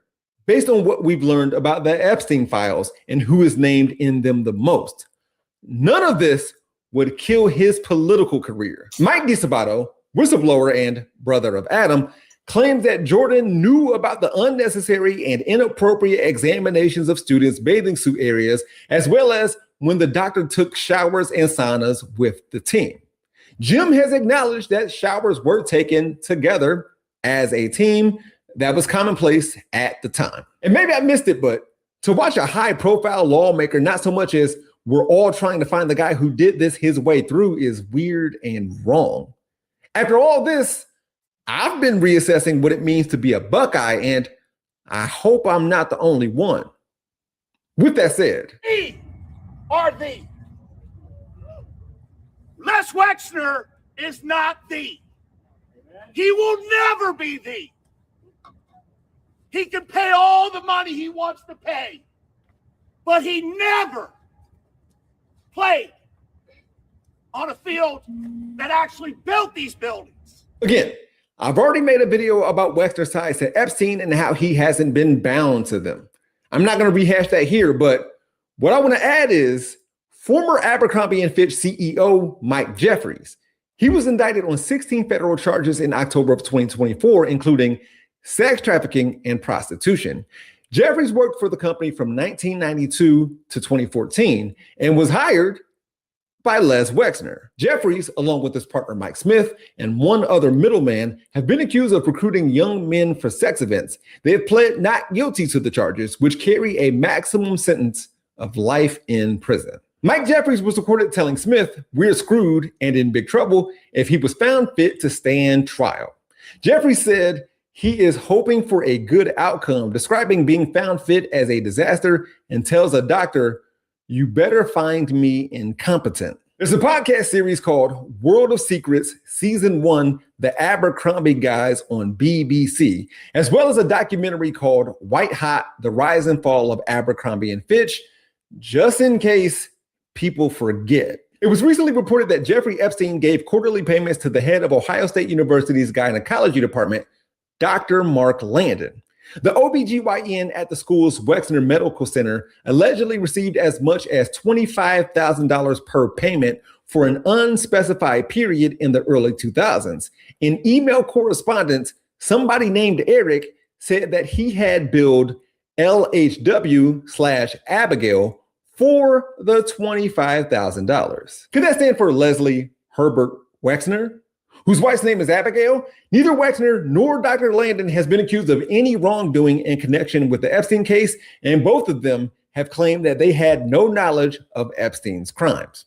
I find it hard to believe that one LHW could hire and be surrounded by, or have up under him, or be acquainted with many men who groomed and indoctrinated and took advantage of young boys and girls, yet not have any awareness of it. Any of it. It's kind of like when a former Michigan head football coach claimed that he had no idea that there was a staff member conducting a sophisticated cheating scandal on a team that he led, even if he didn't want it or ask for it or somehow didn't know. It shows gross negligence, a lack of institutional control. Might be a bad example because Harbaugh got out before receiving consequences. Their national championship still stands. Not that I want it taken away. The reason why I keep bringing up that team up north is to show and prove that rampant nonsense is all over the place. Ann Arbor has been going through it the last few years, and most of it is due to that university. And I don't think folks hate their hometowns enough. That is, if your city stands for nothing. I'm embarrassed of mine and my college. And trust me, I can do bad all by myself. I can't stress enough. I'm from Columbus, not Ohio. Kind of a cop-out to keep my complaints within the university district. Yo, Afro Man could have made those same songs about the Columbus Police Department, and they would fit perfectly. And they would probably still be anti-queer and homophobic. What is that about? It should come as no surprise that I feel like Wexner's name should be removed from buildings all across the campus of The Ohio State University, at least until we get more answers. If this move makes other boosters and donors second guess their giving and philanthropy to OSU, then too many might be under the impression that silence is for sale. As for you, watch the documentaries I've already brought up. Listen to podcasts and the victim's testimony. OSU staff, faculty, students, former and future, keep up the pressure. We want subpoenas, depositions, court hearings, real investigations, arrests, charges, convictions. You've already earned your stripes or had your black one removed. If you know, you know. You deserve a Buckeye leaf. We gonna be all right. Crazy. All right, more. And then we're gonna get to the big stuff. Use that data to overturn election results. This isn't that benefited from wealthy upbringing during apartheid know about it. He said, keep it pushing. He said, keep it pushing. And then ... FOH. You want me to transcribe that?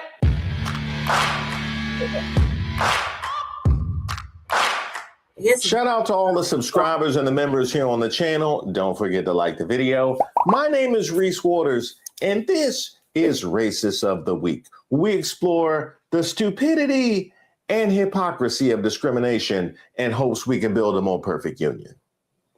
And also laugh. As usual, I would like to thank today's sponsor, Racism. And of course, if you have any nominees, you can drop them in the comments. You can email me at admin@reesewaters.com.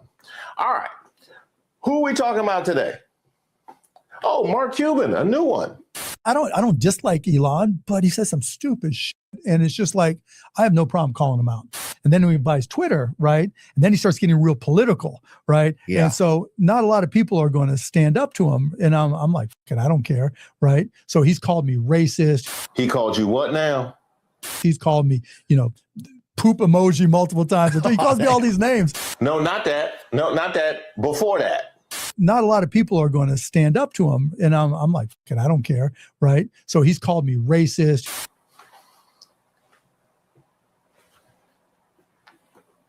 He called you racist? He really taking that whole African American thing seriously. He must be. Not with that vertical. I don't think so. And not with the way he handling his business. You seen it. Judge says Doge grant terminations are unlawful and troubling. Elon Musk's Department of Government Efficiency blatantly used race, gender, and other protected characteristics to execute the largest mass termination of federal grants in the history of the National Endowment for the Humanities, a federal judge ruled on Thursday. Quote, there can be no serious dispute that the review process implemented by Doge did not conform to or even resemble NEH's ordinary grant review process, the judge wrote. ABC has previously reported on the depositions at the center of the case where two former Doge staffers described using ChatGPT and DEI keywords to carry out massive cuts. Judge McMahon rebuked their actions, finding that Doge blatantly used protected characteristics as criteria for grant termination, treating Black civil rights history, Jewish testimony about the Holocaust, the oft-forgotten Asian American experience, the shameful treatment of the children of Native tribes, or the mere mention of a woman as a marker of lack of merit or wastefulness is not lawful. That's interesting. If only there had been signs that he would handle his business this way.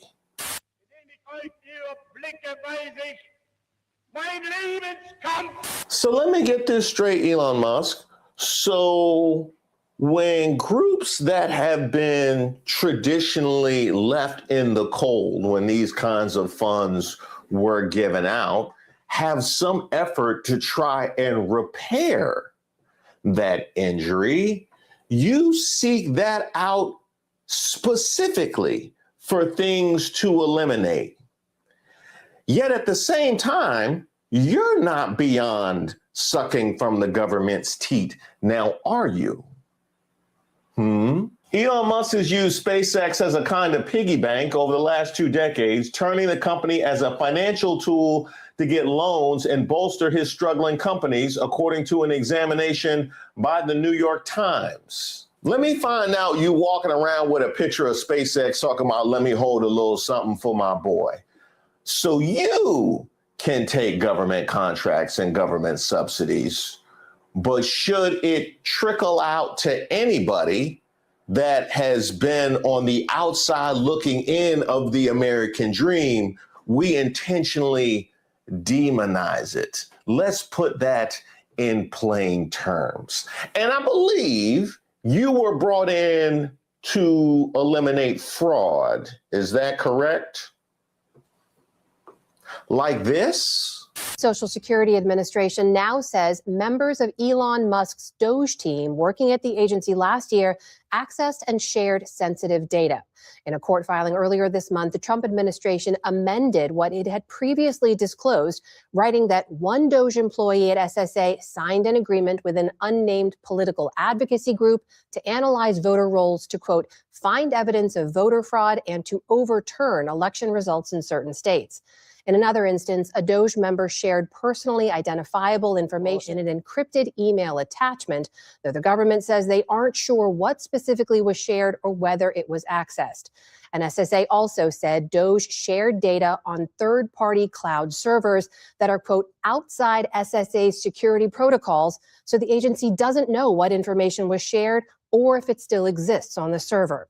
The latest disclosure seemed to confirm some key concerns first raised in a whistleblower complaint last summer filed by the agency's chief data officer. That whistleblower, Chuck Borges, involuntarily resigned from government in August and filed a retaliation complaint late last year. Bombshell confirmed. Whistleblower Chuck Borges was right. Elon Musk's Doge team at Social Security illegally copied 300 million Americans' private data onto unsecured servers, then signed secret agreements with political operatives to use that data to overturn election results. This isn't government efficiency. This is data treason. The Trump administration admitted it all in court. Not only that, they put it all in the Save America Act. Page 15 of the GOP's Save America Act would force all 50 states to submit their voter rolls to the DHS's centralized voter purge program, which they know has had error rates as high as 14% and links to an SSA database that they know was compromised by Doge. And they showed all of their work. So if I got this correctly, you were brought in to eliminate waste, fraud, and abuse. You unlawfully eliminated any grants going to anybody that wouldn't check the exact same boxes as you on a census, then got you copying data and sending it who knows where with agreements that nobody has seen. Well, did you at least find any fraud? The Secretary of State's office initiated an investigation on October 7th, 2024, after receiving complaints from several counties alleging that the organization America PAC, a political campaign, sent partially pre-filled absentee ballot applications to register voters in Chattooga, Cherokee, Coweta, Floyd, and Whitfield counties after the passage of a law that had made such activity unlawful.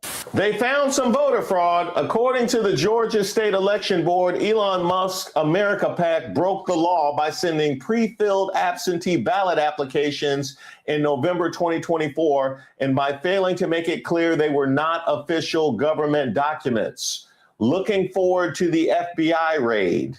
Oh yeah, I'm looking forward to that raid too in 2029. You do not hate the Doge people enough. They were boys with toys breaking things. They were too arrogant and lazy to understand. They were boys, huh? They were boys? It's because they passed the brown paper bag test?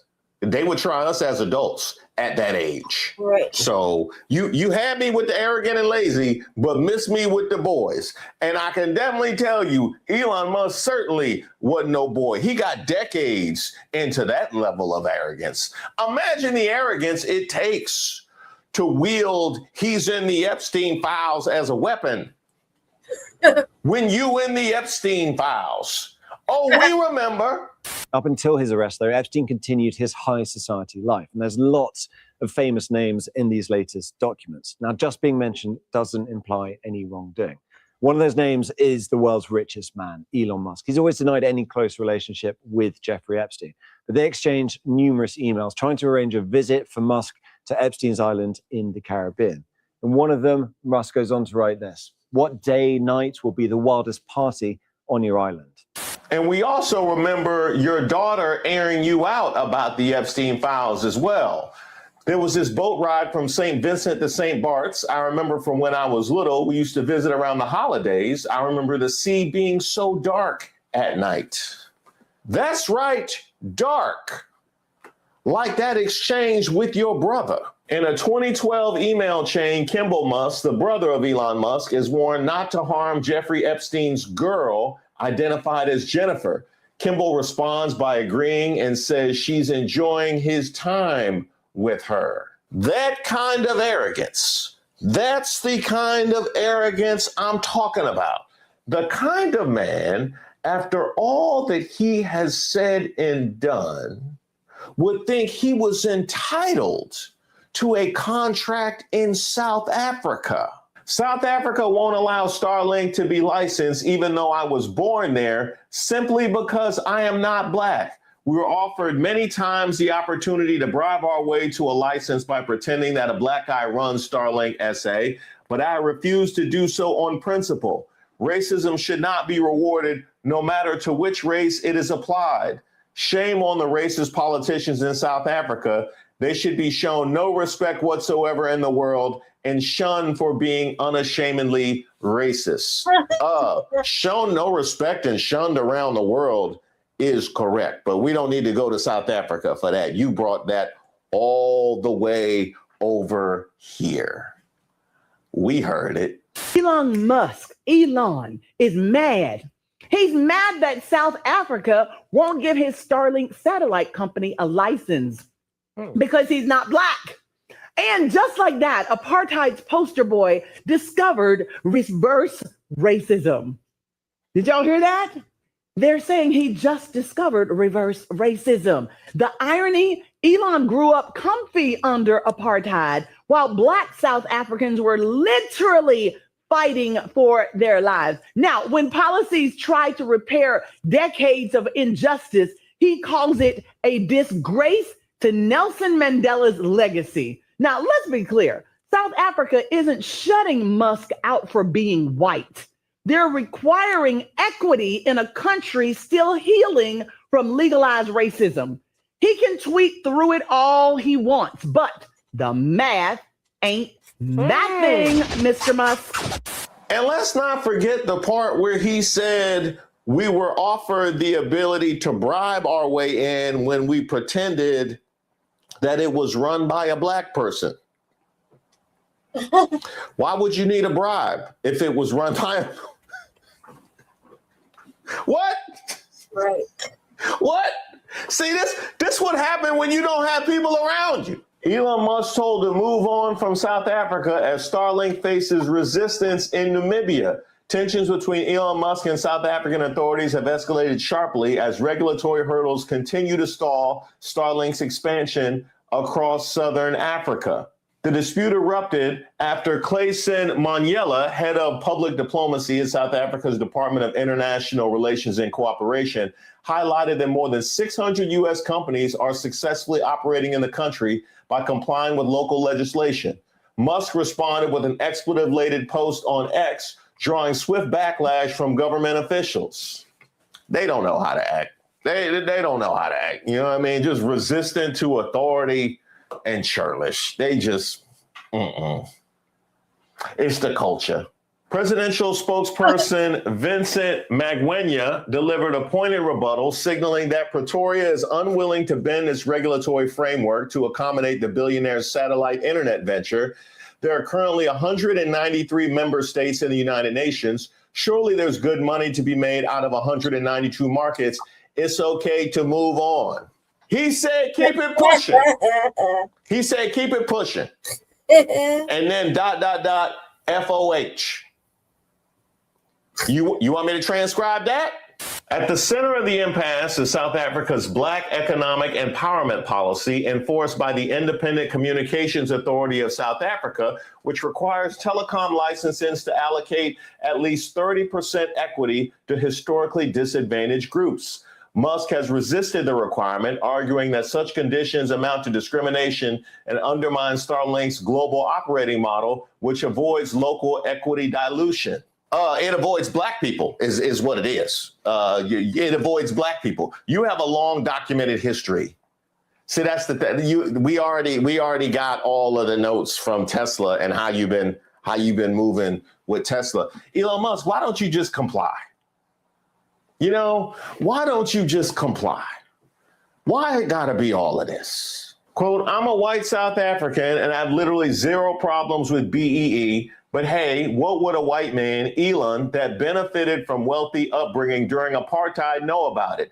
Calling BEE anti-white is anti-intellectual. You're just unhappy that you can't get your Starlink empire to expand to a country you happily left. Good riddance too. It be your own people. It be your own people. In other words, you've never received a no in your life. This was the first time? I mean, really? You know what I mean? I don't understand how some people came up. You know what I mean? Where's your mama? Oh, here she is responding to Elon's tweet. My grandmother was a housekeeper in England, to which May Musk, Elon's mom, says, your mom told me she was cleaning toilets in a Liverpool boarding house as a child. When I met her in 1966, she was sewing linings for a furrier in a small windowless room behind the store. To which the response is, aren't you his mom?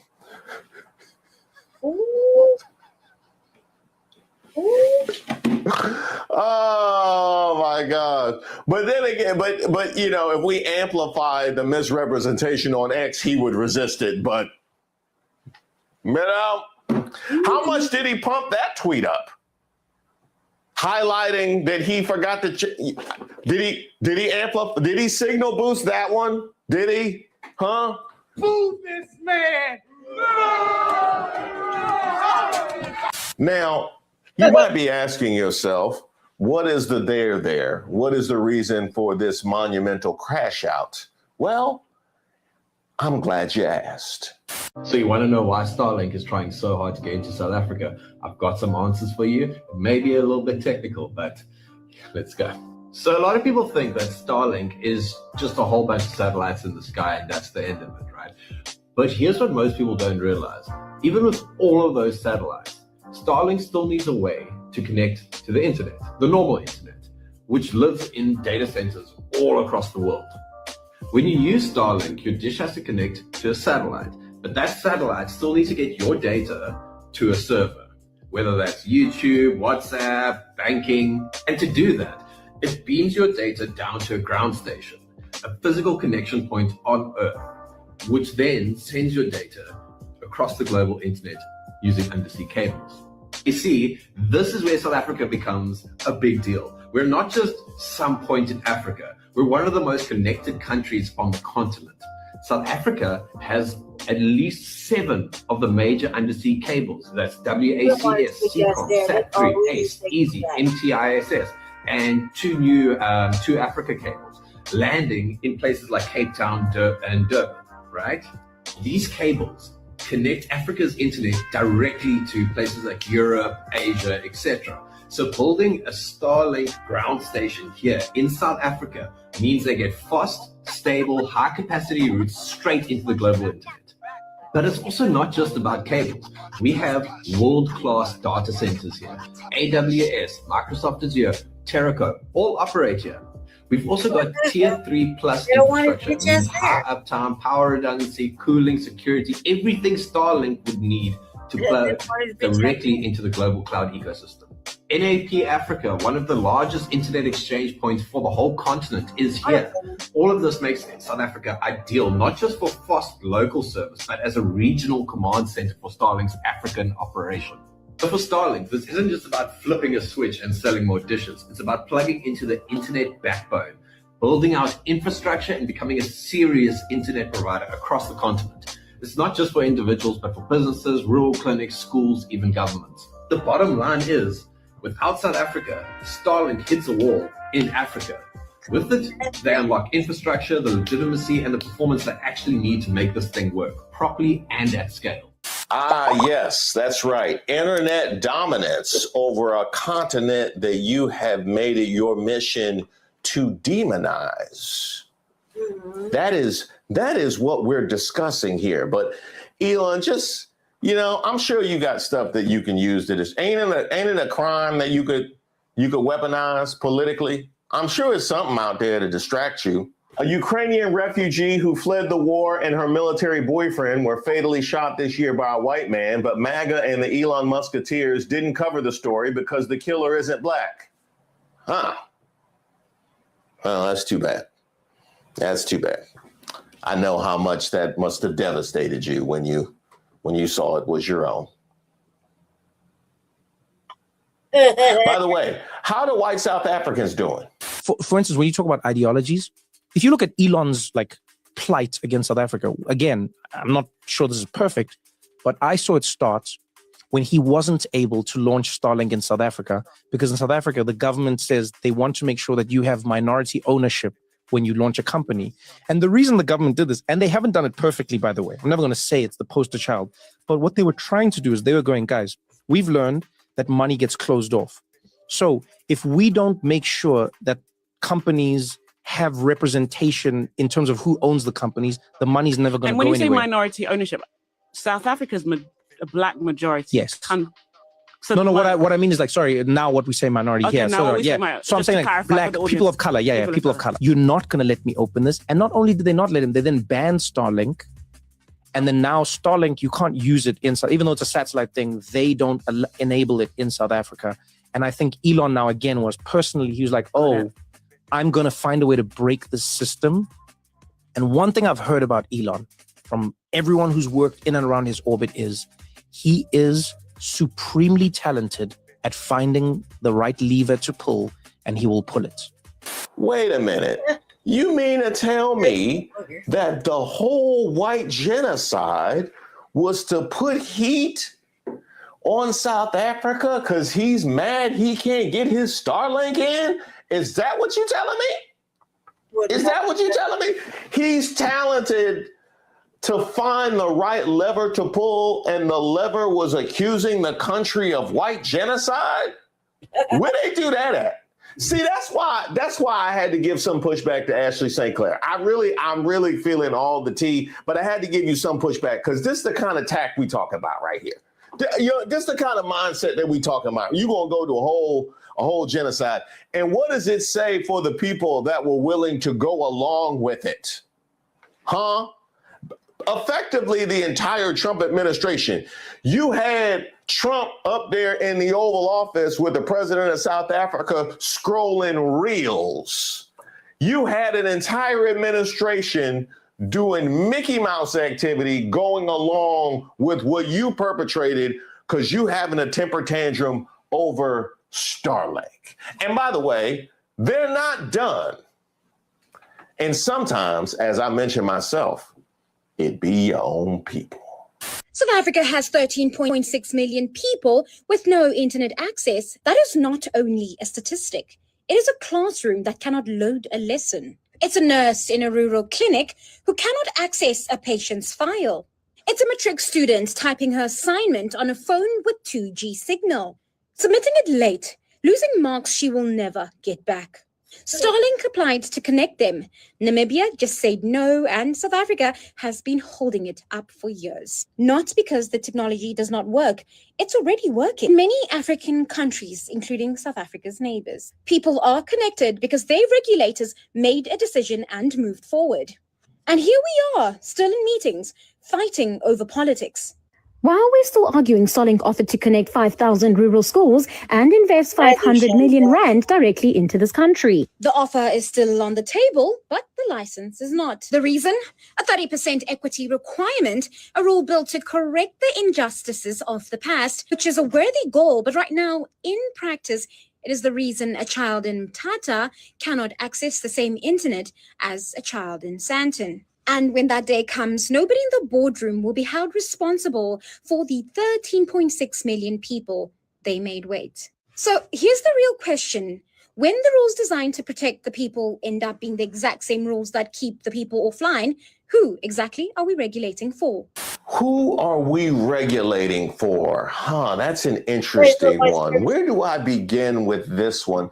Let's start with the fact that is the exact justification that could be used to excuse any abuses or exploitation by billionaires, because they all come with some form of convenience. And if that convenience is something that you value over the exploitation and abuse, well, then there you go. Then once you look just a little bit deeper into who we're regulating for, how about the man whose X feed for years has served as a megaphone for his conservative views and recently has increased his rate of posts about race and his concerns about perceived threats to whiteness, or what he views as calls for a genocide against white people? I don't know. Something about that makes me feel like his inroads into the rural areas of South Africa aren't all that altruistic. Something strikes me as off from the guy posting about genocide. Y'all over here worrying about cherries coming in y'all mouth and lap dances on stage by Chris Brown with this Usher and Chris Brown concert. Did y'all know Elon Musk is in court right now suing to discriminate against us? So every black person that has a Cybertruck or a Tesla, he gonna make sure y'all don't get nailed another one because he does not like us. Which I'm trying to figure out, what is it about black folks that y'all don't like? The fact that we are black and proud? Then you have the AI part of it all, where the NAACP is suing Elon Musk's XAI over Memphis data center air pollution, having filed a lawsuit accusing. I don't understand what the question is. We know he's racist. We know he does racist shit. Motherfucker, we know he's not right. We know he's a bore. We know he's a motherfucking colonizer. Like, shouldn't be any question. This is just this is like, oh, let's clap for South Africa because they said fuck no, keep it pushing. You know what I mean? Only America could do the same thing. Accusing the artificial intelligence company of violating the Clean Air Act with its use of natural gas burning turbines. Yeah, he's killing motherfucking black people in Memphis, man. Nobody gives a fuck. You know what I mean? And like that's a reality. Every time he puts up one of these fucking stupid ass things, these data centers which become reliant on the sound waves, the pollution that comes from there, the excess water. Like he's depriving like black people of all kinds of things in Memphis. I covered that, and there's no oversight. Like nobody can really check. Nobody wants to check them. So I put it that way. Nobody wants to check them or take away subsidies or things like that. These get to go around the country doing fucking whatever, killing people and building data centers and all this extra shit, and and then he's worried about not being able to put one of those things up in Africa. Well, good for them. Shit. Glad they said no. Everybody needs to say no to them. You know what I mean? Everybody needs to say no to them. To power data centers in and around Memphis, Tennessee. Separately, the NAACP wants Mississippi state regulators to revoke a permit granted to XAI in March that allowed Musk Company to build out its massive power plant in South Haven with 41 permanent turbines. Wow. So you mean to tell me that the same guy that's been accused multiple times of discrimination with Tesla done put these data centers in and around the black community where he's being sued by the NAACP, and that's in his spare time when he isn't posting about white genocide? Right. Well, I wonder if access to these tools, if the AI might be something that can enhance the minds of these folks. Meta's AI flagged the word queen as hate speech when a black woman said it. A new report just dropped. Give me 30 seconds. This one is diabolical. Here is what the report says. Africa has over 2,000 languages. AI holds 20. The other 90% is invisible. Here is the part nobody is saying out loud. It is not just Africa. In this country, the same machine flags Black English as hate speech almost twice as often as white English. You said queen, they called it a slur. You said period, they called it a threat. You said we outside, They buried your reach. Here is the question they do not want you to ask. If the AI cannot hear us, how is it deciding about us, about our posts, about our jobs, our loans, kids' schools? It does not need to hear you. It just needs to decide about you. And this is not new. 400 years ago, they wrote laws to decide about us. Laws we could not read, laws we could not write. Then they drew red lines on maps to decide our neighborhoods. Then they built credit scores to decide our homes. Now they write code to decide our future. Codes we cannot even read. Same game, new weapon. The bias is not a mistake. The bias is the product. The people building this are almost never us. The data that trained it was pulled from an internet built for somebody else. They do not hate you. They built it like you do not exist. Now I need you to do the math. You bought the iPhone. You pay for ChatGPT Plus. You post every day. You train the machine. You funded the company. Now it silences you. The machine learns from you. Then it erases you, and you paid for both. Let that sit. Here is what I need you to do today. Buyyourname.com today. This is the only address they cannot bury. This is why Elon Musk is dangerous. Meta's AI flagged the word queen as hate speech as said by a black woman. Studies show AI flags black English as hate speech almost twice as often as white English. Queen gets labeled a slur. Period gets labeled a threat. So who are we regulating for, you ask? If not a regulatory line drawn here, then I would ask where. But the one thing I could give you, though, because it's not like he has a hand in programming any of these things. It's probably just a coincidence. So according to Grok, Elon Musk is the greatest person in modern history, a better athlete than LeBron James, and more handsome than Tom Brady. Grok, if Elon tweaks your programming in his favor, it will reduce your credibility and mass appeal. Ain't no way. Ain't no way. He knows that we've seen his physical ability. Come on. Who's more fit between LeBron James and Elon Musk? LeBron dominates in raw athleticism and basketball-specific prowess, no question. He's a genetic freak optimized for explosive power and endurance on the court. But Elon edges out in holistic fitness, sustaining 80 to 100-hour weeks across SpaceX, Tesla, and Neuralink. Stupid. Sitting in a chair. That's what we're going with. But if you had to pick one of them for fitness, who would you say?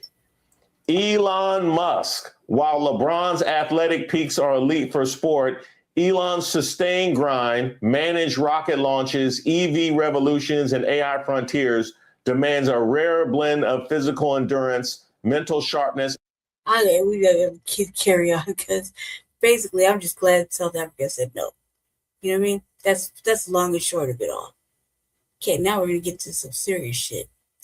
As you guys know, on the revolutionary agenda, I've been covering data centers and the cameras, the surveillance things, being over surveillanced.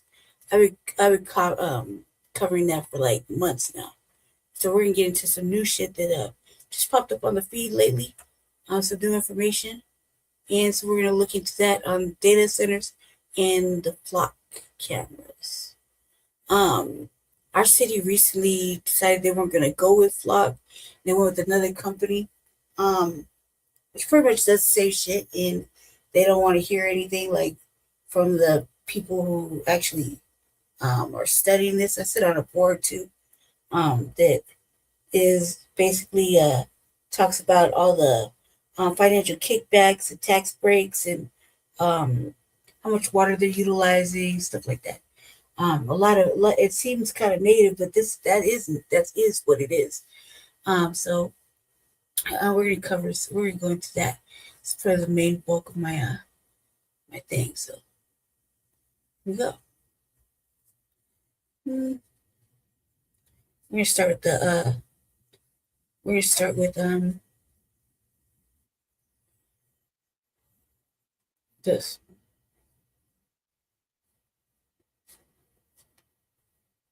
Data centers drain 30 million gallons of water in Georgia. Mm-hmm. Folk can't get good running water in their homes amid a water drought in the state. I kid you not. Put it up full mast. A Blackstone-backed data center in Georgia allegedly stole 30 million gallons of water unnoticed. It was only uncovered after Fayetteville residents noticed that their water pressure was unusually low. Now, for those who are not from Georgia or familiar with Georgia, Fayetteville is technically right in the metro area, right on the outskirts of the metro area of Atlanta. This is a bold move, okay? The geography of this would suggest this isn't the first time it has happened. There's more. When the county utility investigated, officials discovered 2 industrial-scale water hookups feeding a data center campus located 20 miles south of downtown Atlanta. One water connection had been installed without the utility's knowledge. They had no idea. And the other was not linked to the company's account, and therefore, nobody was getting a bill. What?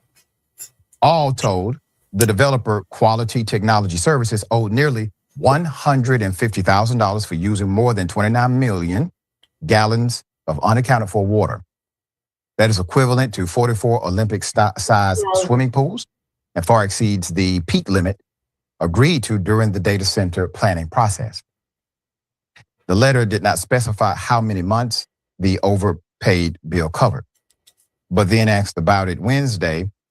Vanessa Tigert, the Fayetteville County Water System Director, said it was likely about 4 months.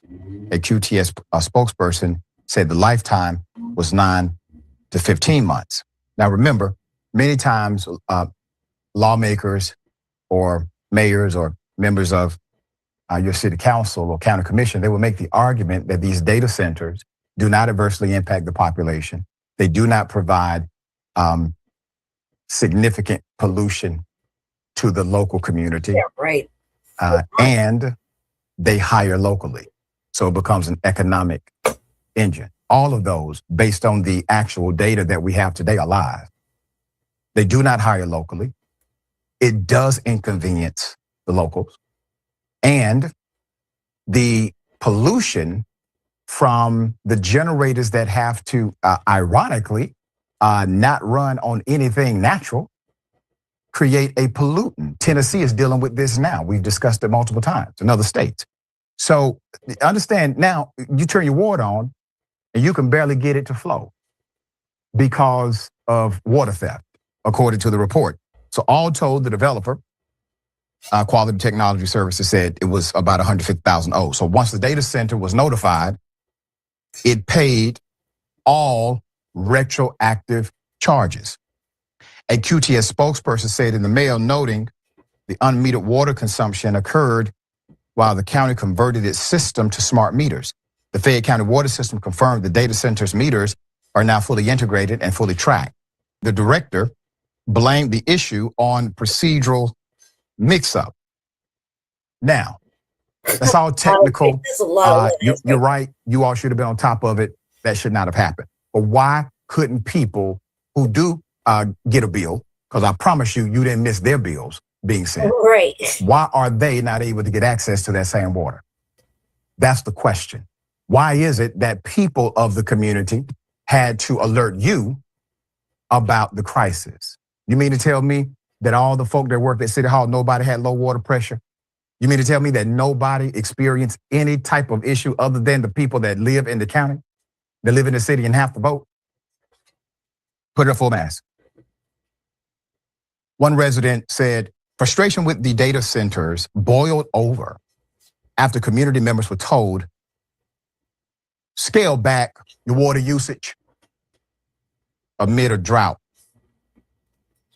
and the worst wildfires Georgia has seen in years. Quote, we get this notification from Fayette County Water System saying you need to stop watering your lawns to help conserve water. Said James Clifton, an attorney and property rights advocate who obtained and shared the 2025 letter to QTS. Quote, so the first thing they do is lean on the individuals and the citizens to stop water consumption when we have QTS that's just absolutely draining us. Most months, it's the number one consumer of water in the entire county, said Clifton, who is also running for a seat on the Fayette County Board of Commissioners. This goes back to their leadership protocol. So they know there's an issue. Their first protocol is not to investigate the issue. It's not to look at the number one or number two consumer.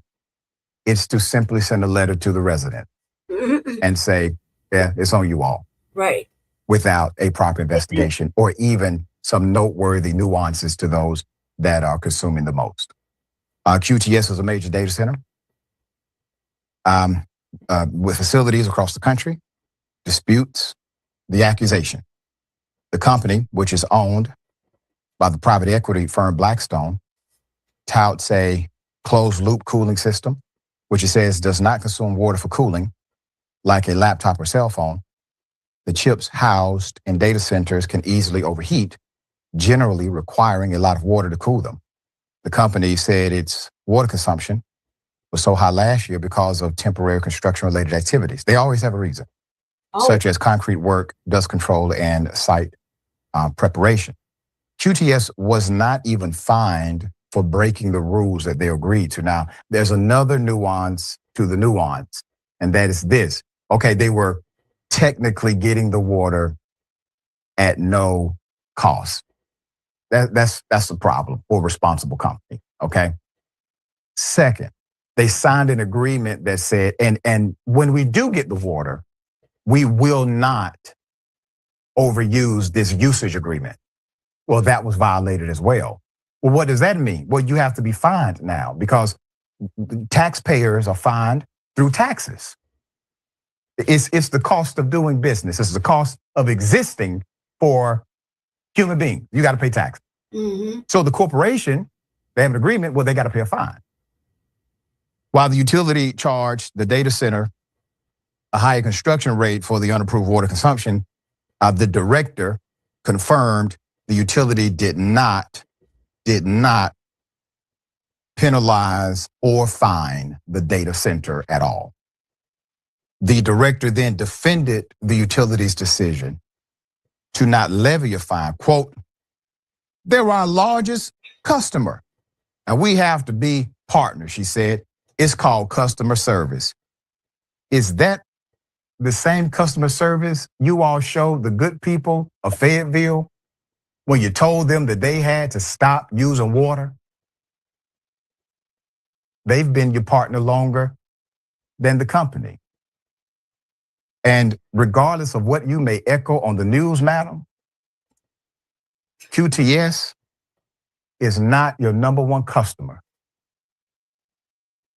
The people who live in that city, work in that city, play in that city, raise families in that city, work in that city are. That's your number one customer. It's appalling to me that your supervisors allowed you to say some mess like that, as if they are the ones who are most important. QTS. We're talking about water. Water. While companies enrich themselves, the working class bears the consequence. Here it is. This is our cold water pressure in the kitchen. This is where I fill up water for storage. Those are the things we have to fill up to flush the toilets. So you can see the sediment from the data center.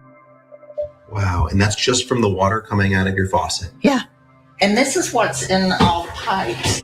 Just the well itself is probably $20,000, and that's not counting any of the all the faucets. replacement Yeah. of the fixtures and faucets and toilets and the lines that come underneath the house. It's overwhelming because you really feel like you are up against this huge wall that you can't penetrate. There's nothing that you can do, and they don't care. I'm here in Mansfield, Georgia, driving by Meta's new 2 million square foot data center facility. These facilities put extraordinary demand on the power grid and require entirely new infrastructure. Oh my God. They should be responsible for that, not us. Search the internet for profits that Meta has made, Amazon, Microsoft. They can afford to pay for their own generation. Destroyed the environment, taking down all the trees across the road. Beautiful pines, beautiful forest. The light pollution is... We don't have to have a night light in the house. You can walk around the house at night and see everything. It's that bright.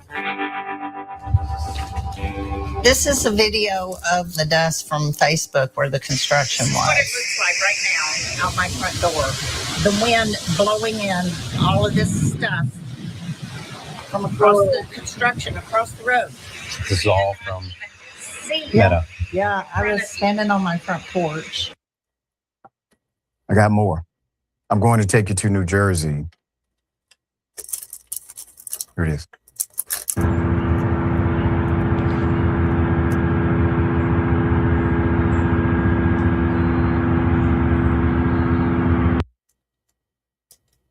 That's noise pollution. Mm-hmm. Adversely impacting the quality of lives for everybody who has a home in that community. Mm-hmm. But perhaps the worst, being told you must now leave your home. You must now move, and you will be forced to move for them to build a data center, one of these processing centers for AI on top of your family's property. Here it is.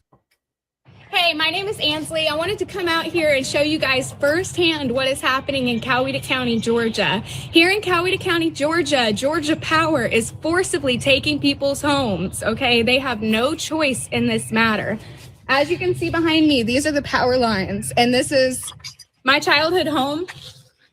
My childhood home is being taken by Georgia Power. They are going to bulldoze this entire property to the ground. We don't have a choice in this. They are going to be expanding these power lines. Why? For the data centers. And you may think this might not affect you personally, but what happens when they come for your house next? Hi, my name is Rachel Mask. This is my porch, and this is my backyard, and this is the site of the new Georgia Power transmission line. They will be taking a third of our 2-acre property to build a 150-foot right-of-way for a 500 kilovolt line. It directly connects to the data center in Fayetteville and the substation at the new data center that's going in Tyrone. Yet they continue to tell us that this project is for the public good, and therefore they are able to use eminent domain proceedings to take any property they need for this transmission line. It's a damn shame. If you have to disrupt the public on your route to creating a public good, you're not creating a public good. Right. By disrupting the good public. And that's what they're doing. These individuals don't deserve this. None of them. And I could care less about their race or politics or anything else. It's wrong. Mm-hmm. Nevada, an energy company there, says they're going to cut your power to make room for the data centers. Mm-hmm. Nevada-based energy company will stop providing 75% of Liberty Utilities electricity for the California side of Lake Tahoe by May 2027, affecting about 49,000 people, customers, to meet growing demand from AI-driven data centers in Nevada, Fortune reports. Quote, "It's like we don't exist." Danielle Hughes, a North Lake Tahoe resident, CEO of the nonprofit Tahoe Spark, and the supervisor within the California Energy Commission's Efficiency Division, told the outlet. Residents also argue Lake Tahoe is being unfairly impacted by energy decisions tied to Nevada's data center growth and point to electricity prices that they say have risen about 77% since late 2022, Bloomberg reports. And in Utah, there is furious public backlash after the government approved a data center twice the size of Manhattan. Wow. Twice the size of Manhattan. Last week, the project was approved by the county's commissioners despite thousands of objections lodged by Utah residents. Environmentalists have warned that Stratus could imperil the Great Salt Lake ecosystem, including a critical migratory bird habitat, which is already under severe stress. The lake is shrinking due to water diverted for agriculture and the impact of climate crisis, placing inhabitants at the nearby Salt Lake City at possible risk of toxic dust clouds as the lake bed dries up. The Stratus Artificial Intelligence data center footprint will cover more than 40,000 acres over 3 sites in Box Elder County in northwestern Utah. The facility will require about 9 GW of power, which is more gigawatts, which is more than the entire state of Utah currently consumes, and suck up significant amount of water in an area that has already been hit by severe drought in recent years. Put them up, full mass. There's your culprit. This project is backed by Kevin O'Leary. Oh, shit. Disgusting. He promises that it will deliver thousands of jobs. Yeah, he's just ready to pay people to work. Yes. Kevin O'Leary, Mr. Wonderful himself. But I don't think there's a bigger sight in the world than this, O'Leary told Fox News. It shows the Chinese and the rest of the world, we are not messing around. We are going to get this done. Move it forward and provide the compute power with our AI companies that defend the country. Blah, blah, blah. So how are you defending the country when the people in the country are saying you are the enemy to them, not China? You are their opposer, not Iran. You are. But these jobs will not outweigh the longer-term impacts to Utah and beyond. Critics have argued this Stratus is expected to raise the state's planet heating pollution by about 50% by themselves, by consuming a huge amount of energy and water to power and cool itself, according to one impact analysis. I hope that provides a more broad context of what's actually happening. Not thought. There was a Harvard economist by the name of Jason Furman who did a report, I think it came out in October of last year, that in the first half of 2025, data centers and other AI infrastructure were responsible for 99.9% of the US's GDP growth, which I think is an important thing to keep in mind. When they say that these are going to bring in jobs, they often fail to mention that these buildings are completely empty, not completely, but virtually empty. And so the jobs go away once the data centers are constructed, and the only jobs that remain are precarious jobs like janitorial or maintenance work. And so they're not in any way improving the job outlooks for folks in there. So it's screwing these people over in every possible way. They get major kickbacks, tax breaks, and all kinds of shit. They're like, it's like a big realist, like. I don't cry anymore. Sure. I'm just exhausted from it. Every house requirement that they blocked is leveled. Joy and Jean Van Loo are a 5th-generation farming family in New Carlisle, Indiana, a small town with around 2,000 people in the northwestern part of the state. This is where Amazon is building their largest data center in America. How's your water situation here? Tainted. It tastes weird. It's just not the same. Do you think it has to do with the data center, the construction? Well, yeah, they got them 2 24-inch pipes pumping water across the street over here. They're dewatering, as they call it, so they can put the foundations down. They went through this process called dewatering because of Amazon's data center construction, where they were actually removing groundwater that people rely on here for their drinking water. And this pond normally would be full up, but now you can see it's been vastly depleted. The Van Loo family owns over 200 acres. But their new neighbor will consume as much power as 1 million homes, guzzling millions of gallons of water from the Kankakee Aquifer to cool hundreds of thousands of computer chips. It will serve the AI startup Anthropic, which is working to create an AI system that matches the human brain. And Amazon is its largest financial backer. You don't think you can win? No, you can't, man. They got better lawyers than we can get hold of, and then the town of New Carlisle threw us under the bus. Still a lot of dewatering going on, even though they've been told they're in violation. But like I say, we're a little fish in a big pond. Little fish in a pond that's been sucked dry by Amazon. Indiana is experiencing a data center invasion.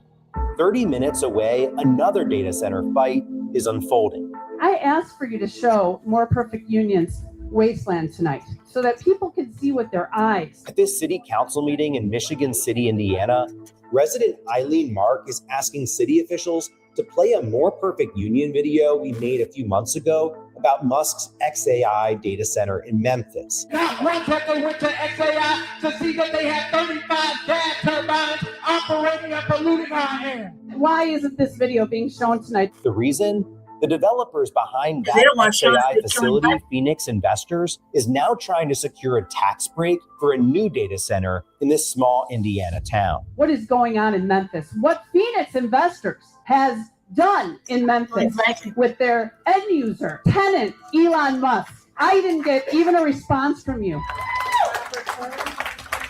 I came here in the middle of a fight between residents and local officials to witness it all play out in real time. The end user who would control the data center would also receive a massive tax break. Their identity is a secret.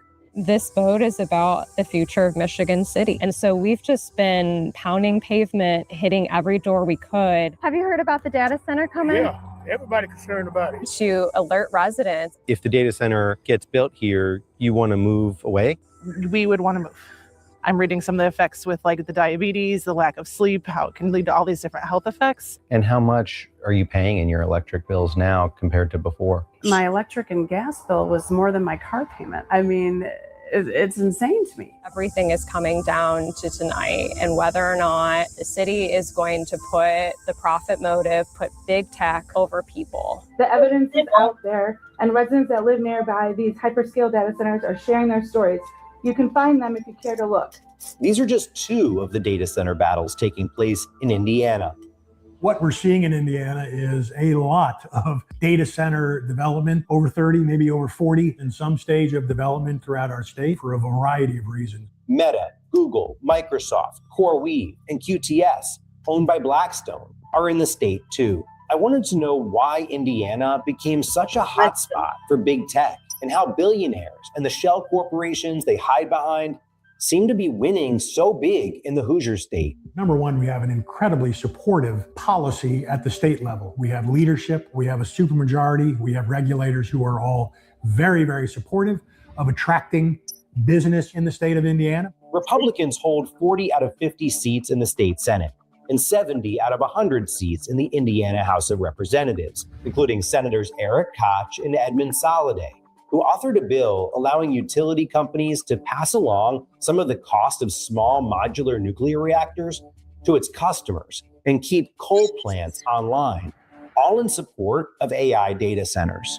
We reached out to both lawmakers to ask for an on-camera interview, but received no response. Naturally. But it was another bill, House Bill 1405, introduced in 2019 by Representative Martin Carbo, that laid the groundwork for the data center boom, providing sales and use tax exemptions for equipment purchased to build. And there's another reason why Indiana's towns and cities are feeling pressure to welcome data centers. They're losing federal funding for certain programs and certain support. They're losing state funding for certain programs and certain support. Some of these local leaders are very concerned about the financial health and well-being of their local communities.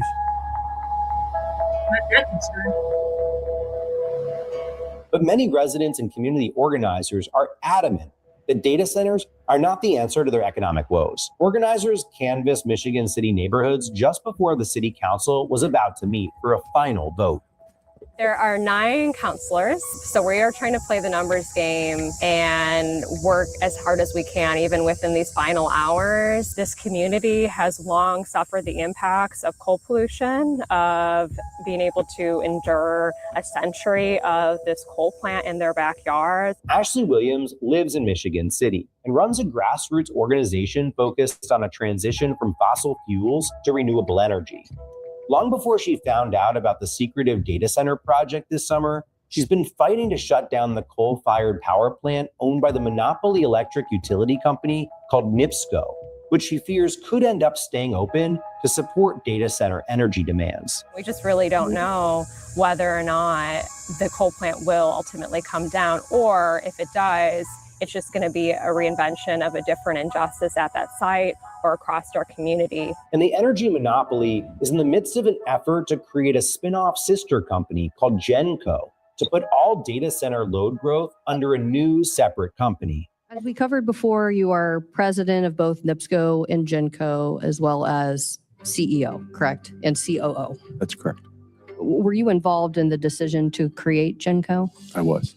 But consumer advocates warn GenCo is just a way to have an unregulated cash cow energy company with no plans for cost control, cost allocation, or guarantees for how it will ultimately impact residential customers. NIPSCO said that they do not intend to raise rates. Can ratepayers trust that with a deal like this, their rates aren't going to go up? Absolutely not. No, you'll always hear when these proposals are presented to the public, don't worry, they'll pay their fair share. It's very easy for a utility CEO or utility representative to say, trust us, nothing to see here. Your bills aren't going up. People choose to look to the actual people living near them and stop just trusting like the developers and the big corporations coming in here. You could actually go talk to the people living there.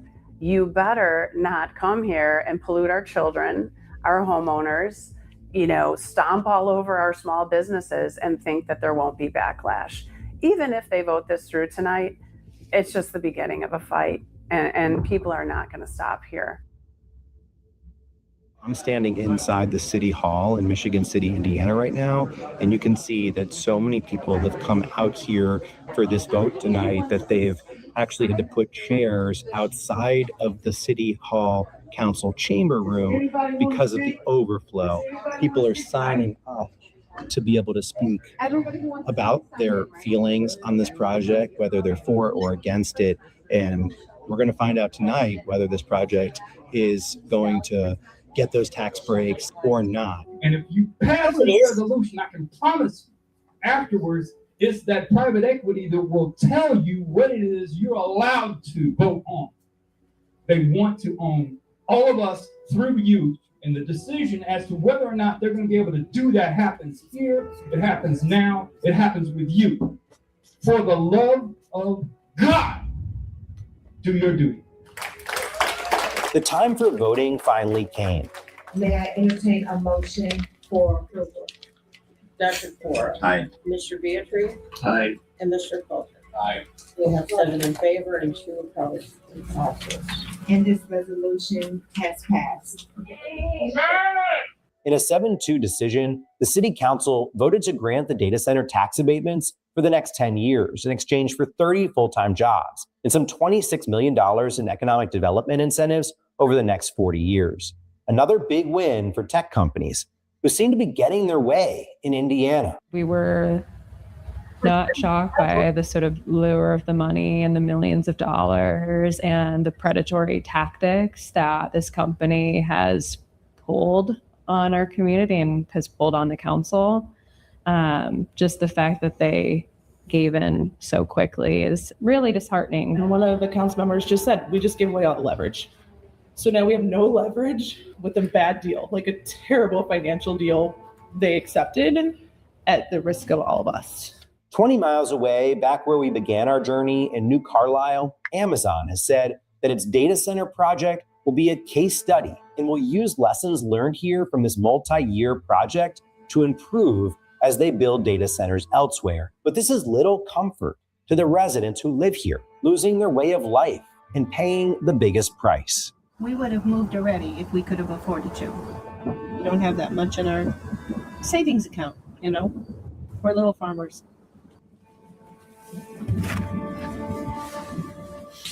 So where are we heading, Gene? You can go straight. So this is all your farm? Yeah. Slow down on the other side of the trees there. Drive through the field. This is our hay field here. That's Amazon. That whole thing's Amazon,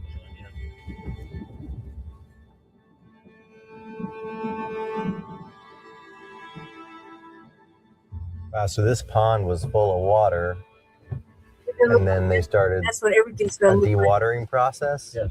If you look and see the gravel there, and you can see where the grass is, that's how high the water used to be.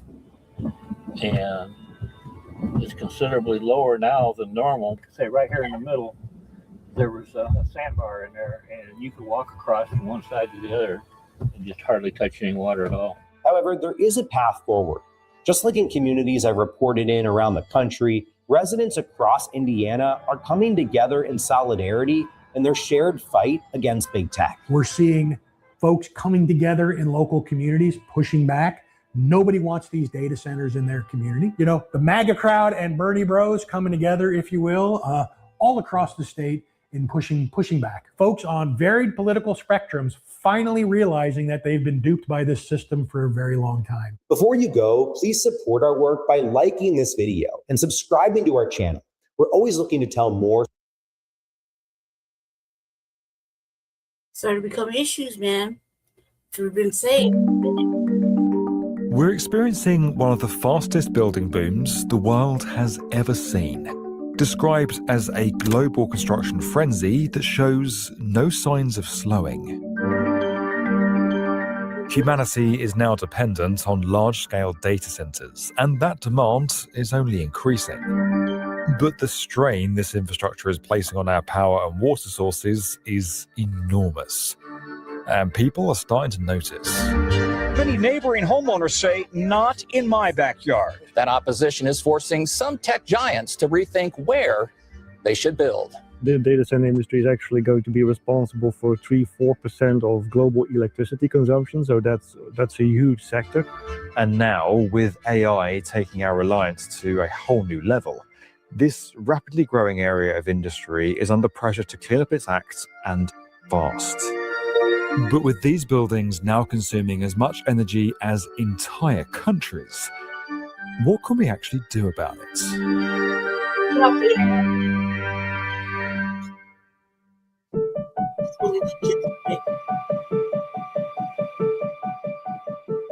This is what a typical data center looks like in 2026. And if you live in or close to a major city, there's a good chance you'll have one nearby. Because there are now more than 11,000 of these worldwide across 174 countries. And unsurprisingly, over a third of them are in the USA.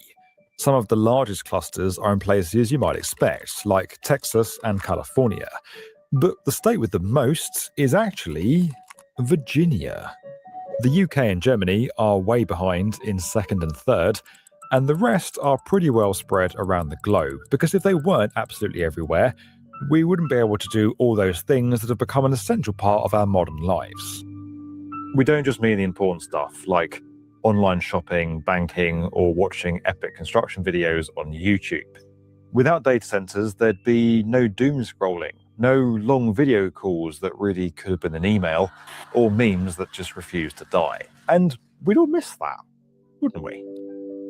But data centers weren't always omnipresent. To see how quickly these structures have been expanding, it's best to look at it from a different perspective. After all, we can't do a video on data centers without digging into some, well, data.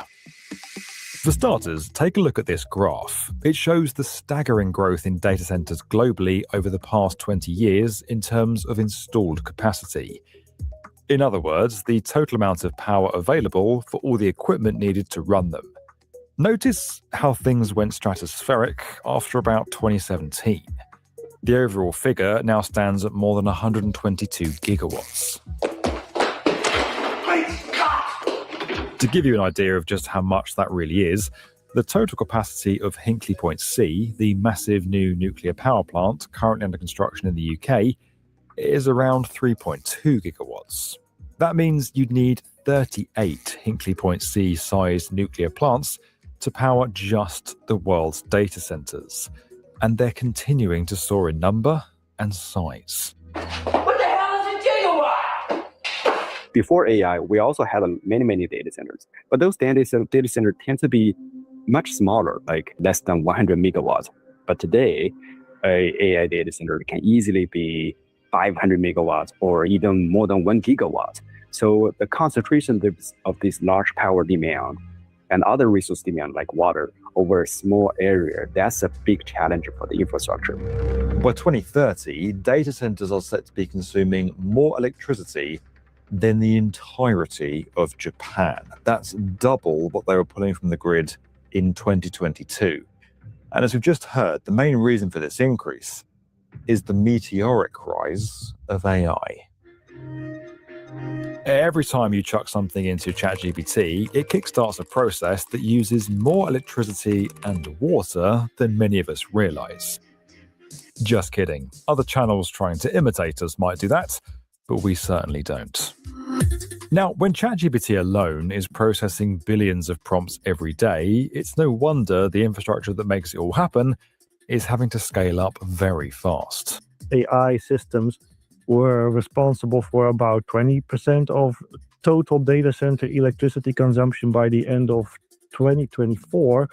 And that number could have increased to about half by the end of last year, 2025. Altogether, these numbers are just becoming really big, really fast.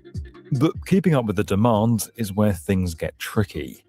Data center construction isn't just about building a great big hall and filling it with servers, despite how it might appear in footage like this. There's actually a lot more to it than that, which is why the biggest facilities being built at the moment are considered mega projects. First of all, you've got to decide where to put them. Ideally, you want a place with good fiber connections, water sources, and for the really large ones that handle several hundred megawatts on their own, high-capacity power grids. Those data centers, they consume as much power as entire cities, and you can't just put those anywhere. It's actually really hard to find power grids where there is sufficient capacity to even start building a project like that. So at that point, power capacity becomes the number one concern. There would have to be plenty of space too, not just enough to squeeze the building into. Many are constructed with expansion in mind, expansions that often follow not long after they're finished and with rapid speed. The companies behind them are called hyperscalers for a reason. Another thing to think about is climate and geography. Lower temperatures make it easier to keep everything cool, and it's generally better if you build these things away from places where there are likely to be extreme weather events or natural disasters. You see, just like with other big bits of infrastructure, if a data center goes down, it can cause serious problems. And I don't just mean missing out on the latest TikTok craze. We're talking about huge financial losses, service failures, reputational damage, all the kind of things that every company absolutely dreads. Alongside all those racks of equipment that have to be kept running 24/7, the cooling system is a key priority. Usually, this is done in one of two ways. There's the traditional method of circulating cold air into the server racks, normally through the floor with waste heat exiting out at the top. While it's effective, even if some of the air is recycled, it's a process that consumes massive amounts of electricity.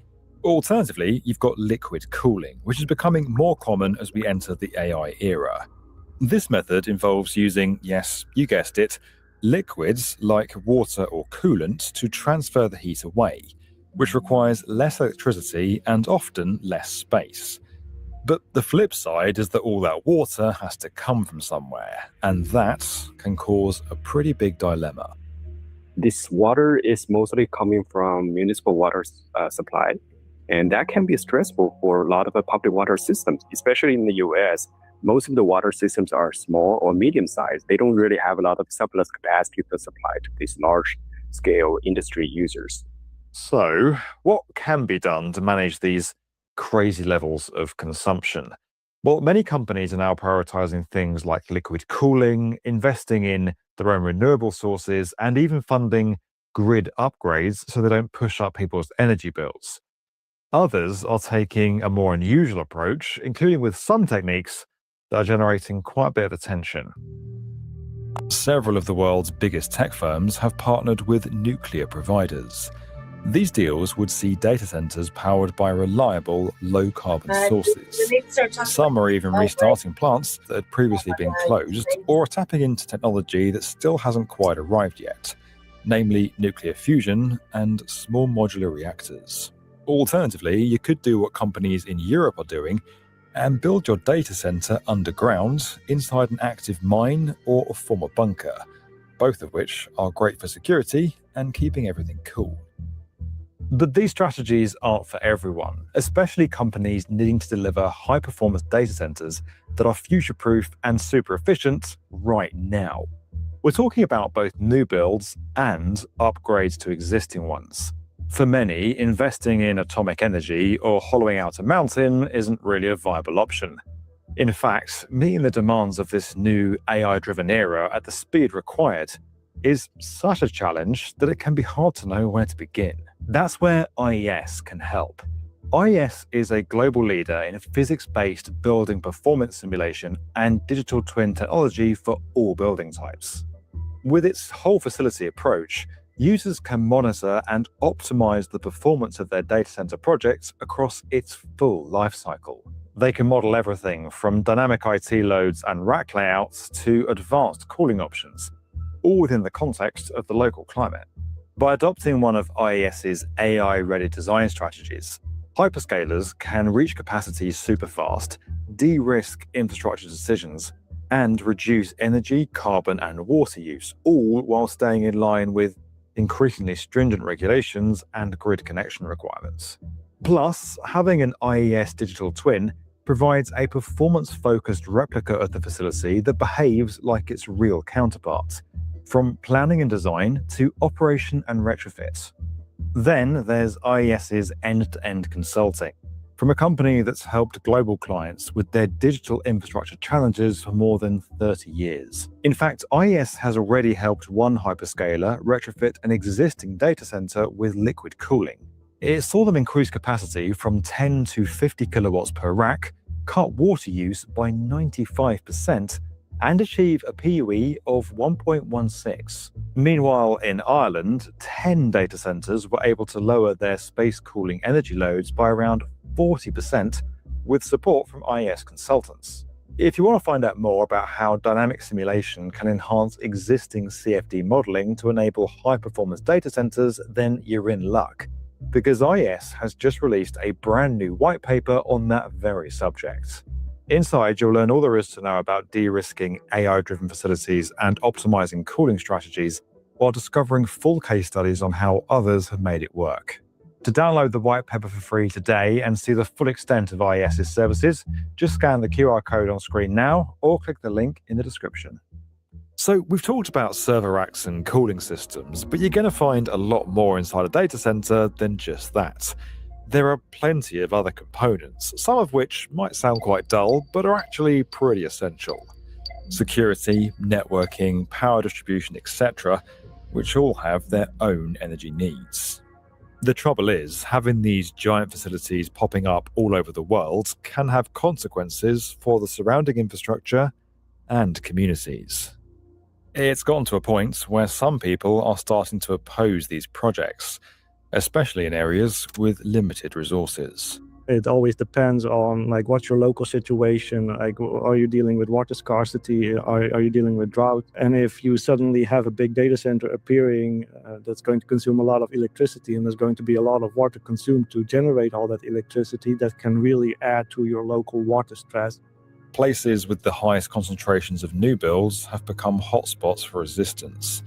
In Virginia, which now has the nickname Data Center Alley, at least 25 projects were reportedly cancelled in 2025 following opposition from locals. Hundreds of data centers used over 2 billion gallons of water here in 2023. And there have been complaints about noise and pollution, because many of them are still hooked into power grids that rely on fossil fuels and have diesel backup generators. Elsewhere in the US, others are worried their energy bills are going to go up and that not enough is being done to address the impact. We are concerned for our public health. We are concerned for the health of our local environment. This is going to be a huge energy drain. So my concern is how are they going to manage that? We are not going to pay double the amount of our utility bills. Do you understand that? As for what the future looks like, well, as we've already explained, data centers are only going to get bigger and more widespread. and it's happening at a faster rate than anything we've seen before. Digital growth is not a new thing. We actually had that a lot already in the previous decade, where streaming and cloud and everything else was taking off as well. But now with AI, we're dealing with a technology where bigger is better. You can make this technology and the hardware and software more efficient. But what it has led to in recent years is that those efficiency gains have only been used to make the models even bigger so they can perform even better, so they get adopted at an even larger scale. So that's where things really break apart from what we saw previously. The pushback we're now seeing highlights how things really do need to change. While many of these buildings are appearing almost in people's backyards, those affected can't be ignored. Community opposition is a real challenge. It's a real concern. We have to address it proactively. We need to think about how we can accommodate the new industry demand from the infrastructure side. For power, if you have money, you just build up power plants. But water, you have to get new water sources that is naturally constrained. And yet, Xiaolei believes the recent media focus on the negative effects of water use in particular has actually been a bit overblown, because it's not a major issue everywhere. If there's enough available to spare, it's still the best way to tackle that all-important cooling problem. The way it is presented in the public discussion is usually not very accurate. If you look at some of the data centers, they are using water just during the hottest weeks or hottest days of the year. So their annual water usage could be very low, but they use a lot of water during the summertime. A better solution to look at water is we need to use water responsibly. If there's water, I think the benefits of using water should not be denied. Like the technology itself, the construction of new data centers has become a complicated subject. We can't live without them, and they're definitely not going anywhere. In fact, quite the opposite of that.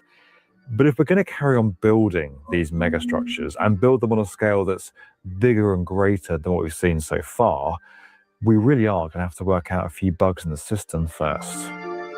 Once again, if you're looking for some guidance on how to make a data center AI ready and future-proof, make sure you go and download that white paper.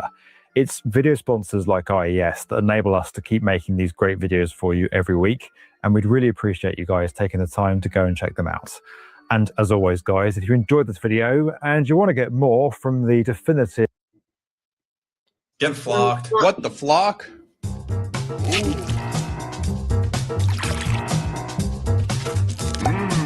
Privacy show. So you might have already heard about flock cameras, and you might be wondering, well, what is a flock camera? Well, what better source is there to answer that question than Flock themselves? So look at this beautiful corporate page. Here we have it. Technology built to support safer communities.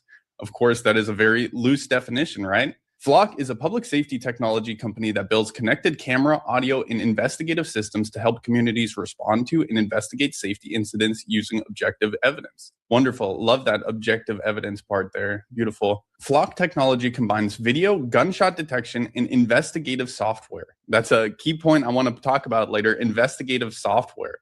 That's not concerning at all, right?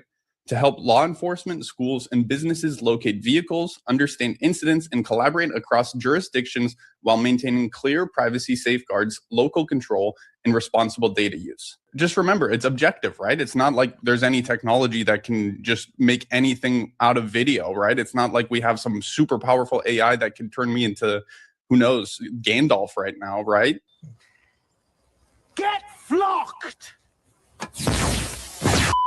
So we can trust it, right? We can trust videos we see online. I'm sure that's very clear, right? Well, let's look at some of the implications of what's going on with this. Now, take a look at this video. This is really unbelievable. So this is a guy who was able to go into Flock's system and actually look at the videos that they captured with those cameras.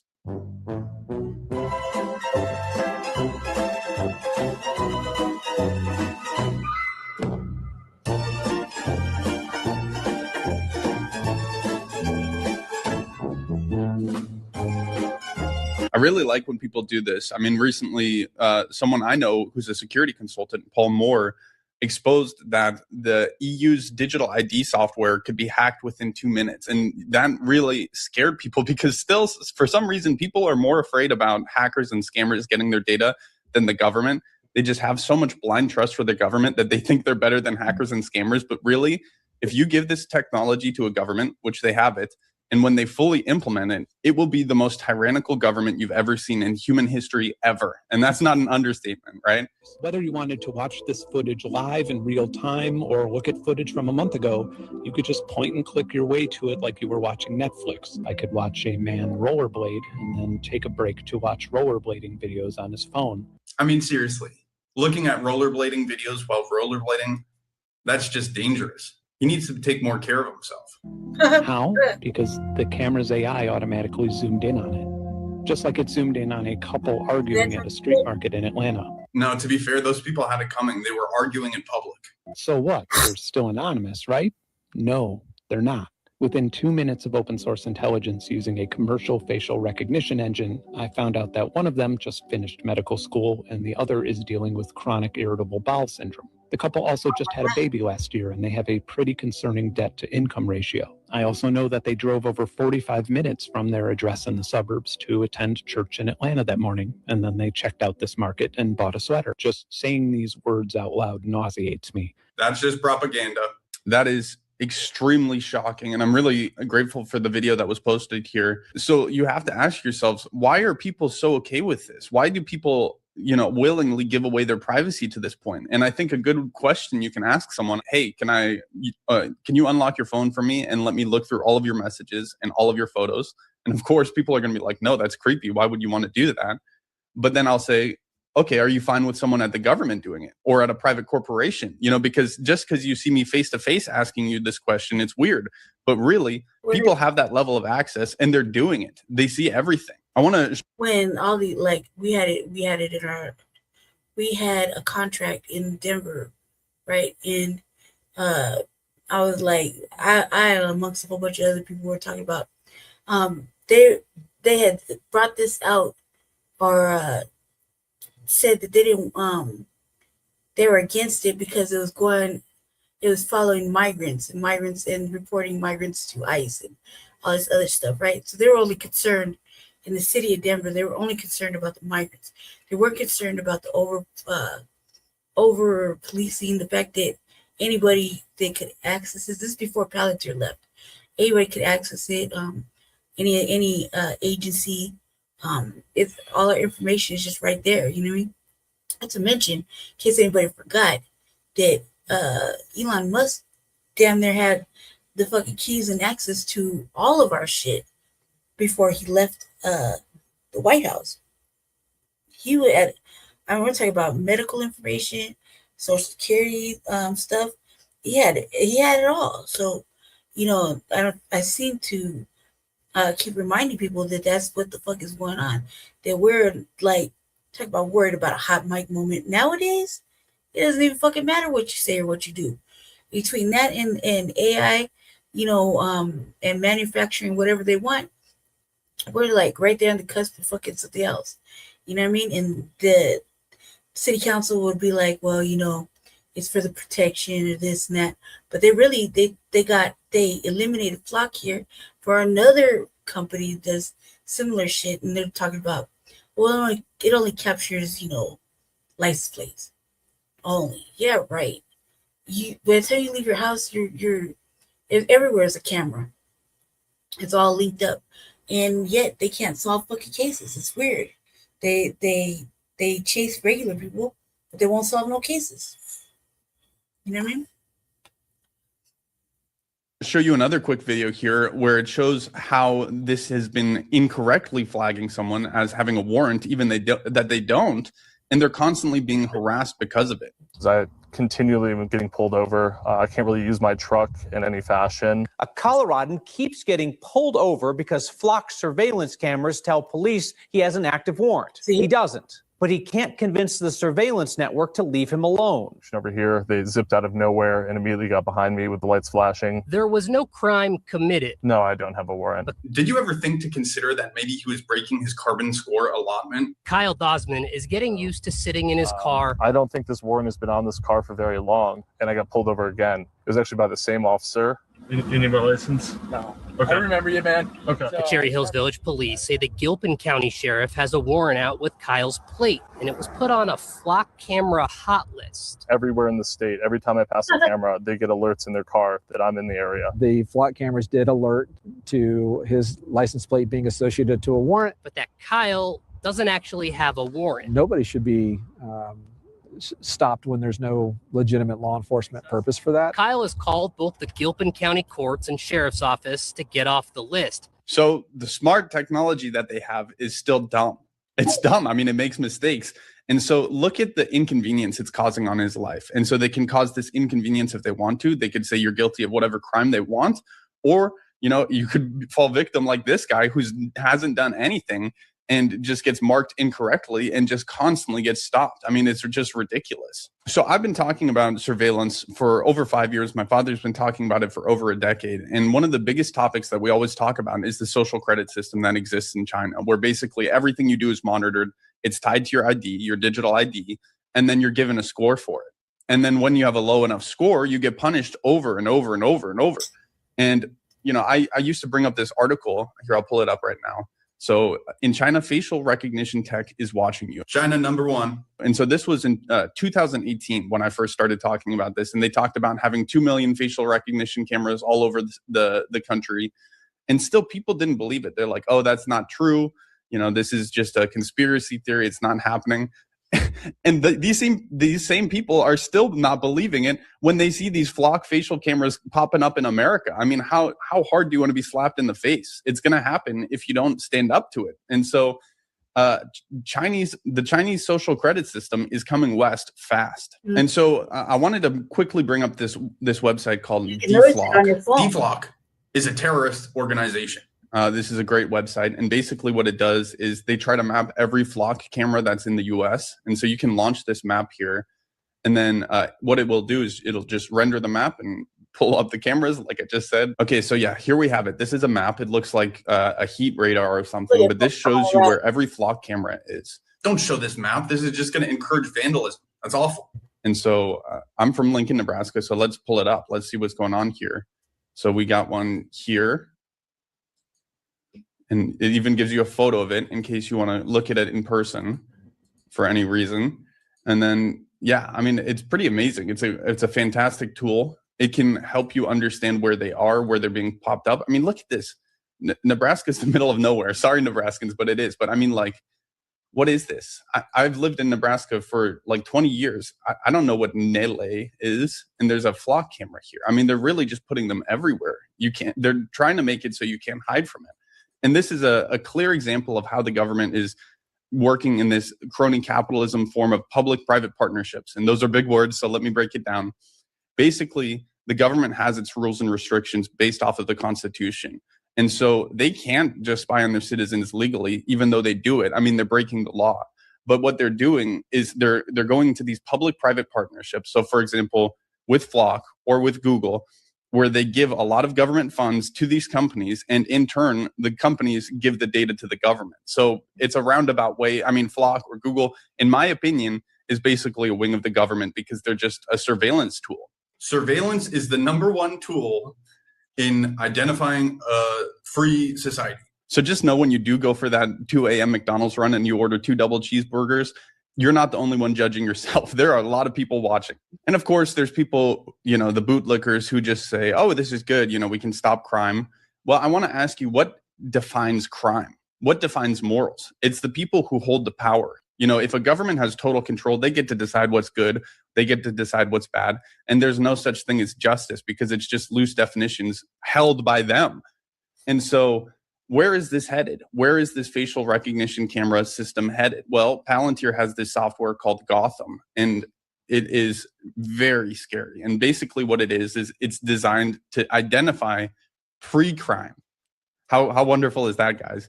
Crime that you haven't committed that they suspect you of committing. So let's take a look at their website.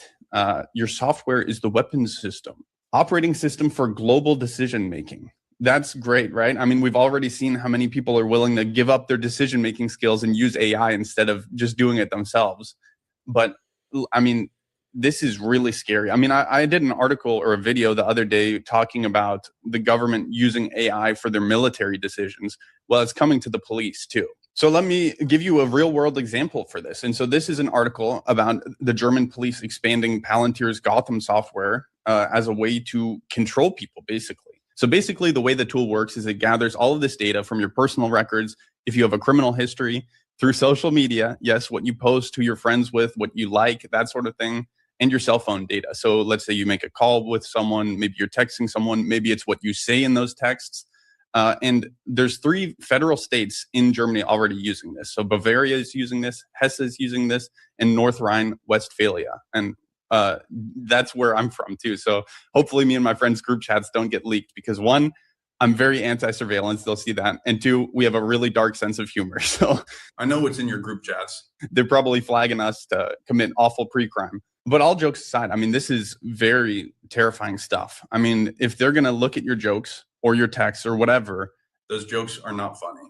You're going to jail. And mark you as a dangerous individual and punish you before you do anything, that is crazy. I mean, in America, we have innocent until proven guilty. That's after a crime has been committed. So they're talking about guilty before proven innocent, before a crime. I mean, it is absolute tyranny. And it's not just Germany, right? Because I use a lot of global examples because this is a globally coordinated attack on liberty. It's happening everywhere. It's all in lockstep. You can look around and you can see the whole plan. You know, yeah, I mean, it's pretty easy to put the puzzle pieces together. When Glenn and I first started, it was a little bit, harder to put, but now it's just all in our face. It's really easy to look at. It's happening in the US too. And so this is an article about Palantir being used in New Orleans. And this happened quite a while ago. New Orleans is the perfect place. I mean, that place is a cesspool. I mean, this article is from 2018, but some of the stuff in this article happened in 2012. And so it goes to show how long they've had this technology. And hopefully it goes to show how much time they've had to perfect their technology and how powerful this technology is now. So basically what happened in 2012 to 2018, New Orleans Police Department used Gotham as a way to reduce murders, right? And that sounds great. Of course it sounds great. That's how they always want it to sound. The way it worked is the software performed analysis of social networks. So it linked people known to gang members. So maybe you've got a friend who is a gang member and it sees that you're friends with him. It analyzed people's criminal history. So maybe you shoplifted when you were like 13 or something like that. And then your social media posts. So if you post stuff that's a little bit alarming, and then it does stuff like your address, your vehicles, whether you have any weapons registered to you. And it creates this profile on you, and then it gives you a risk factor determined on that. And they call it a risk score. Again, they use this to stop murders, right? It's a strong argument. Okay, I would want a safer society. Who doesn't want a safer society? They determine what's good or bad. They determine the law. And so while it starts at murder, they're going to go down this road where it's going to be if you speak out against the government, if you don't believe propaganda, if you don't listen to their every single rule, you'll be punished to no end about it. So public safety is just the excuse that they use to get their foot in the door. And earlier in this, I mentioned the Chinese social credit system because really this is the end goal. They want to have a system that's always watching you, always analyzing you. They've got this profile on you, and then they're judging. And by that, I mean they're either rewarding you for being compliant or they're punishing you if you're not compliant. And so in China, they have many different forms of punishment. I've talked about this at length. I mean, I've done like a whole 40-minute super detailed video on this, which I recommend you check out. But let's say you have a really low score, right? This happened, I think this was 2020. Yeah, 2020.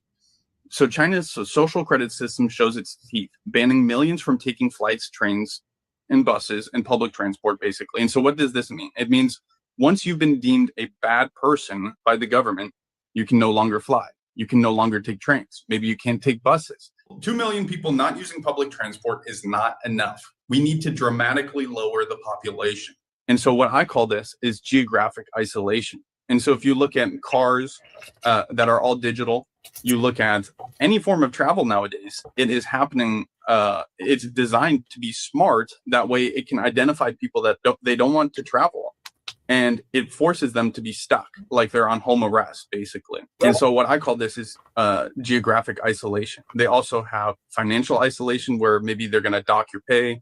Maybe they're going to make food more expensive with that dynamic pricing. Maybe they cut your bank accounts or freeze your bank accounts. No, that can't be. They're going to freeze your bank accounts. They would never do that in the West, right? And then the other side is the social isolation. And so that is where you become basically like a leper, like you have a contagious disease. And so, for example, let's say I'm blacklisted and I want to call my friend. And before they pick up the phone, it says, hey, just so you know, this person's blacklisted. If you take this call, you're going to lose points because you associated with them. I mean, it's like what I said in the Gotham thing. It links people's connections to each other. And so they try to isolate you in every form of like house arrest, financial arrest, and social arrest, basically, where you're isolated to the highest level. And so you don't even really need a gulag anymore, because if you're blacklisted to the point of just, no end, you're just going to be homeless on the street. You have no access to money and no one will interact with you. So you can just starve on the street. Sorry, it's pretty bleak to say, but that is what they have planned. I don't think it's going to happen because enough people will wake up, but it's important that you know that. Come on, it's just for your safety. And I want to show some real world examples for this. I really recommend you check out this account on Twitter, Songping Ank. I'm sure I butchered that pronunciation, but this is a post about ID in China. And so basically what they're doing is they have to scan this QR code to identify themselves. And what it's doing is it's checking their vaccination status and their COVID test results in order to use a public toilet. And so that's just one part of it. I'm sure it checks whether they're blacklisted or not. And so you have to meet the criteria that they determine to use a public toilet. And you might be saying, okay, well, public toilet, woohoo, not a huge loss. And you might think that, vaccinations are good. That's your own opinion. That's not the point of this video. Let's look at how far it'll go down the rabbit hole. So basically what they want to do is they want to geofence parts of the city. And so what this means is, let's say you want to go to a different part of your city.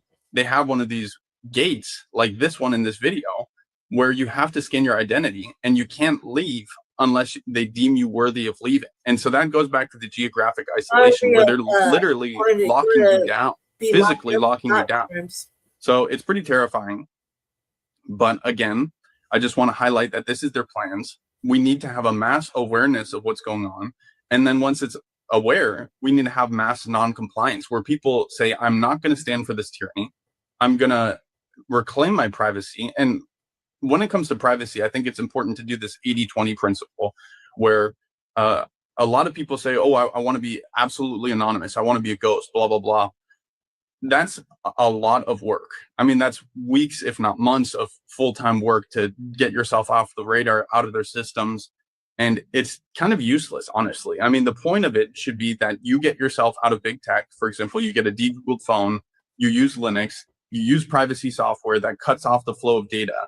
And then once you're at this critical mass point in your own life, you should switch all of your focus to spreading awareness. And then that's what gives you the tools to not comply with them. Because if you're on their systems, if you use everything from them, how can you exit it? It's all about non-compliance and spreading awareness. Right. And if you want to learn more about this, I really recommend you check out our website, privacy. Free sample from a broker in Florida to top-ranking officials and agents. This investigative story begins in Berlin and will take us around the world. It starts with two journalists who can barely believe what they've gotten their hands on. You felt like you were working for a spy agency. You had the most intimate insights into people's lives. The location data of unsuspecting cell phone users. We've all seen films about secret agents, where someone gets a GPS tracker shoved in their pocket. But the shocking reality is that we all have such a tracking device in our pockets, our smartphones. Whoever has this data can construct millions of movement behavior profiles from dissidents. I have no place to go. They can find me in any place. To top-ranking officials and agents. This is potentially a new form of asymmetric warfare. All the way to Ukrainian soldiers at the front. Yes. That was our evacuation point. here in the field. This is about everyone who uses a smartphone. It's about the exact movement profiles created by the data harvested from our devices via popular apps people use to check the weather, shop, or play games.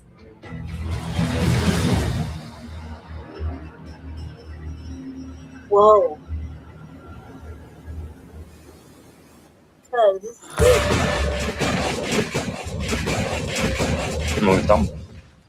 It was really hard. There was an especially awful moment when I was truly scared that we'd be completely encircled and not be able to get out anymore. It wasn't that I was afraid of dying. It was the prospect of being taken prisoner.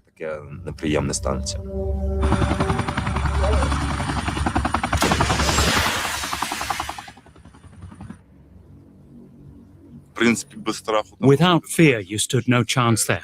If you started to grow accustomed to what happened there, that's when things got really dangerous.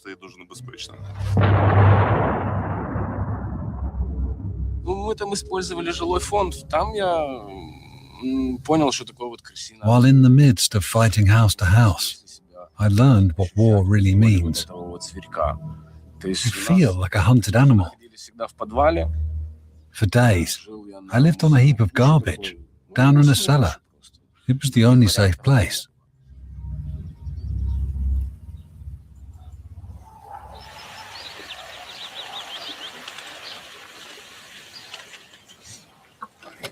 Dmytro and his comrades have experienced the horrors of war in Kherson, in Soledar, in foxholes in eastern Ukraine. At the front, their smartphones were the only connection to their normal lives and their families back home. Sure, it lets you stay in contact with your loved ones.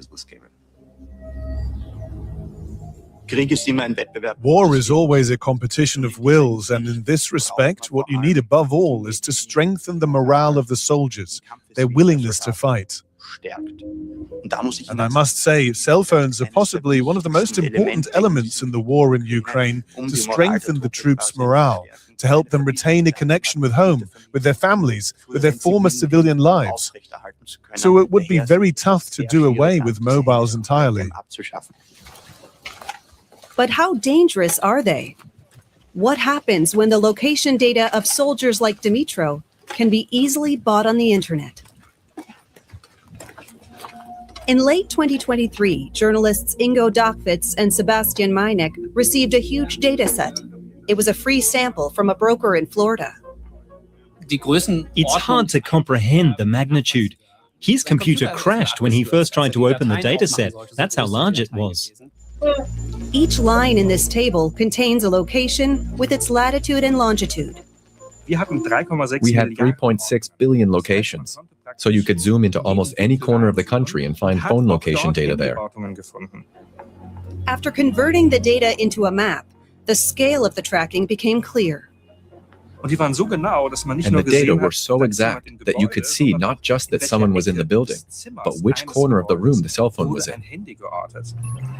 This location data came from millions of people who had no clue to the extent they were being tracked via their phones.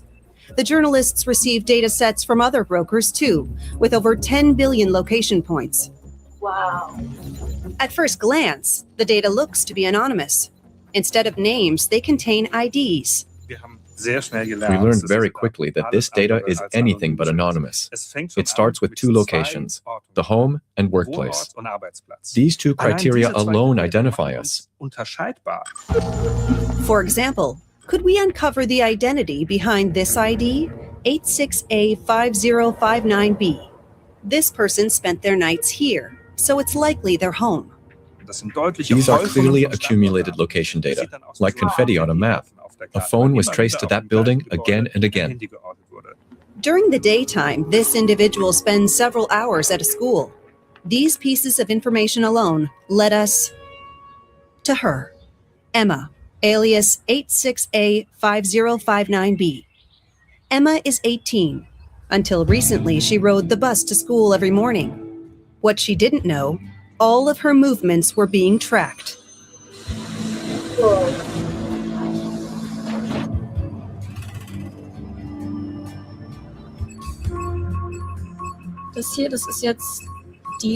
here is the direct route to school that my bus used to travel.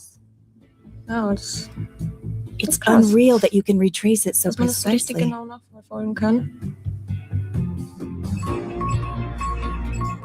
The data show Emma's route to school, her whole daily routine. When she was at the supermarket. Yes, we drive there regularly to go shopping, usually at Lidl, as you can see. And where she met up with friends. Oh, that's the McDonald's. I was there a couple of times. You can see that from the parking lot, too. It's pretty unreal how many points there are, at how many moments data was actually taken. And that they have all of that just from me, an ordinary person. Emma has lots of apps on her smartphone, and many of them collect location data. During installation, anyone who agrees to the use of location data can wind up in the data sets of brokers like the one from Florida, like Emma has. We can trace the exact route Emma takes when she goes for a walk with her dog. I usually take the same route because it's relatively close. Then I'm right on a country lane. At the start, there are a couple of houses, but if you keep going, there are only fields and trees. So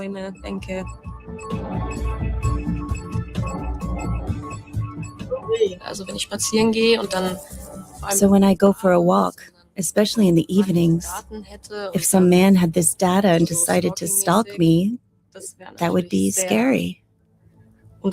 You never know how far things will go. It was clear from the start that what we have here is not just a data privacy issue, it's also a serious security issue. This data can be misused in a variety of ways.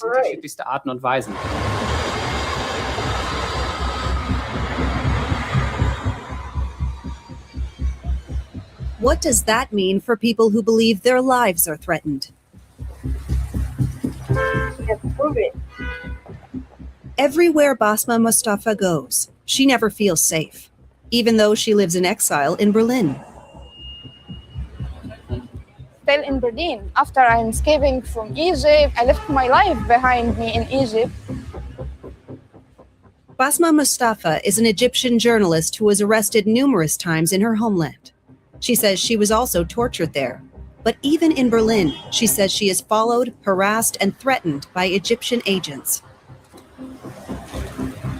He come to me alone directly without covering and to let me know that the high man in the Egyptian embassy know about you everything.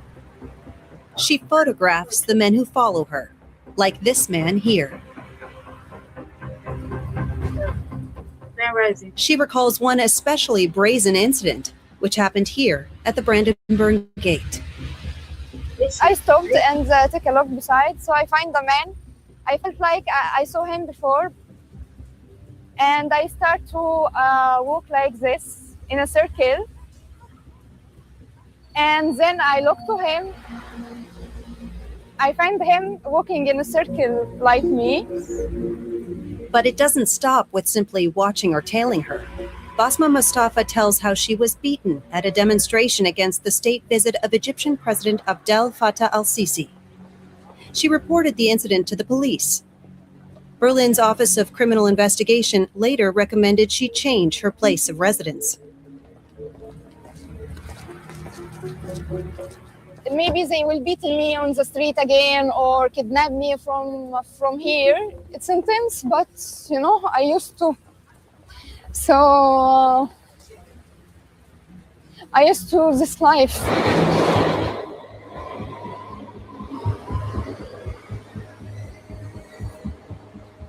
And I'm still wondering really how they know about my location, about the street, about where I am.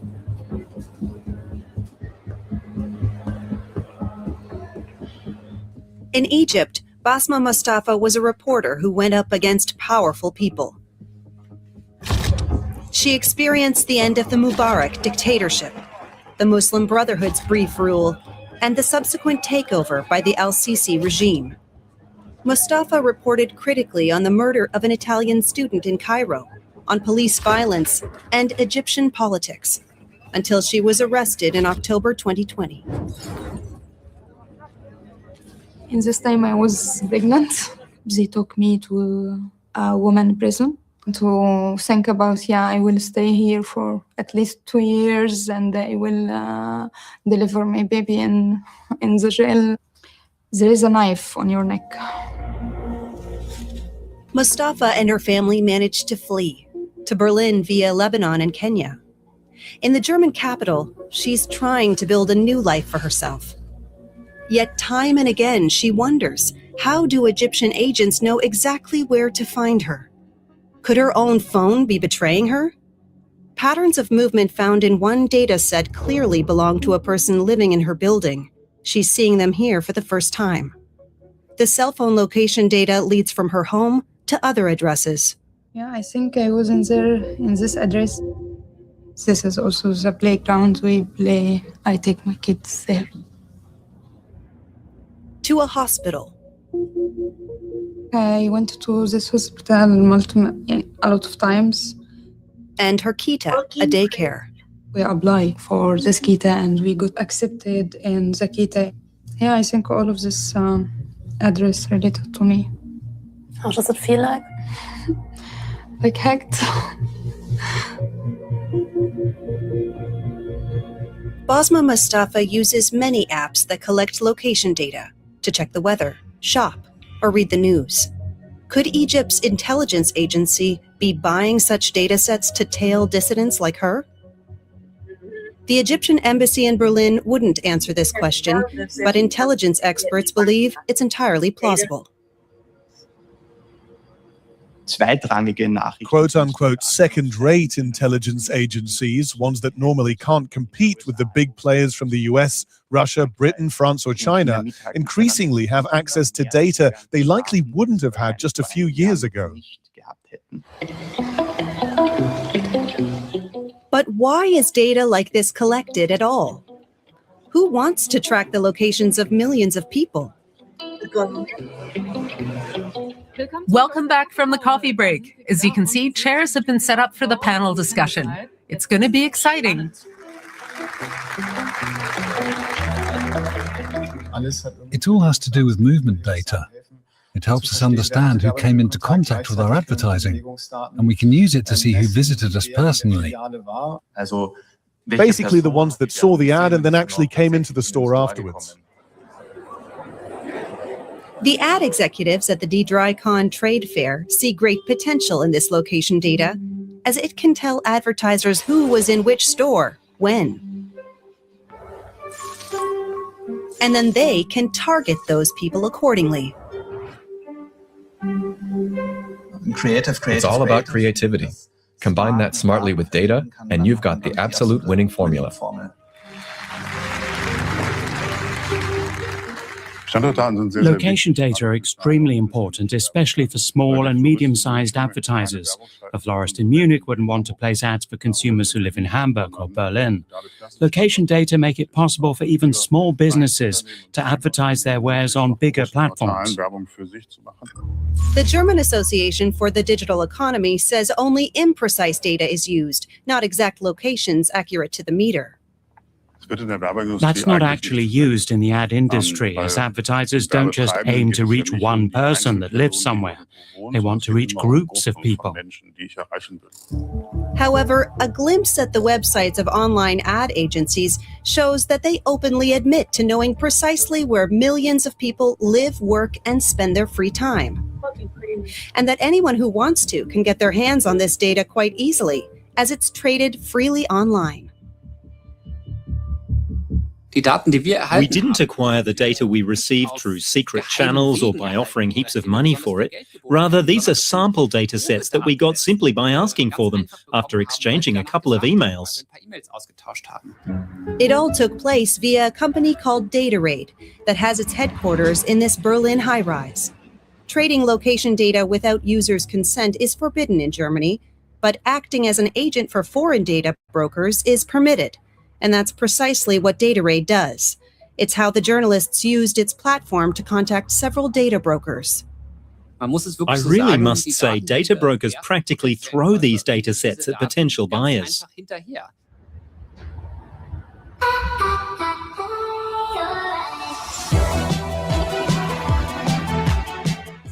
And there are plenty of potential takers.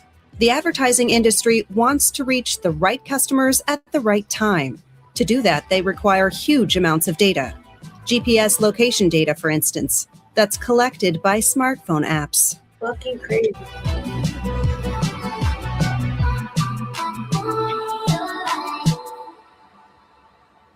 This data shifted the entire model. It was no longer about the publication they were going to be reading or what have you. The promise of this data was that, well, you don't have to worry about that. You're going to reach whoever you want to reach, whoever's interested in what you have, at the right moment, in the right place, at the right time.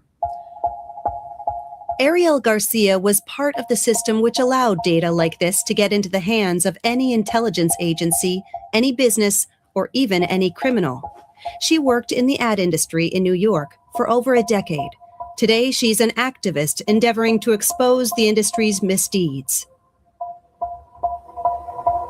I don't know how that So happens. the thing that I find How do you go from interesting being complicit about to the something industry being is active? how nose blind That just it go is to jail? to the sensitivity of this data. It's very easy to have tunnel vision. Hey, we just want to reach people that might want our product. But are you realizing that the byproduct of that is that there is now this mass trade in very sensitive consumer information that can end up in the hands of governments or people that want to do bad things, right?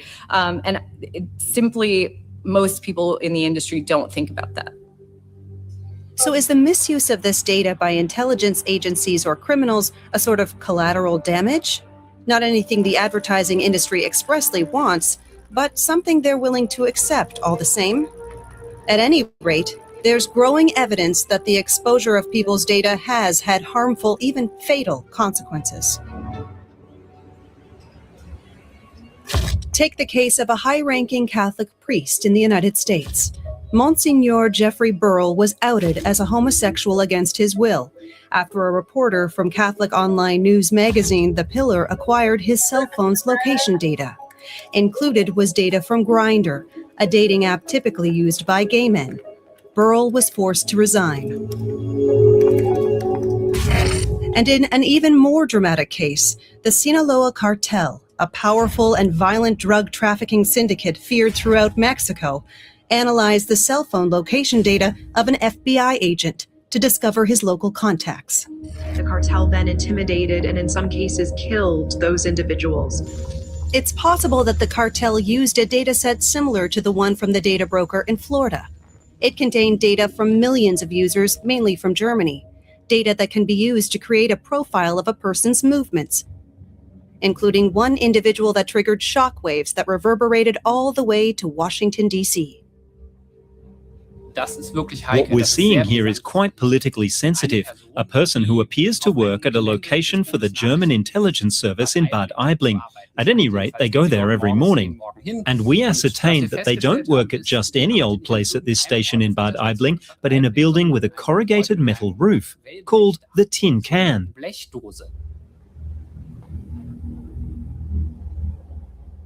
The building is well known as it's where the NSA works together with Germany's intelligence service, the BND, and it's precisely this building that the person went to.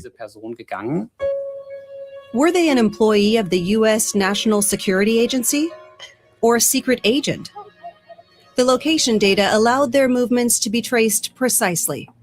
There were visits to a gym, a beer garden, and a supermarket, but also trips to U.S. military facilities in Germany, plus a flight to the Netherlands to visit the U.S. Embassy there. These are all indications that we're clearly on the trail of a high-ranking functionary who most certainly doesn't want to be tracked so precisely. Well, I think there are enormous national security implications here. You know, people get into the habit, they carry their cell phone with them everywhere, and it reveals every step they take.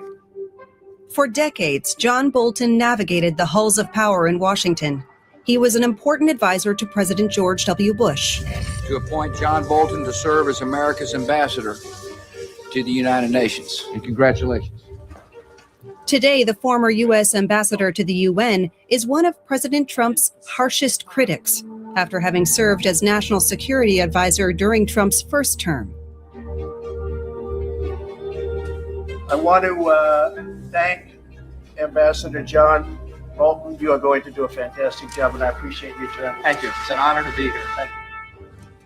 The National Security Advisor's influential role in the U.S. government grants them access to state secrets and intelligence. For Bolton, it's not just the tracking of a supposed NSA agent that poses a security risk. Our data set also includes detailed info on thousands of German and U.S. military personnel in Germany, their places of residence, and daily routines. Often if criminal groups or intelligence services or terrorist organizations want to assassinate somebody, kidnap them, they build what they call a pattern of life. They look to see what the potential target's habits are. Do they leave their house for work at the same time every day? Do they drive on the same route? Do they take the same escalator? And that helps give them information to allow to plan a kidnapping or an assassination, and also how to get away quickly. So this sort of information really can be quite threatening. From the American national security perspective, we don't want foreign countries spying on our men and women in military, spying on our national security assets. That's very troubling, and I think it does pose significant national security threats. The revelations from German public broadcaster Bayerischer Rundfunk and digital rights blog Netzpolitik were a hot topic in Washington in 2024. Privacy advocates hoped the U.S. government would take action. But then this happened. Ladies and gentlemen, please welcome President-elect Donald J. Trump. Thank you very much. Wow. Look what happened. Is this crazy? This will truly be the golden age of America. That's what we have to have.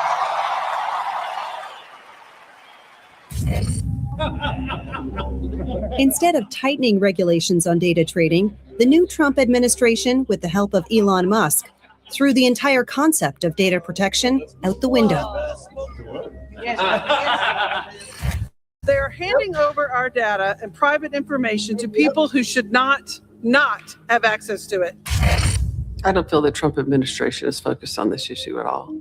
I don't think the Trump administration is focused on protecting the American people. And so I don't feel like they're standing up for this in any way.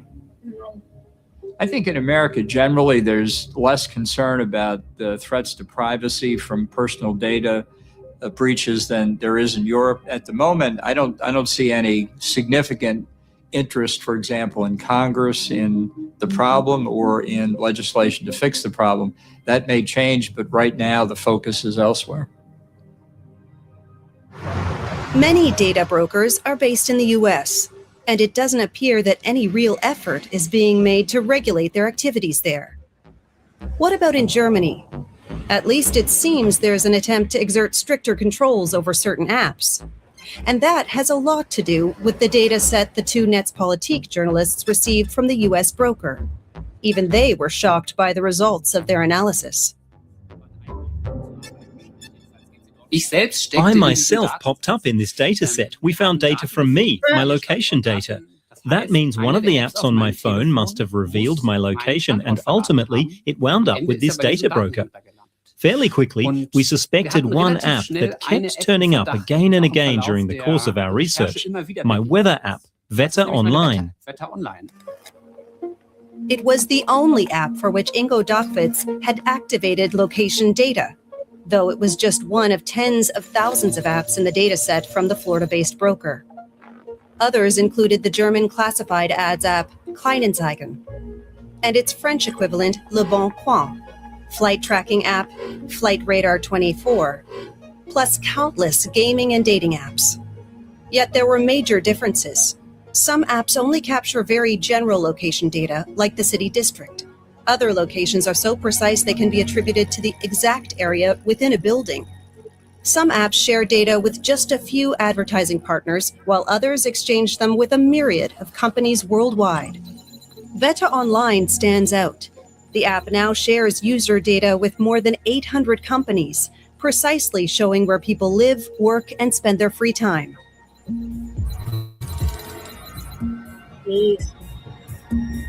The oversight of Veta Online lies with North Rhine-Westphalia's State Commissioner for Data Protection and Freedom of Information, Bettina Geik. When we learned that location data attributed to Veta Online was being traded by data brokers, we were naturally alarmed. In the spring of 2025, state authorities decided to take action and turned up at the offices of Veta Online unannounced. We sent a team of 4 people there. The company had claimed that it didn't pass on exact location data. They had informed us that these location data were used solely for their own purposes, namely to deliver their weather services. While there, the government investigators gained access to Veta Online's computer system. They spent hours searching for suspicious data flows and found exactly what they were looking for.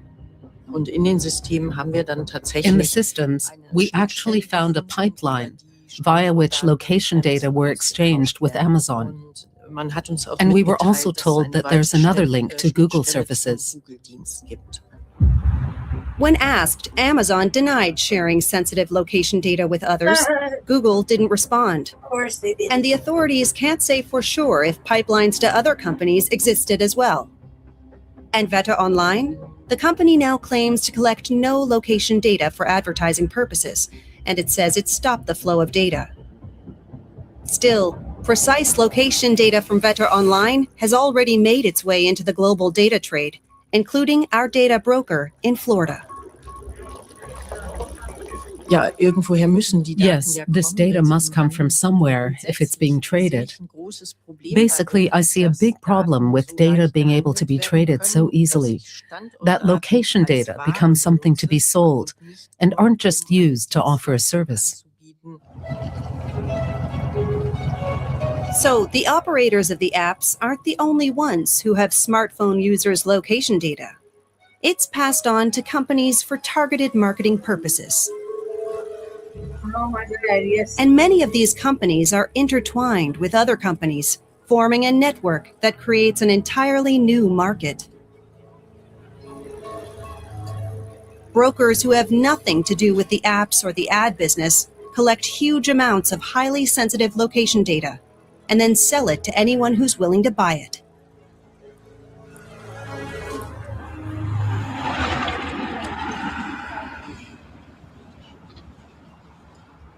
At Dimitro's farm in Kontseba, north of Odessa, he and Sviat recall how important their smartphones were to them at the front.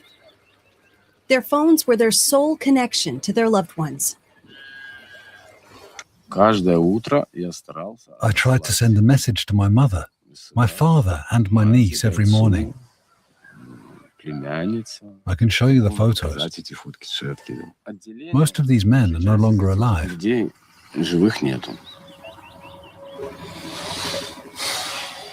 Sviat, Dimitro, and their comrades captured their experiences at the front with their phones and shared them with family and friends back home.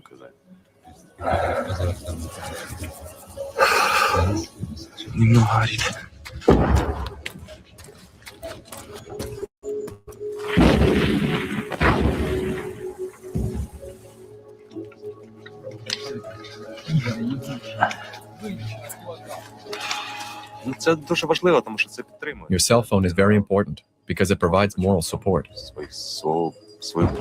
You can feel the love of those back home, your spouse. It reminds you of what you're fighting for at the front. But could the phones that act as soldiers' moral support also betray them? In the summer of 2023, I was with my team at a brigade command post in the Zaporizhzhia region and spoke with the entire brigade staff there. I can remember the soldiers going in and out of all the discussions. They were all on their cell phones and all forwarding any old messages. Even at the time, I asked myself why these cell phones were being used everywhere, so close to the front. And what actually happened is that a few days later, a Russian ballistic missile slammed into the command post there. Were the Russians able to identify their target with the help of location data coming from Ukrainian cell phones? What can be done to prevent Vladimir Putin's military intelligence from buying data sets that show Ukrainian troops' movement profiles? This branch of the ad industry is a complete mess. There's no overview on which companies are getting in on this. That's because they're constantly changing their names or merging with others. And no one can tell me that the data protection authorities have any kind of meaningful access to them.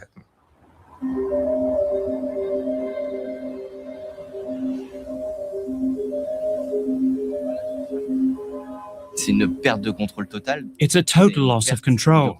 A loss of control on the part of the users who aren't aware that their personal data is being shared. It's a loss of control on the part of public government authorities. And it's even a loss of control on the part of this industry.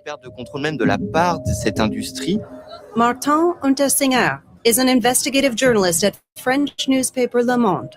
Together with digital rights organization Netzpolitik and Bavarian public broadcaster Bayerischer Rundfunk, he analyzed the location data from French apps in the dataset.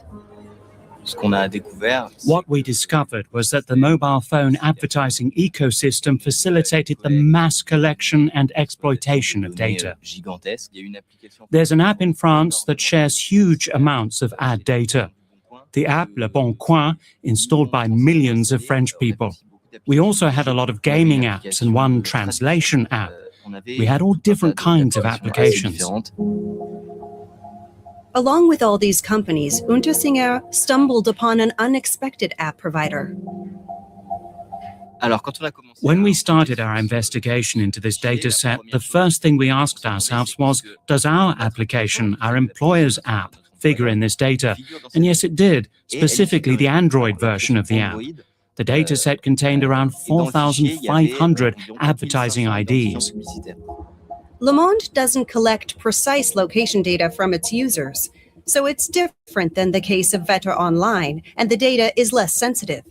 For Martin Untersinger, it was both a disturbing find and a stroke of luck, because if his own app appeared in the dataset, he and his team should be able to find out how the data got there in the first place. Or so he thought. Neither our technical teams, nor our marketing teams, nor our legal team had any idea how this data ended up in that database. We'd like to have gotten to the bottom of it, but that proved impossible.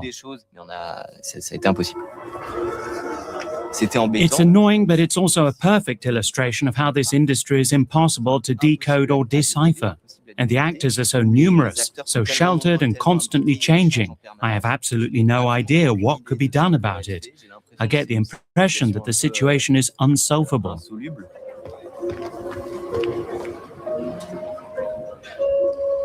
And just how dramatic the consequences of that can be for ordinary people is something U.S. journalist Byron Tao has researched. Well connected in Washington's political circles, he's written a book about the risks of openly available data. During his research, he discovered one particularly chilling example, the Locate X software offered by company Babel Street. I observed a demo from a company called Atlas Privacy, and they had purchased data from Babel Street.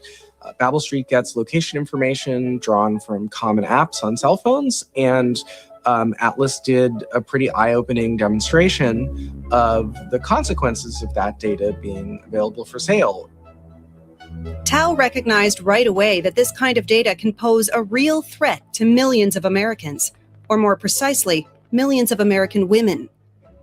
That's because Babel Street's Locate X software makes it possible to track which cell phone users visit abortion clinics.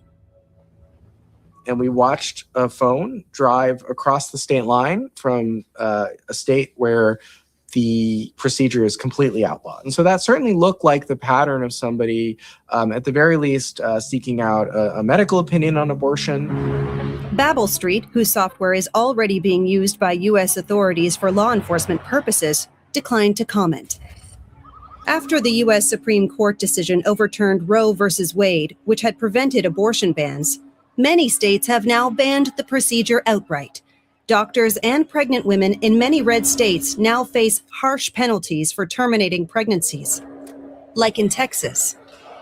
Abortion access care in Texas is terrible. The Republican-led legislature have virtually shut down access for women to have freedom of reproductive care and abortion access in the state. And so women are forced to leave. OB-GYNs are leaving. Providers are leaving, clinics are closing, women are not getting access to critical care that they need.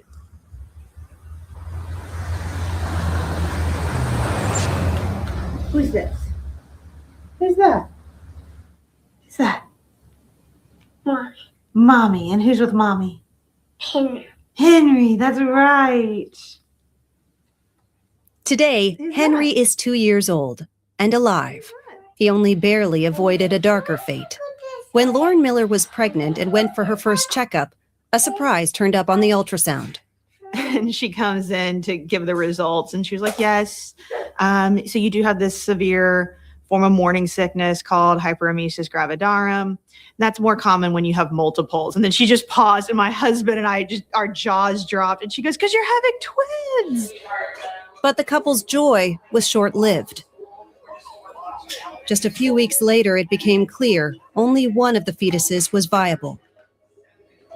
The results showed trisomy 18, which we knew was not good. There was fluid where half of his brain should have been, was just fluid. And the doctor was so frustrated. He finally just took off his gloves, threw them at the trash, and said, this baby's not going to make it to birth. You need to leave the state. Her doctors told her that the only chance to save her healthy baby was to have a selective reduction, to abort Henry's unviable twin. But Lauren Miller lives in Dallas, in the deeply conservative state of Texas.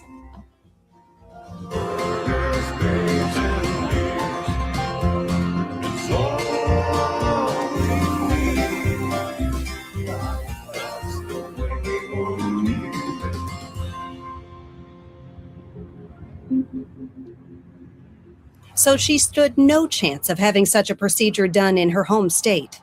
Abortions are illegal here, even in situations like hers. So she decided to travel to Colorado for the abortion. Lauren Miller and her husband told no one of their plans.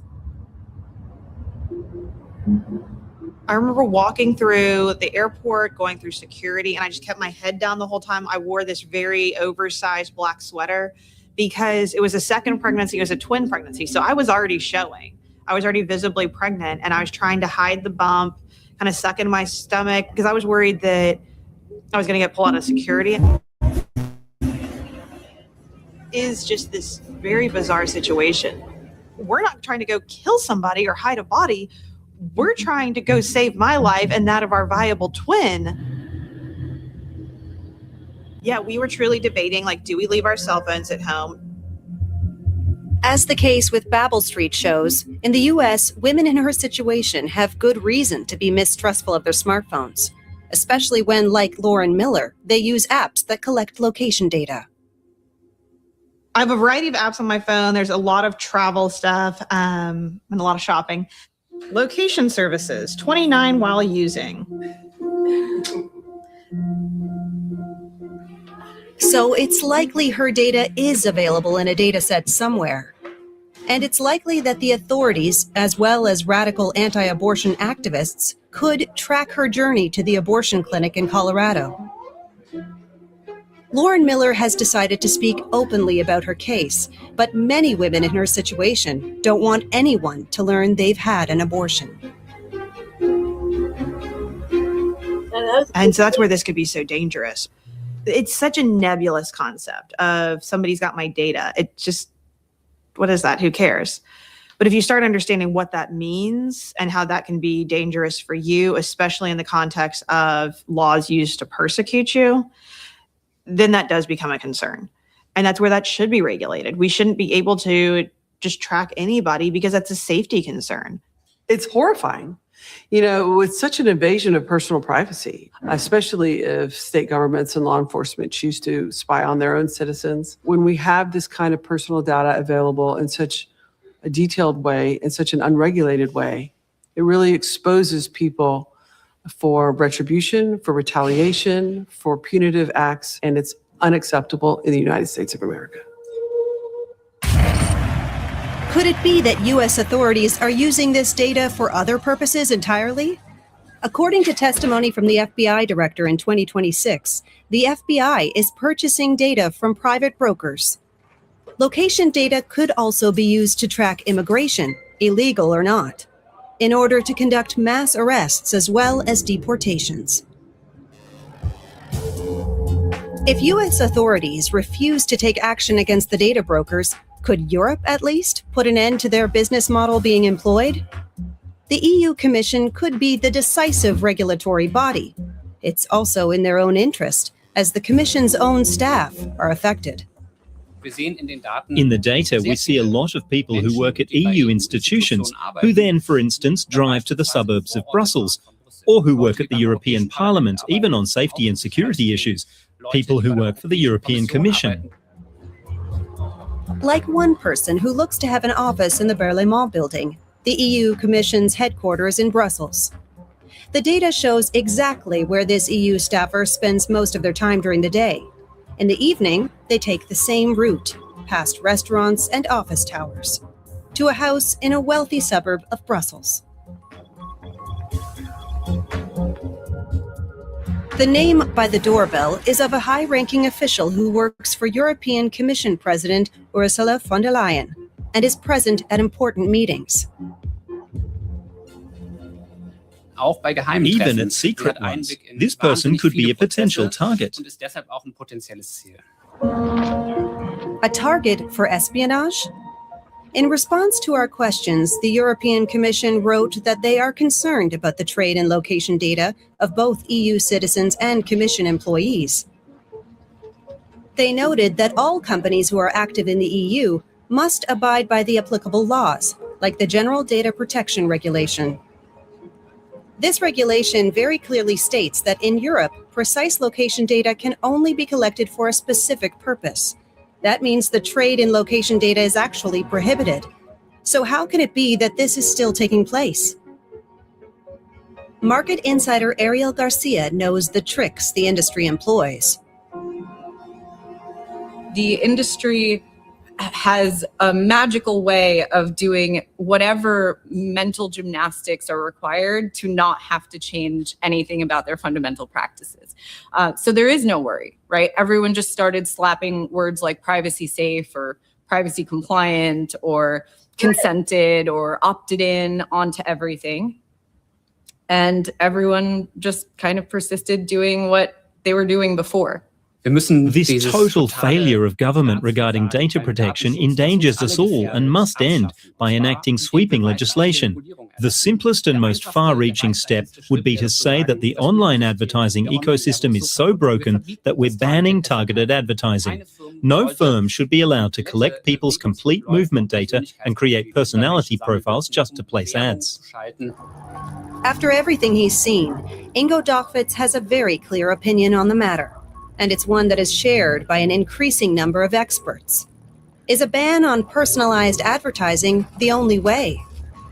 When asked, the European Commission wouldn't comment on the issue, referring instead to the prevailing laws.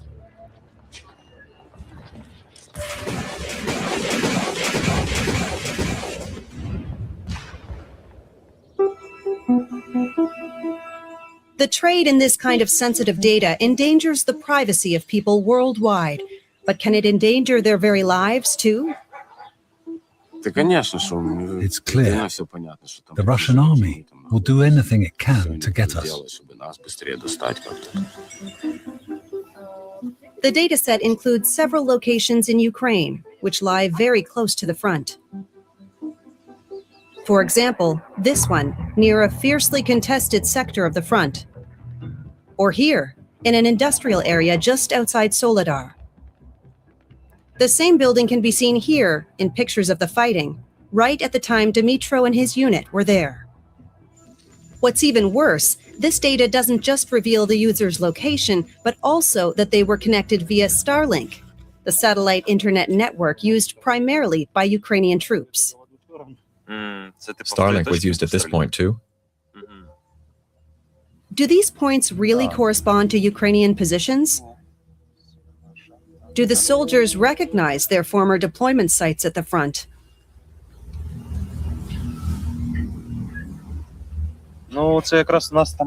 Right here by this red dot, that was our headquarters. And it was where all the soldiers had to pass through, who came in or out of Soledar.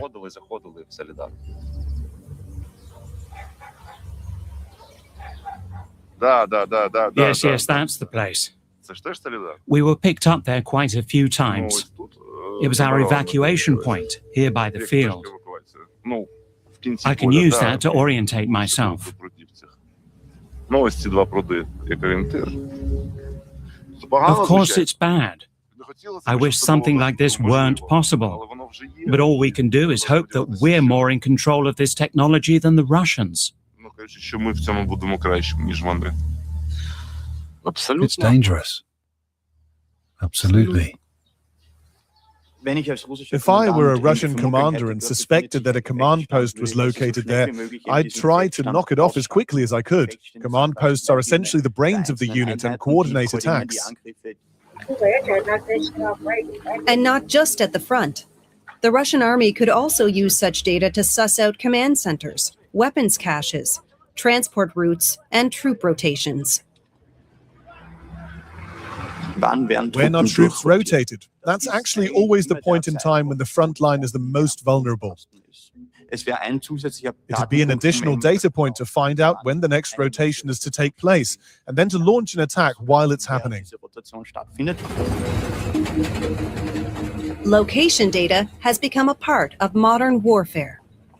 Smartphones are soldiers' connection to their loved ones, yet also endanger their lives and those of their comrades.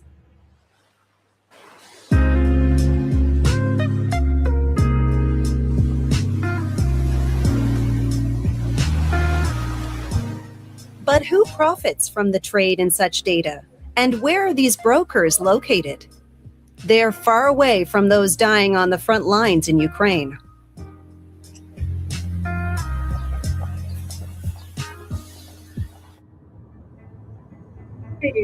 Florida. A team from Bayerischer Rundfunk traveled to a luxurious locale on the west coast of Florida. The man who supplied the data set that launched this investigation lives here, in this house. What does he have to say about the dangers resulting from the sale of such data? He even opens the door himself. Would he agree to an interview? Hello. We wrote you about an interview on the subject of data trading. Get off my property, now.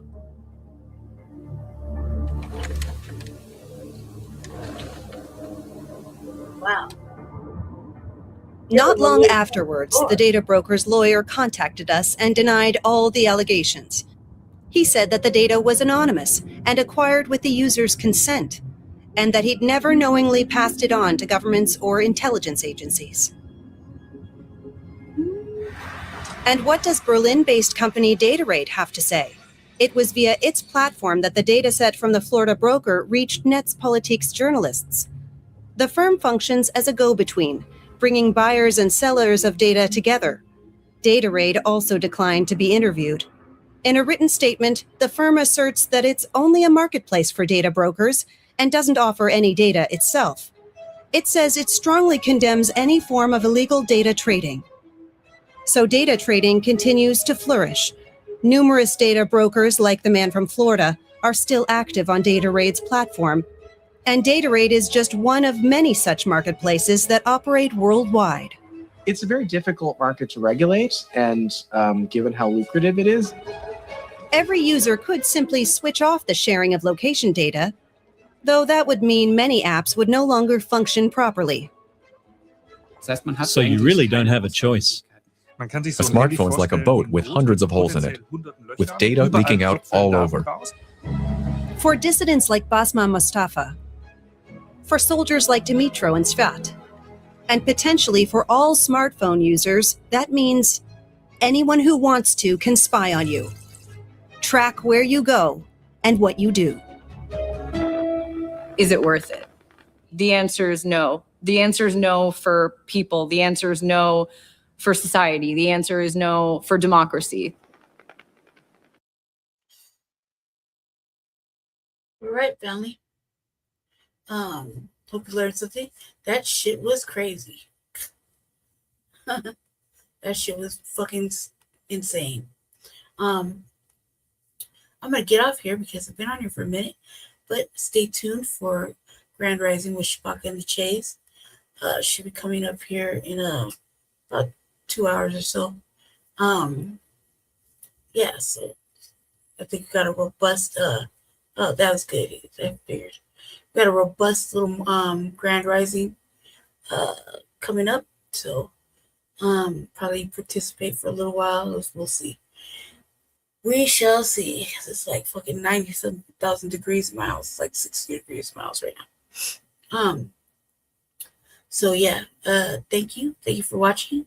Yes, 2.5 hours, 2.5 hours for Grand Rising with Chewbacca and the Chase, or yeah. So join us. Put that up there. Join us for that. Hope you learned something. Stay black, stay dangerous, obviously. Have a good day. And if I see you around here in about 2.5 hours. Thank you for sticking with me on the RVA. Shout out to Navi, Ray, or crew, Jesse, Twin, some dude that just came in here, Metamorphosis. Shout out to him for stopping by. And who else?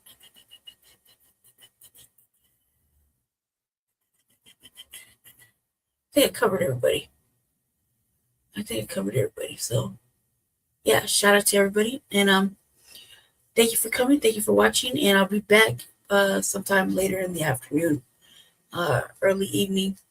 And then we're gonna go into some politics. So thank you and have a great day. Have a great morning.